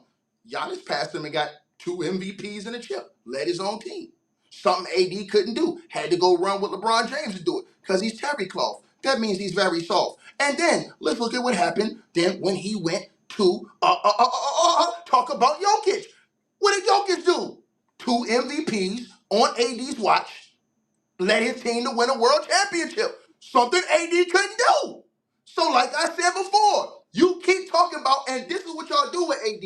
You were just like that big Dumbo running around here looking like a damn fool named Damo, whatever the hell you want to call him. You guys lower expectations for AD, but y'all still want to call him elite. So if he's elite, why that bum ain't elite against Jokic? Why that bum ain't elite against Giannis when it's time? Why that bum ain't elite against any of the few other big men that's elite in the NBA when it's time? Answer that question. The only thing you do is say, oh, because he's better. Well, that's not what Rich Paul said. That's not what LeBron James said. They said he's better than all of them. So all we want to see him do is when he gets against the big dogs, prove it. Or if not, we're going to do you like Kobe Bryant did to Dwight Howard. We're going to point at you in your face, sir, and say, you soft. All right, y'all. I do want to emphasize on the screen it says is AD elite. That was a typo. That was not the title. That was not the title. The title was soft. No. He typed it wrong for if AD is elite. And then hold on. So listen, the topic is AD since you want to help ChillTown, this is the cheating I'll be talking about. Since you want to help ChillTown, let's talk about elite then. Let's go overtime. Let's talk about elite. Chill, do you want to go another round? I know you want to help this bum. I know you want to help this bum. The topic is AD soft. It's not elite, it's soft. I want everybody to know something. I ain't got no notes. Screen ain't on. I ain't got no notes. Probably so should. I'm gonna tell y'all again. Since ChillTown want to talk, he knows. You Since probably should ChillTown keep want to hold on. Since ChillTown keep want to talk to me, hold on. Since ChillTown continues one, hold on. You should write your rhymes down. You hold on. You that battle rap that you should write your rhymes down. Because you sound like you don't write your rhymes down. That's what you sound like right now. I want to ask you one question. Since you keep talking about AD's elite, right? Shouldn't elite players be elite against other players? If you're not elite, elite against the other elite players, how can we call you elite? So here's my question to you, ChillTown. I'm glad you mentioned that. You just said, oh, he's not better than Jokic, he's not better than this one. They already had him projected as being better than all them dudes, and guess what? They lapped this dude because he's Terry Cloth. AD didn't do what Giannis did, which was win a championship by leading his franchise. He didn't do what we got to run the votes. which was We win got a to run the championship by votes. leading Hold up, right quick, franchise. Ticket. So hold up. So if he can't, if he was already Ticket, my dog, I gotta mute you. Because we on a time schedule right now. Yo, start the time. We running the votes. Is AD soft? It's not is AD elite. It's is AD soft. Keep in mind that is the topic, chat. Judges, I did like the elite debate. I'm not gonna lie. Send your votes in. But you guys got 2 minutes to debate whether he's elite or not, or whatever else you might want to do. 100% confident. I saw Anthony Davis outplay elite Joker in the 1920 season. I don't care. You know what, Ticket? I won't say another we word. all know they're gonna cheat me. They're gonna cheat the comment section because they're a bunch of TicketTV haters. I cooked this dude 3 the hard way. Everybody know it. No, you didn't. No, you did not. No, you didn't. You came up here with props and loud talk. That's all you did. And very little facts. Kobe Bryant said this, and who am I going to listen to? No facts. No facts. What does Dwight Howard have to do with this? Kobe Bryant called Because the last I checked, Anthony Davis was the starting 5-man on that crew. Anthony Davis was starting on that crew. So I don't know what you're talking about. So I watched Anthony Davis on that crew. He was not soft. Get out of here. You get out of here. Beat it. Beat it. You ain't talking about nothing. All you doing is bringing props and loud talking. No facts. None. Because you doing None this the same shit whatsoever. y'all did to Elgin. Y'all doing it to me, but it's cool. I know y'all want to see me lose. This is amazing. This is an amazing debate. I'm not gonna lie. The hate is real. Look, Ron knew the debate was his AD soft, but he put elite on the screen to fool people. Then he said at the end of the chat to fool people. These dudes is crazy, bro. I know what y'all do. It's okay. Give ChillTown the win, but y'all gonna cheat anyway. It was a typo. You know, ain't no typo. You know, ain't no damn typo. You ain't typo nobody else debate. Liar.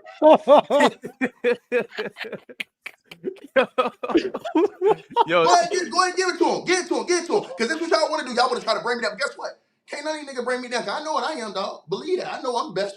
I ain't got a lot. My stats say I'm the deal, baby. Oh, this is great. This is great. With the voting ending, make sure you get as much voting in as possible. Ain't no more voting to get in because they're gonna cheat. They don't like me, so they cheat against me in the crowd. Who won. Like they do every day. Let's see who won this round. Who won this round in terms of fans? It's gonna be all about the judges in the back. Ron, what you got here, brother? All right. I'm waiting for the judges to send their stuff in right now. All right. I feel like, and you know what the crazy is though? I'm pretty sure I don't have it on my screen, but I think the chat did side with you though. They didn't side with me, bro. Let's see, Ron. Who won? All right, here we go. The chat voted. Where is it?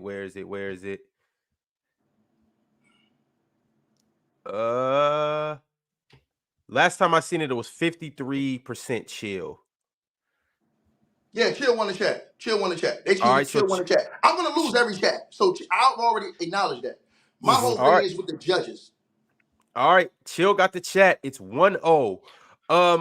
Judge number 1 said Chill talked about production, but Ticket stated situations around him not living up to his potential because of his mentality. 4-2 Ticket or 4-1 Ticket. The next one, so right now Chill got 1, Ticket got 1. The next one is 4-1 Chill. All right, 2 more judges. The next 2 is 3-1 Ticket. If it was elite debate, 3-1 Chill, but is AD soft, so I gotta go with Ticket. All right, we had 2-2, and last but not least, 4-1 in favor of ChillTown Hoops. Cheating is easy on this channel. It's easy on this channel, and they won't reveal who the judges are either. It's easy because if you don't think AD is soft, I don't know what's wrong with you. That was a very good, very, very good round. Very close debate. I can't wait to hear about personally all off A, B, C, D, E, F, G. She'll run around here getting hammy victories, and he gonna run around be happy because of this, dog. I told you, Chill. They're gonna do this to you. When you go against Mars and Low and them, they're gonna vote against you every time. But when you go against me, I'm the most hated out here. They're gonna go with you. And that's exactly what happened with them dusty ass judges. F all of them. And you can hear I'm cheating on every round. I don't care what you do. Yo, Ticket, you still got more rounds. You gonna degrade the judges? Rounds. Yeah, I don't like that cheating shit. I don't care about more rounds. Go ahead. I know what it is. Right. I know what you did. I know who the judges are too. Go ahead. All right. So for topic 2, y'all killing the credibility of this channel because everybody's gonna see it and say, "Damn, y'all did Ticket dirty like that." Boom. I guarantee they won't reveal the judges. Because if they reveal the judges and they tell you that Lowe's the judge and Lowe voted against me, what y'all gonna say then? Interesting. Topic number 2: LeBron versus MJ. A debate that we always hear, but with these two MJ stands and LeBron stands up here, can't wait to hear what both of them got to say. Since ChillTown went first, you got something to say, Ron? Yeah. I was gonna say earlier, you guys were getting mad at me in the chat because MJ was banned from certain topics and LeBron was banned from certain topics. Well, y'all was calling me the host who stole Christmas and all of this. Well, guess what? Hey, guess what? You may not get your present the first one that you open up. Hey, but I had to give it to you guys because this is what you wanted. And y'all talk all this stuff about me. All y'all in the chat room claim y'all hate me, right? I watched the other debates. They peaked around 1.1 thousand viewers. We had 1.7, almost at 2 when I came on. So what's up with this? So y'all just hate the love a nigga. It is what it is. Guess what though? That shit still ain't gonna stop me. Because when I come back on Tuesday, I'm gonna still cook these Negroes the hard way. Period. So you can cheat. ChillTown can have a fake victory, but guess what? He gonna be feeling like Kevin Durant felt after he won them 2 with Steph Curry, which is why he running around here saying he ain't getting no satisfaction from it. You know what I'm saying? He know in his heart his ass got barbecue. That old man know he got cooked. I'm 100%. Elder cooked him, and I cooked him too. And everybody gonna say he got cooked in the comment. Everybody gonna say ChillTown got cooked in this debate. Watch, he ain't gonna feel good about it. We definitely gonna go back and look at the comments, but as of right now, Ticket is on you. We got 4 rounds, 4 2-minute rounds. Hey, the best debate of all time. Hey, somebody said Venezuela League TV. Hey, I got 15 racks a month in Venezuela. Hey, that's good bread. How much you make it work? Show your tax returns or whatever.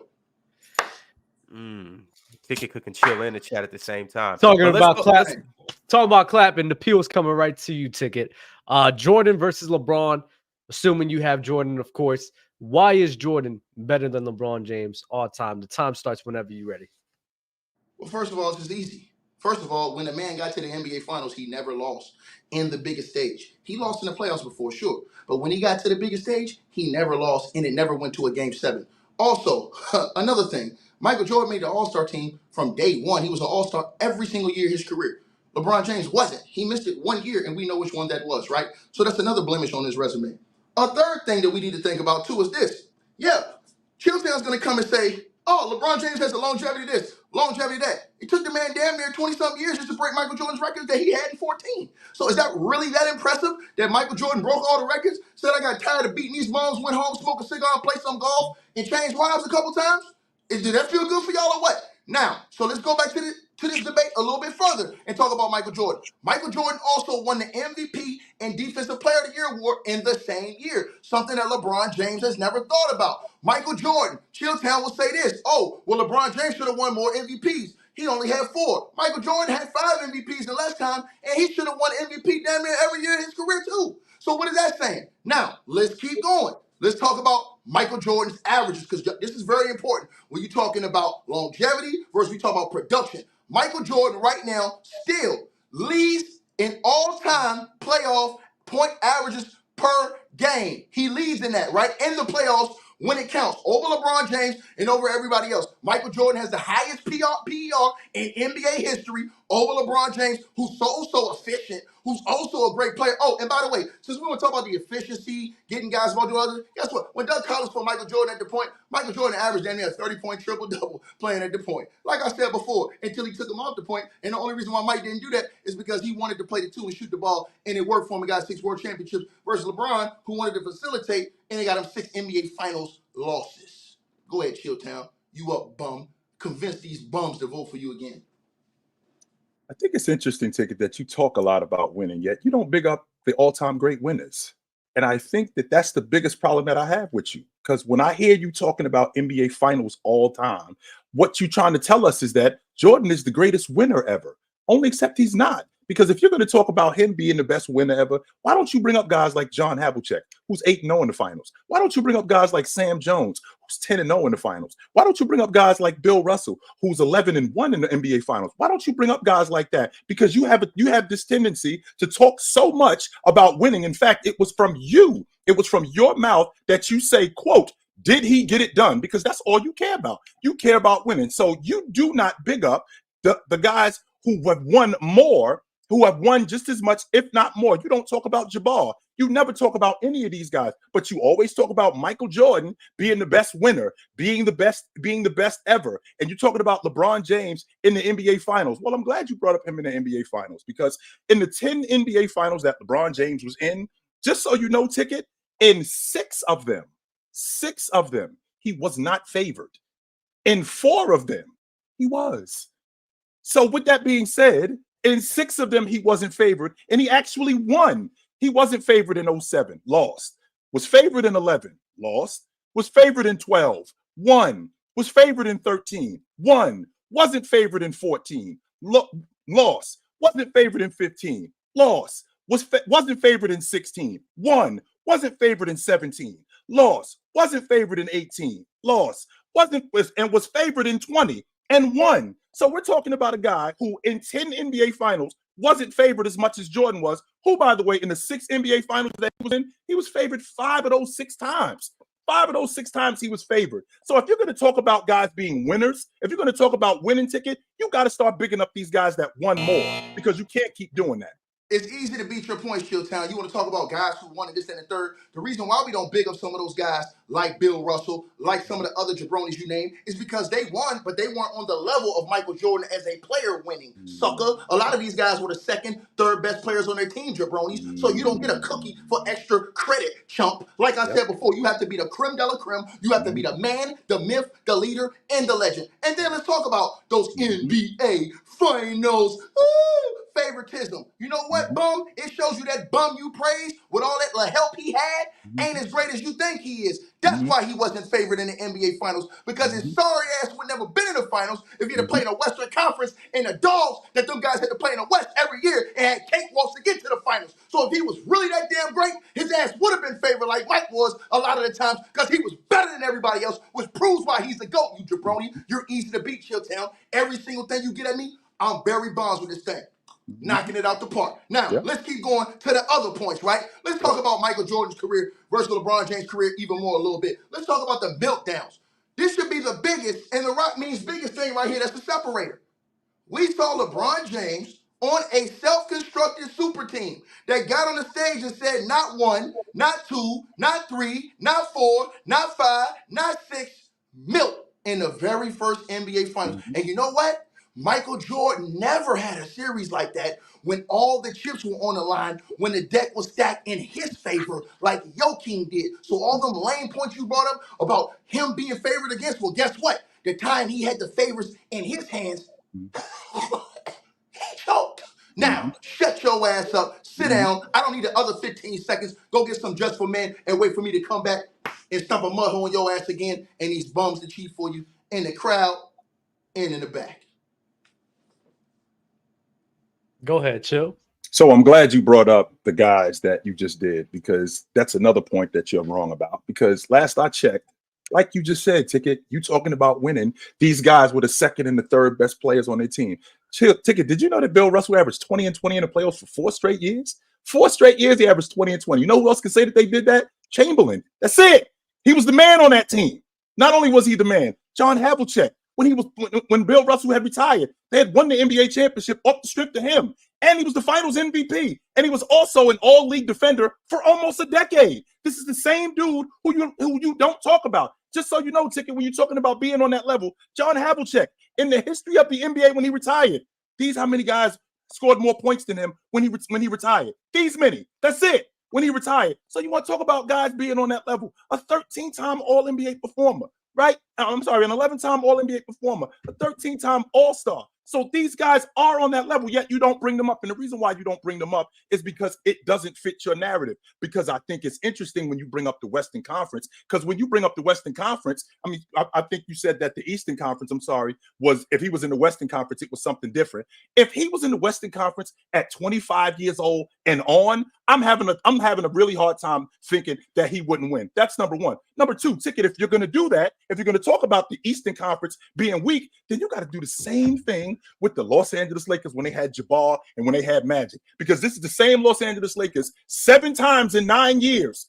In the first round, they played a team that's under 500, just like Cleveland was doing. Not to mention in the 1986-87 season, when they played a team in the first round that was 6 games under 500, and to get to the NBA Finals when they played the Seattle Supersonics, 4 games under 500. So when you're talking about James playing in a weak Eastern Conference, you got to do that with everybody, Ticket, but you don't. And the reason why you don't do that, because it doesn't fit your narrative. Well, you're a damn lie, because I just talked about it 2 days ago. Go look at it on the stream.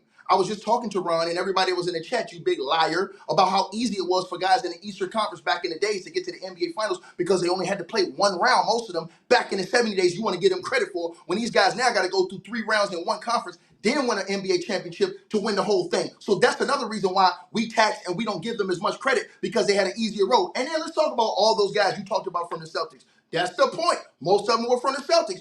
Most of the young fans who don't know that Red Auerbach, who was the coach, used to rig the drafts and get all the talent on his team. So when you have majority of the talent on your team and you're playing against inferior players in a smaller league, most of the time, how the hell are you supposed to get credit when Michael Jeffrey Jordan is playing in a league that's spread out full of guys, not full of super teams, but every team pretty much is constructed the same with a superstar, role players, and a couple goons on the side. Right. Now, ChillTown, again, bro, you too easy when it comes to this, man.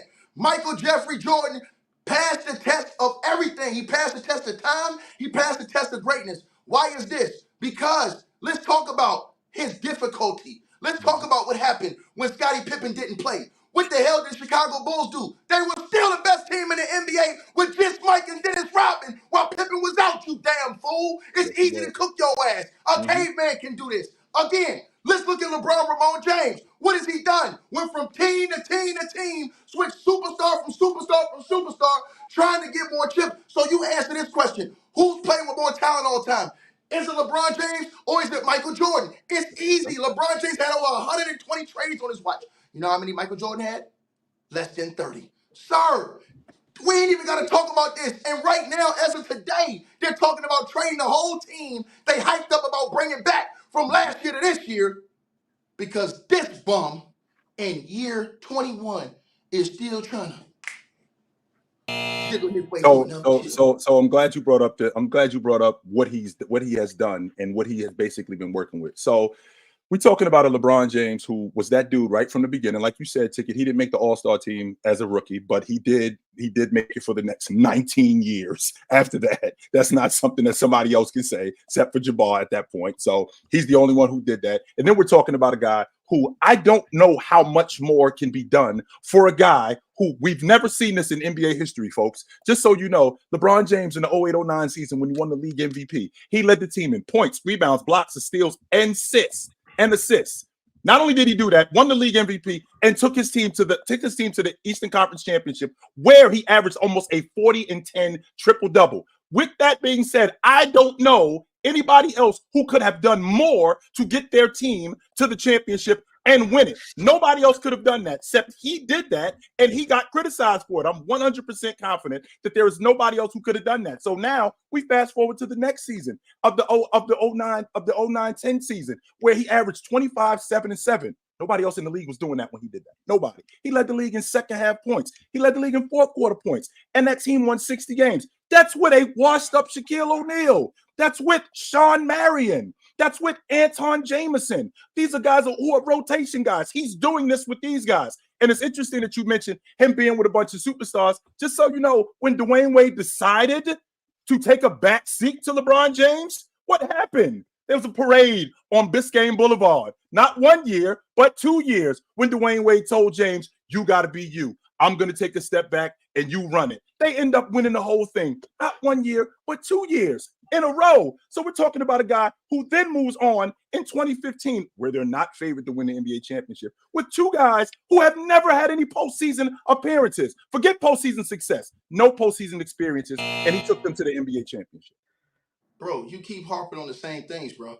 You keep harping on the same lame topics every single time, ChillTown, about this, about that. Bro, once again, let's talk about strength of schedule. Let's talk about the guys that LeBron James had to battle since he's your GOAT, and you're saying, I don't see nobody else that can do that. I think Michael Jordan with those guys could beat a Isaiah Thomas list, a Boston Celtics team. I think they can beat a Boston Celtics team without their 2 best players in Kyrie Irving and whatever the boy was at that time, the white boy that got hurt. I forget his name right now, but he'll come back to me in a second. Gordon Hayward. I think Michael Jordan could do that. You know what I'm saying? Because he got the 2 conference NBA finals by beating those 2 teams without their best players on the roster. He's had stimulus packages his entire career in the Eastern Conference. Then who was his toughest competition? Gilbert Arenas in the Washington Wizards, Al Horford in the Atlanta Hawks. These were the teams LeBron James was beating to get to the NBA finals. Who was Michael Jordan having to go through? Reggie, Ewing, Mourning, Dominique, Isaiah, and the list goes on. There ain't no comparison. So when you keep trying to bring up, I don't see nobody else that can do that. Fool, Michael Jeffrey Jordan was out here putting up damn near 40 a game in the playoff series and winning. And again, this is my biggest point to this dude. Forget longevity.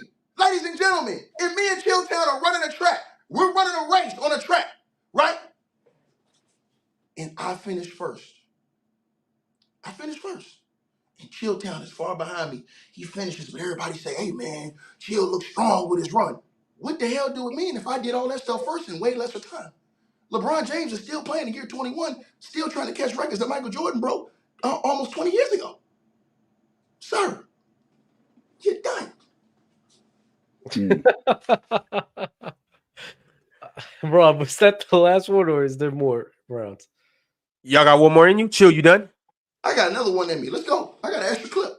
I can go all night. Come on, Chill. Let's go. Next round. Okay, let's go. So, Ticket, you brought up the Atlanta Hawks, which, by the way, the Atlanta Hawks is the same Atlanta Hawks team in the 14-15 season. Just so you know, Ticket, they were 14 games over 500 against the Western Conference. The only team that they lost to was the Cavs. And not only is that the only team that they lost to was the Cavs, this is an Atlanta Hawks team. This is an Atlanta Hawks team that James didn't have Kyrie Irving for 2 of the 4 games when they swept them, which tells you how awesome he actually was. And this is the same Kyrie Irving and the same Kevin Love, who he lost previous. He didn't even have him for the rest of the playoffs. He lost them in the first round. This is the same guy. He had these guys who didn't have any playoff experience whatsoever. This is the guy who takes his team to the NBA championship and is not favored, but is up in the series. And we think that he can win with, I'm going to say it one more time for the people in the cheap seats. He's got Dellavedova at the 1, J.R. Smith at the 2, James at the 3, Tristan Thompson at the 4, and the Russian at the 5. And this dude actually got us thinking he could win the NBA championship with those dudes. He got us thinking that. That's number 1. That's number 2. Now, when you're talking about guys that Jordan had to go through, like Reggie Miller, sure, absolutely. Like Isaiah Thomas, sure. Like Magic Johnson, I'd like to think that who James had to deal with was not a bag of shells, because last I checked, he did have to deal with Kevin Durant in the NBA Finals, beat him. He did have to deal with Tim Duncan in the NBA Finals, and Kawhi Leonard, and Manu Ginobili, and Tony Parker, beat them. He did have to deal with Steph Curry, Draymond Green, and Klay Thompson, beat them. So I mean, we're talking about a guy who is playing against generational talent. At the same time, he's not. These guys are the best players of their generation at this time, and he's going up against them with not even the same amount of clips in his gun as they do, and he's winning. So, with that being said, I mean, we're talking about a guy who did everything, leads in NBA history. You just mentioned Ticket. You just mentioned he leads the league. Most points averaged in the playoffs. So James averages the most playoffs in games. He averages the most points in Game 7 in NBA history, 34 games. Okay, so let's get to it, right? You keep talking about. Wait, hold up. No, hold up. That's round 4. That's round 4. It's my turn. Let's go. That's round 4. Ticket got to finish that. Ticket got to go again. You good, Ticket. You good, Ticket. No, you good, Ticket. Ticket, you go again. Ticket, you trying to mess up my argument by trying to cut me off. Come on, man. Wait, but hold up, though. Hold up. No, Ticket went first with Jordan. Oh, wait. Ticket went first. No, ChillTown went first, you lying cheater. No, you went. No, Ticket went first, but we had decided to go again. And Ticket, you said you had an extra clip, so that's why we went again. That's why we went first. Now I'm supposed to go. Right, exactly. You're supposed to go now. Ron talking about some it's over with. He's trying to cut me off. No, Ron. He done messed up my whole train of thought.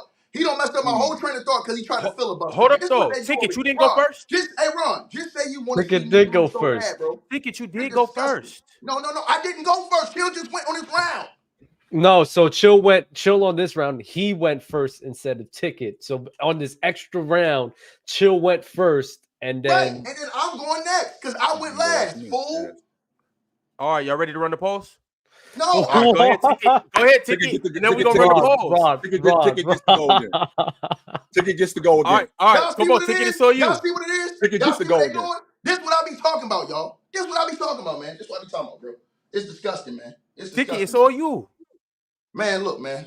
Let's analyze the breakdowns in the NBA Finals. Let's get to that right now. You keep talking about what he's doing in Game 7s. Again, when we got to the creme de la creme, Michael Jordan never needed a Game 7 in the NBA Finals, ChillTown. We're not talking about great. We're talking about the greatest. So every little speck of detail means something that matters, sir. So that matters that he had to go Game 7 and he didn't. And you keep talking about, oh, well, he did this and won this in the finals. Well, didn't you forget about Kyrie Irving having one of the biggest shots in NBA history to save that bum you praise every single day? Didn't you forget about Ray Allen in another NBA Finals hitting one of the biggest shots, the second biggest shot or third one in NBA history to save this dude's bacon? Once again, ain't you forgetting about the stimulus package that the NBA had to send him with terry cloth? That means he's very soft in order to drag his old ass and win another bubble ring again. You keep forgetting about this, sir, because he was failure after failure after failure after failure. And guess what? He's supposed to be so great. He's supposed to be the GOAT. You know what he did? He let his crown go and ran from his own throne in Cleveland and ran somewhere else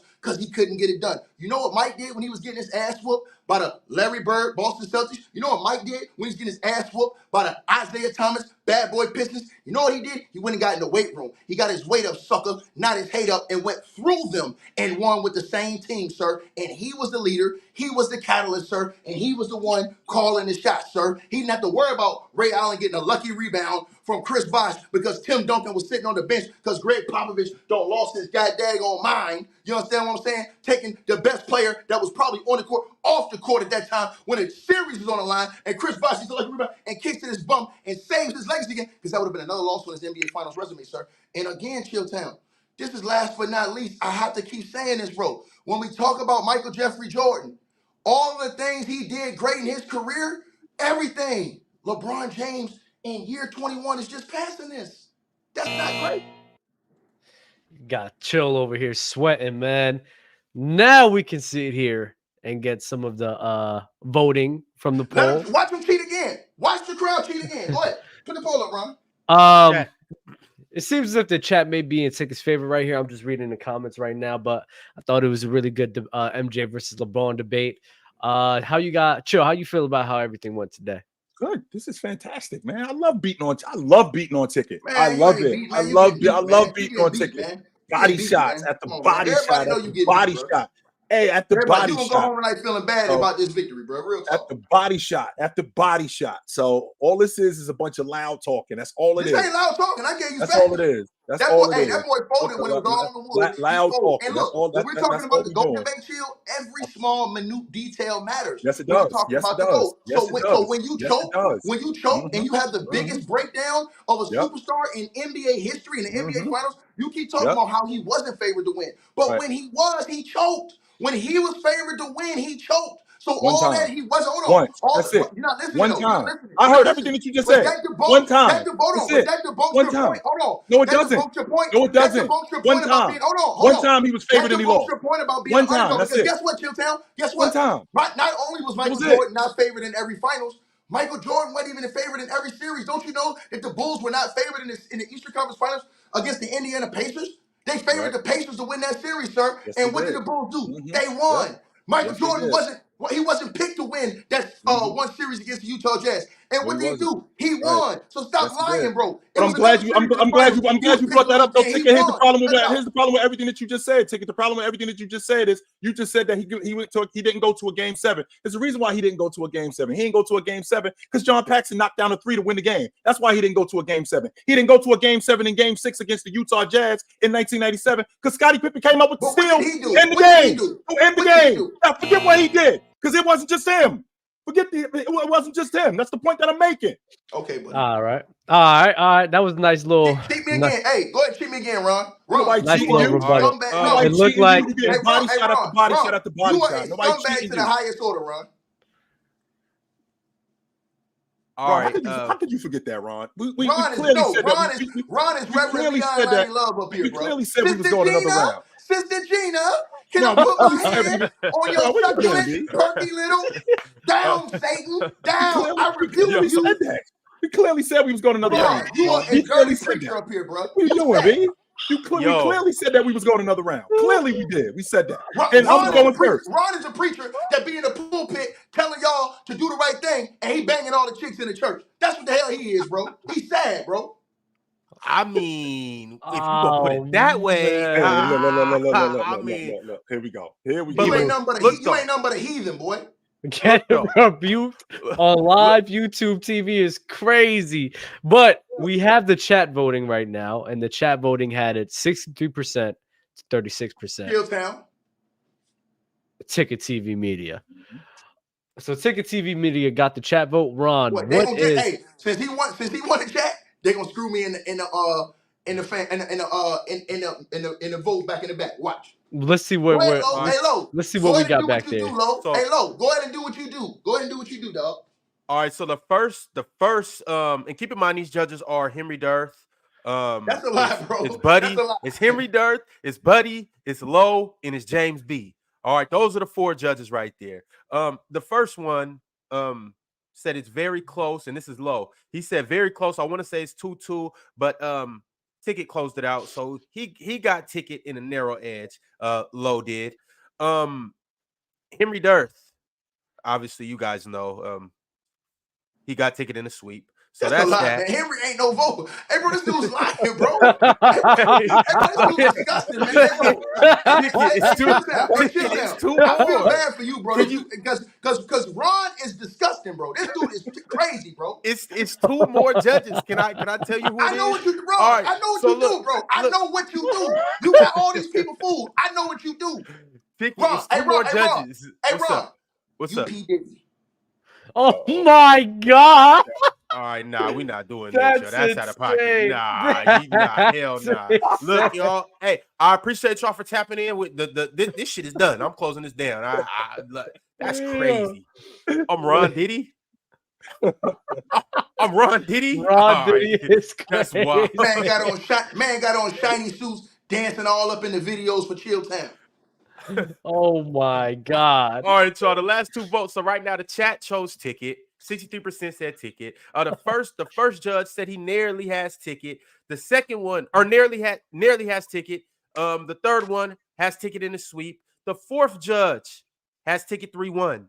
And last but not least, the last judge has Ticket 2. So Ticket swept.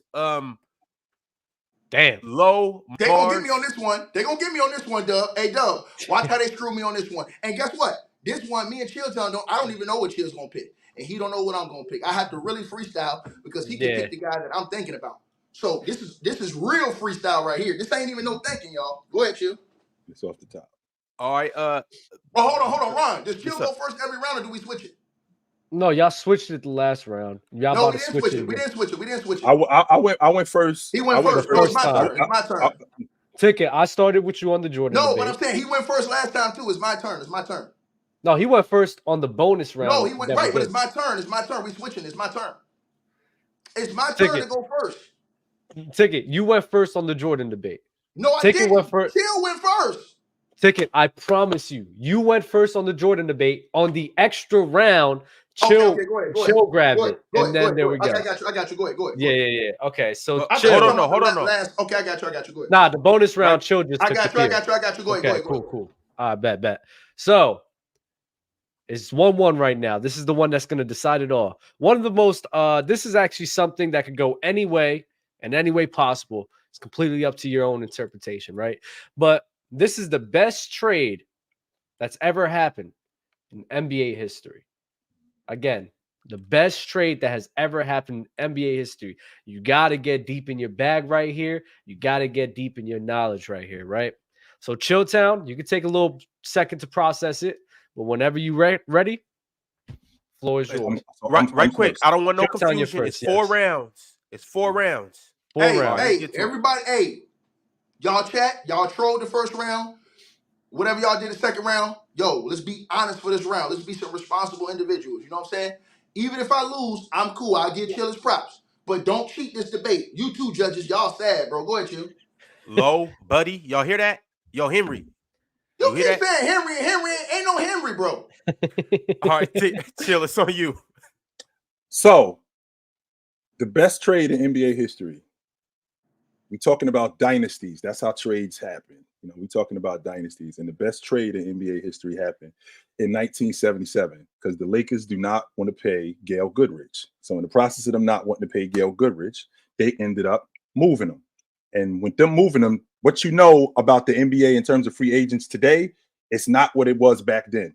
Dudes couldn't just walk out the front door as NBA free agents. That couldn't happen. You had to be compensated. The restricted free agent, that's basically what that was. Today, that's what that was back then. So back then, Gail Goodrich is going to get paired up with the New Orleans Jazz with Pistol Pete. So the Lakers ain't tripping on it. I mean, the Jazz, they ain't tripping on it. And the reason why they ain't tripping on it, because this thing between Gail Goodrich and Pistol Pete is going to work. That's why they wasn't tripping on giving up 4 first-round picks for him. Like, yeah, knock yourself out. You can have these. So in the process of them doing that, it didn't work. Gail Goodrich and Pistol Pete only played 49 games. So with them playing 49 games, the Jazz was garbage. Straight trash, right? So in the process of them being trash, they ended up with the Lakers this is the same Laker team that in 77, they was in the Western Conference Championship. In 78, they were in the Western Conference semifinals. And in 79, they were also in the semifinals. So with that being said, they now are a playoff team, but they got the #1 overall pick because the New Orleans Jazz team is garbage. That #1 overall pick turns out to be Irvin Magic Johnson. That's how they got Magic. So with them getting Magic, now they run off a bunch of championships. And in the process of them doing that, the Jazz end up moving to Utah. So the dynasty in Los Angeles with the Los Angeles Lakers. Ticket, your 2 minutes starts when you start. KD is my answer, Chill. You're a good damn debater, bro. And you talking about dynasties and greatness.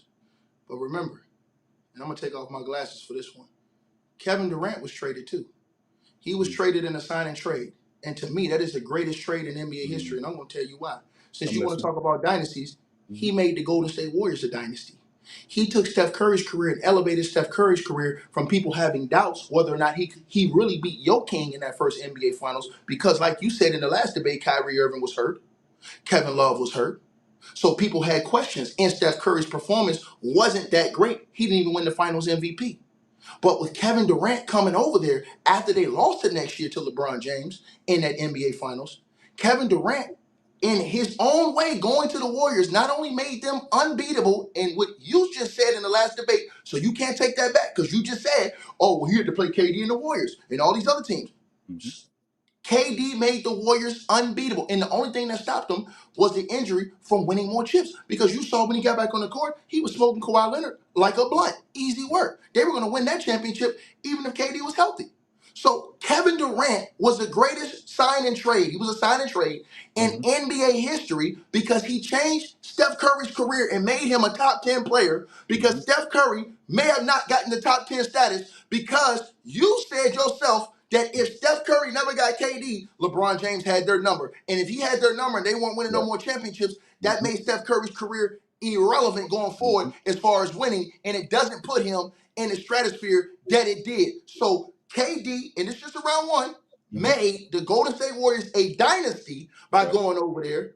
And he also elevated Steph Curry to all-time great status. You done, son, and you know it. I'm glad you brought that up, Ticket. I damn sure am glad you brought that up. And the reason why is because at that time in 1979, as good as Jabbar was, he was on the other side of who he used to be. Everybody was talking about Jabbar might be over. Well, he gets Magic, and not only is he not over, wins the league MVP that year. He gets Magic, wins the league MVP, and now they run off the next 5 NBA championships, going to the NBA championship 6 times in 7 years, 7 times in 9 years. They went to the NBA championship, that team did. And Jabbar, his career was basically revitalized with a 6'9" point guard who got traded basically for a bucket of extra crispy and a 6-pack. So they got the all-time, the best point guard in NBA history to play with Jabbar, who people thought was over at that particular time. Not necessarily over when he should retire, but he was not what he used to be. And Magic revitalized him because they got him for they got him for a bucket of extra crispy and a 6-pack. When you look at how good Magic was for that unit, how much better he was for Jamal Wilkes, how much better he was for Jabbar, how much better he was for Norm Nixon. all of these guys, how much better he was for these guys. It is no question how good that team became. They were already a damn good team. They were a playoff team. Went to the Western Conference Championship in 77, and Jabbar was good. Lost to the eventual champions in Seattle in 78, and lost to them again in 79. And lost to them again in 79. So when they get Magic, now he pushes them over the top with the lead guard at nobody had ever seen at 6'9", running the show and revitalizing Jabbar's career. So when you get a guy like that on your crew to basically turn your team around, it's impossible to say, considering what they got for or what they had to give up for him, that that's not the best trade in NBA history, because they basically gave up Gail Goodrich and 4 first-round picks for Magic Johnson. For everybody saying out loud about KD and wrong sources being traded, Kevin Durant was in a sign and trade to the Golden State Warriors, ladies and gentlemen. He did sign and trade to the Warriors. You can see the date right there.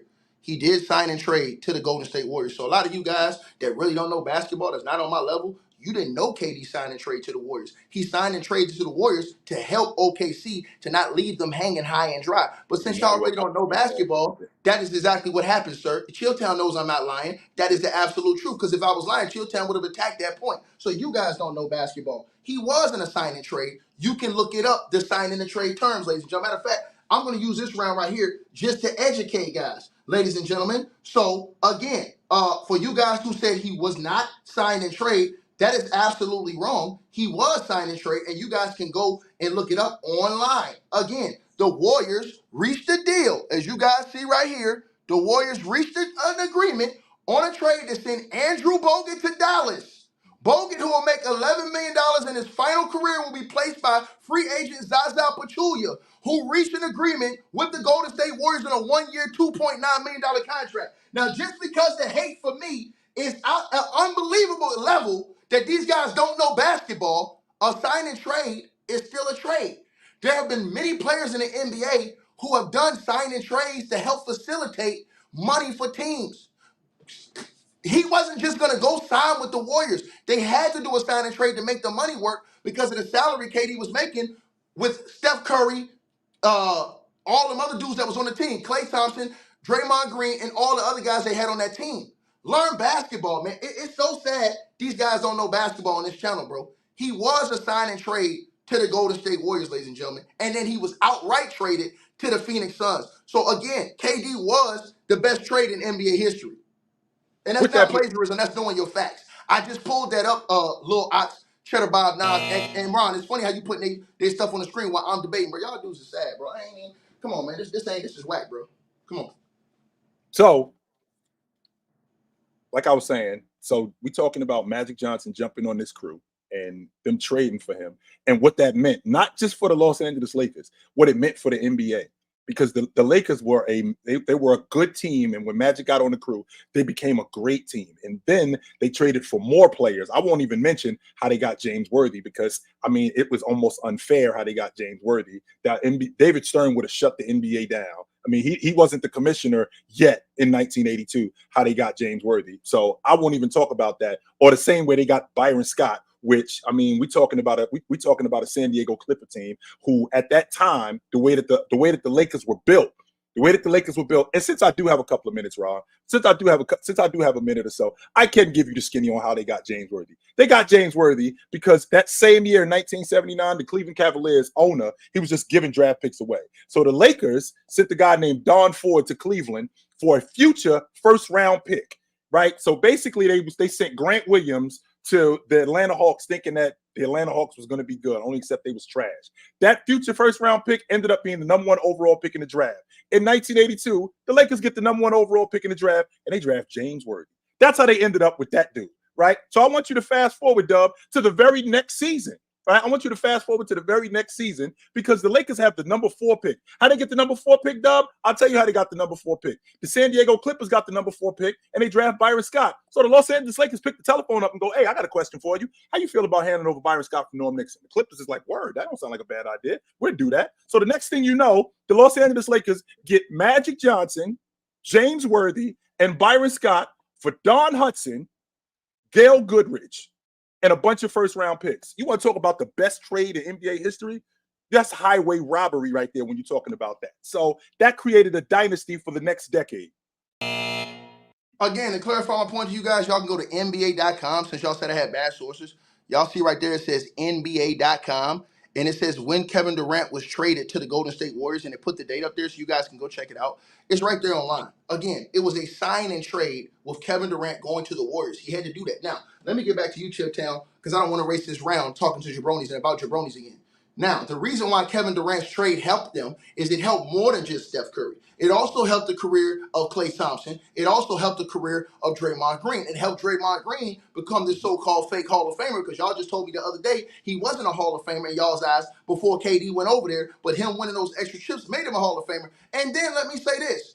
Also, KD's departure put a new lit fire under the Warriors, which caused them to go on a run and win another championship after he left, which they probably wouldn't have had that fire if KD didn't leave, because Steph Curry wanted to prove that he could do it without KD. So he probably wouldn't have had that fervor, fire, and anger in him to want to go back and prove to everybody that he could do it without KD if KD never came over there. So again, if KD never goes over to the Warriors, if the Warriors go and play again, it's no guarantee that they make it to the finals again. And then if they do, it's no guarantee that they beat LeBron James and the Cleveland Cavaliers in the final. And then if they lose and don't make it, you know what the Warriors organization does? They probably break that team up. And you know what it means? That means that you're not looking at Steph Curry as a top 10 player all time right now. You're not looking at the immortal Klay Thompson in the same light that we look at him now. And you damn sure ain't thinking that Draymond Green is this Hall of Famer running around with just one championship, which some people like yourself said was fluky because Kyrie Irving and Kevin Love didn't play. Again,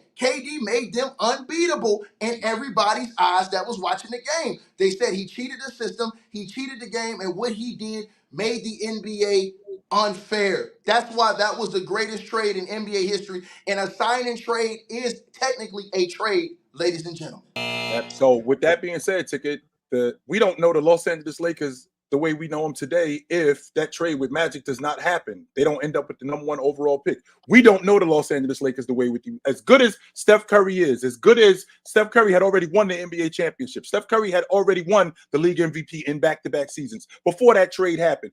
We don't know what happens to the Los Angeles Lakers if Magic doesn't show up. We're looking at a team that's not going to the NBA Finals 7 times in 9 years. Is Jabbar still going to play 8 more seasons and win the Finals MVP as the oldest Finals MVP in NBA history at 38 years old? Is that going to happen? Is James Worthy going to turn into what James Worthy turned into? Is that going to happen? No. You know why that's not going to happen? If Magic Johnson does not get traded, Magic Johnson does not get drafted because that #1 overall pick got traded to the Los Angeles Lakers, this thing never happens. We don't know the Lakers how we know them. We don't see these jerseys. We don't see Magic's jersey retired in the rafters. We don't see James Worthy's jersey retired in the rafters. We don't see Jabbar's jersey retired in the rafters. We don't see any of these guys' jerseys retired in the rafters because when Magic Johnson showed up, he was the catalyst. He was the missing piece for what they were trying to build. And then they built off of that even more, turning that team, which was a good team, into a dynasty and turning that dynasty into an all-time great dynasty that we still talk about today. And we still favor these guys over a lot of teams. There are a lot of people who think the 86-87 Lakers are the best team that the Lakers have ever had. I personally think it's the 2000-2001 team, but that's another subject. There are a lot of people who think that team is the best team that the Lakers ever had. If they don't get that #1 overall pick and draft Magic Johnson, that never happens to this team. Never happens. He was the catalyst, and that's all GMing. That's all Jerry West. That's all of these guys in the front office who did that to ensure that the Lakers would still be on top, to make sure that the Lakers would still be viable in the NBA, and they were, and that was off the strength of that trade with Magic Johnson because he was the catalyst to making this thing become a bigger deal than what it already was. I mean, I think you have good points in what you're saying. I still don't think it was better than the KD sign and trade, and everybody keeps saying in the chat, oh, KD didn't sign and trade. You're wrong, Ticket. No, I'm not wrong, bro. You guys got to go look at the details. It was a sign and trade for Kevin Durant. You guys don't understand that? Go look at the salaries. And y'all say, oh, Ticket using those. No, I pulled it up on the screen to show you guys in the second round that I wasn't capping. You have to go look at the salaries that was on their roster. That was impossible for Kevin Durant to go over there and sign that deal and have all of those guys under the cap at that time. That was impossible to have him, Dre, Clay, and all those other dudes under the cap that was on the team. They had to do a sign and trade in order to make the numbers work. Most teams do it. And Dub, you can laugh all you want to laugh. I don't give a damn what you're saying. You probably listening to the Legend of Losing in the background talking to you right now. He's a bum too. So, but like I said before, and I'm going to say it again. Kevin Durant changed the trajectory of the Golden State Warriors, bro. The Golden State Warriors, we don't look at them the same way if KD doesn't go over there. Yeah, everybody's going to say, hey, Ticket, they won a championship after KD left. But that was because they were heated because they wanted to prove that KD left. So they played with a different type of fervor, i.e. the same way the San Antonio Spurs did when they choked up the NBA Finals against LeBron James. They were so angry the next year, they marched right back to the NBA Finals and won it again. So this is the thing. That was the spark, the situation with KD and Draymond Green, where he said, hey, we don't need you. Go somewhere else. We'll be better without you. That was the spark to get it done, ladies and gentlemen. So you guys keep saying this stuff, man. It's just technically not true, bro. It's not true. So y'all can say whatever y'all want to say. Y'all can hate on me, say whatever you want to say. Call David. Well, you can't call David. R.I.P. David. Sorry. Call Adam Silver and ask him. Oh,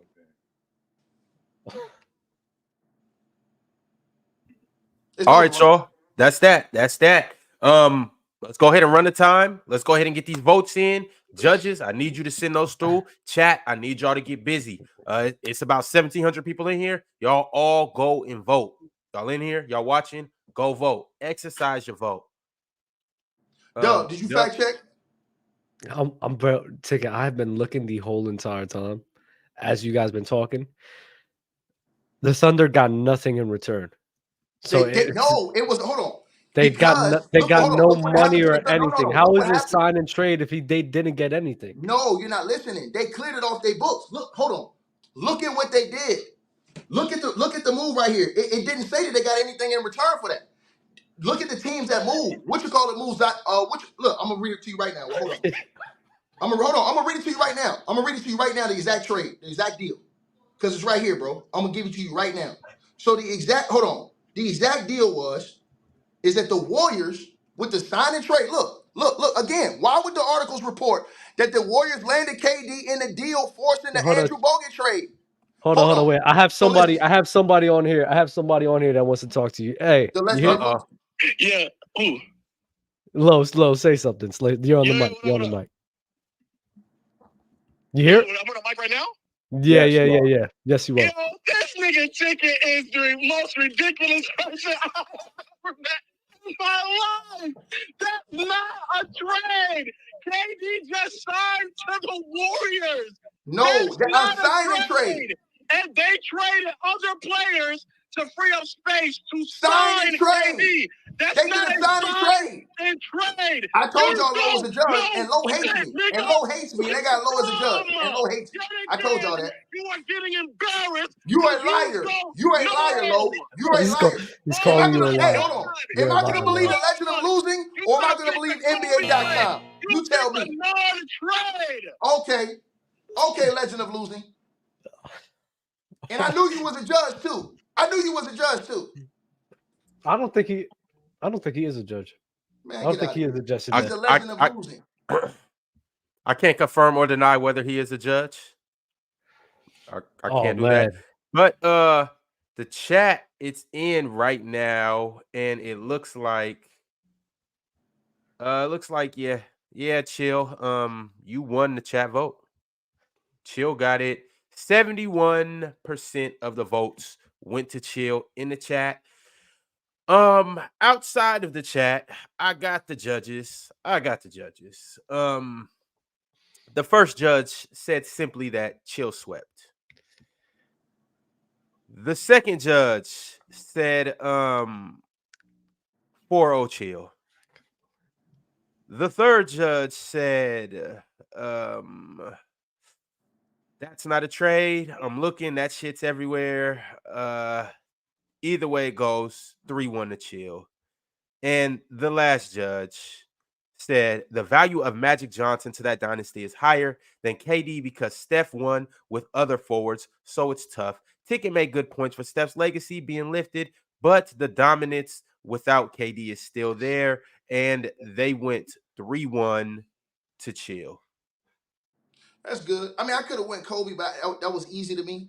I went KD I thought because you were I going knew. to take Kobe. No, I wasn't going to go Kobe because they already talked about Kobe. So, like I said before, I've already talked about Kobe. But like I said before, KD was a sign and trade, bro. Lo can say whatever he want to say, bro. These are all facts. So you guys are voting against me based off something y'all don't know. A sign and trade, Doug. A sign and trade don't mean you got to get a player back. It does not mean that. When you do a sign and trade, that could be to make the money work. That means somebody can get cut off your roster to make the money work. Tell me, how was KD just going to go straight over there and sign a 2-year, $54 million deal at that time? The Warriors traded their players to make room. We're not talking about that. Hold on. They didn't make any trade with the I think Oklahoma City Harrison Barnes Thunder. was a free agent. So we're not talking about that. If I'm not mistaken, I think Harrison Barnes was free agent. They moved off of him. They didn't resign him. But the other role players on the team was taking up the salary. What was his salary cap for that team that year, Doug? I'm not sure how to look that up right now, but I keep looking into the whole trade and its whole totality. I don't see anything about a sign and trade. Hold on, my man. I just showed you on NBA.com, and I'll show you over here again. In a legend of losing, I know you listening to me because I'm your king, fool. Again. Kevin Durant agreed to join. Hold on, my bad. Hold on. Here it goes right here. Dog. My bad. Here we go. Here it goes right here. Can you pull up the article? Like, let's read the article together. I'm gonna send it to you. Hold on. Let me see. That was a fire debate from both of y'all, though. That was fire. Very good debate. I mean, I thought the premise of the debate was great. Ticket is necessary. Chill notice there are signing trades in the NBA. Same thing happened. What you call it? How you just said it, Ticket. You just said it, Ticket. How did LeBron James end up in Miami? Signing trade. There it is. Right. So I think people don't understand that. Low coming here. Oh no, it wasn't no trade. It wasn't. Bro, you're not hearing me. Not every team in a sign and trade gets players back. Y'all gotta. Sometimes you get cash considerations, depending on what it is. Sometimes players move to other teams. Y'all gotta look at the situation and what it says right here, bro. I've been known that. KD, I think, has been in 2 sign and trades in his career, and in 3 trades altogether, if I'm not mistaken. The trade to Phoenix, the trade from the Warriors, the sign and trade from the Warriors, I believe, to Brooklyn, if I'm not mistaken. Yeah, to Brooklyn, yes, that was a sign and then he outright got traded to the Phoenix Suns. Mm-hmm. Y'all gonna listen to the legend of losing over NBA.com? Cut it out. Yo, chill. Oh, yes, what's up, Ox? What's up, Ox? Yeah, I just wanted to say, I mean, when you got 2 titans of basketball media on this platform, you got 2 titans in the debate. I got to keep it real with y'all. Y'all, them first 2 topics, y'all got to do better than that. Y'all got too much basketball knowledge to do that again. No, we did that debate because ChillTown. This is a special event though, Tiki. Y'all two could go about some stuff that don't nobody even know about just because y'all basketball knowledge alone. That debate ain't never gonna be finished until ChillTown give Michael Jordan his credit, bro. And still, so chill. And the reason everybody say they voted against me, and the reason they voted for you, congratulations. They say I'm lying about this trade. Call Adam Silver and ask him to look in the NBA history books. Yo, and still heavyweight champion of the world. ChillTown Hoops. What a weight. Hey, Ticket, it's crazy. It's crazy to see you plagiarize, you know. Hey, hold on. Put me and him on the double screen. Put me and his bum on the double screen. Hey, hold on. Put me and his bum on the double screen. Put me and his bum. Hey, low. Hold on. Put me and his bum on the double screen. Hold on. Clear out the room. Oh my God. Hold on, low. Hey, hold on, low. Hold on. It's Christmas time, right? Ron, we got some more time, right? Ron. What's up? What's up? Let's go, big boy. Let's go. Hey, Ron, you tell the crowd, pick the topic right now. I'm a Friday. Read the article, Ticket. Hey, read it. Hold on. Let's read go right now, sucker. the article. Let's go right now. Do you want it or not? Do you want it or not? Do you want it or not? Read. Do you want it or not? I want you to read. Do you want it or not? Do you want it or not? Do you want it or not? Do you want it or not? Oh what I thought. God. Do you want it or not? I've never in my life heard somebody make an argument for a trade that wasn't a trade. Read the articles. Read them. Oh my God. Why would I argue with somebody who doesn't even know what a trade is? Why would I argue with somebody that got smoked by a cockeyed dude named Gifted? He didn't beat me. He didn't beat me, actually. He did beat you. He beat no, you. He didn't. He beat you. He beat When? Mars. He beat Mars. He didn't beat Low. It was actually. They told me he beat Low too. They said he beat Low too. No, he did not. They say Gifted got that Low. They said Gifted got robbed. What are you talking about? No, they said Gifted got robbed, but I won. So again, you don't know what you're talking about once more. Well, hey, hold on. Why me and you get cool? Hey, Low. I know you a grade A hater. Bro, you argue the trade. I know you want to see me lose so bad. You argue. I don't have to want to. You do it yourself. So bad. You do it yourself. You remember this. You remember this. You argue the trade. That's not a trade. You ain't on my level. I don't want to be. I know because I know what trades are. I know what trades are. Now you don't change up your whole tone on KD, boy. You the same dude ran from KD. I know what trades are. Now you change your whole tone on KD. I know what trade is. KD punked you. KD punked you, and you changed your whole tone on KD. I know what a trade is. Yeah, KD stripped you down, and now you change your whole tone on KD. I know the truth. You know what's so funny? I know the truth, Lo. Yo, you know what's so funny, chat? KD took your heart. Ticket hates on LeBron so much. If you talk about anything else, the nigga don't know. KD took your heart. The same way he didn't know when Kevin Garnett won DPOY. The same way he thought Jordan Poole was the next Steph Curry. I know KD the same way he thought James Wiseman was going to do something. I know KD the same way that this nigga thought it was a trade. What is the Detroit Pistons? What are the Detroit Pistons? Hold on, Lo. What are the Detroit Pistons with Wiseman on the bench? What are the Pistons with Wiseman on the bench? What are they with Wiseman on the bench, sir? What are they with Wiseman on the bench? No. So let's talk about you then, Lo. Let's talk about you and the stuff you say. Let's talk about you and the stuff you say. Hold on. Let's talk about you and the stuff you say. Let's talk about how you wasted your time. Let's talk about how you degrade Jamal Murray, sir. Let's talk about how you disrespect Jamal Murray on a regular basis. Goodness what gracious. What is your people like without Jamal Murray, Lo? Huh? Hey, chat. That's what I thought. I hope you all enjoyed yourself. Merry Christmas. This right here was a treat. This was a gift. Early Christmas gift for somebody arguing about a trade that wasn't a trade. I got a gift on the way for you right now, Lo. I promise you I got a gift for you on the way. Hilarious. You gave me one. The greatest gift I got another one for you, Lo. This was pure comedy. You should try stand-up. Okay. Because that was pure comedy. Okay, Lo. And then you was ducking and looking, trying to figure out, what is it? What is it? Is it a trade? No. Hey, it's funny how you have so much energy for me. It's funny. No, this is hilarious. This is hilarious. Hold on, Lo. This is actually hilarious. You know the man. And that boils your blood in the man, boy. This was hilarious. The only thing hilarious chat, is you. Round of applause. The only thing hilarious is you. What a joke. What a punchline at the end of it, The only thing that's hilarious is you. What a punchline at the end of it, chat. Because I got all the stuff you said, Lo. I got all the stuff you said. Congratulations. Let's not do that. When we're not talking about all the stuff LeBron or hating on Anthony Davis or sucking off Michael Jordan, you don't know nothing. Ain't nobody hating on ADC. That's Yo, fellas. Hey, good victory though, ChillTown. We gotta wrap this up, y'all.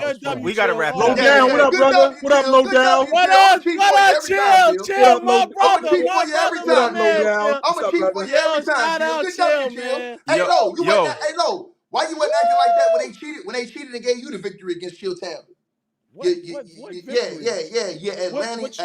Slickster. Yeah, I know what you did. When you and your little buddy Mars cheated ChillTown and Fluent. Yeah, You just be cheating everybody running around here, sucker. But we gotta wrap it up. He really knows how to cheat, huh? He really knows how to cheat, huh? Yo, we gotta wrap it up. I'm sorry, Lo. I'm sorry, Ticket. Hey, chat. This definitely was a gift. It was a treat. Hopefully next time it might be Lo versus Ticket. You never know what you're gonna get. You never know what you're gonna get. I just want to say I wasn't one of the voters. I was not one of the voters. So I didn't know about this. I wasn't one of the voters. You just don't know. What you doing? What you doing?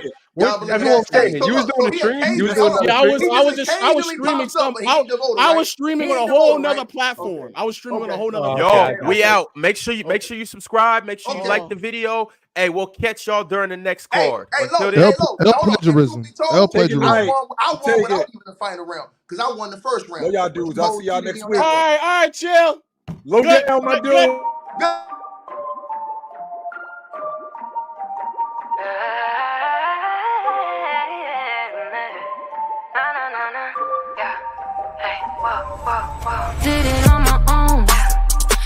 reach new heights, I'm inaccessible.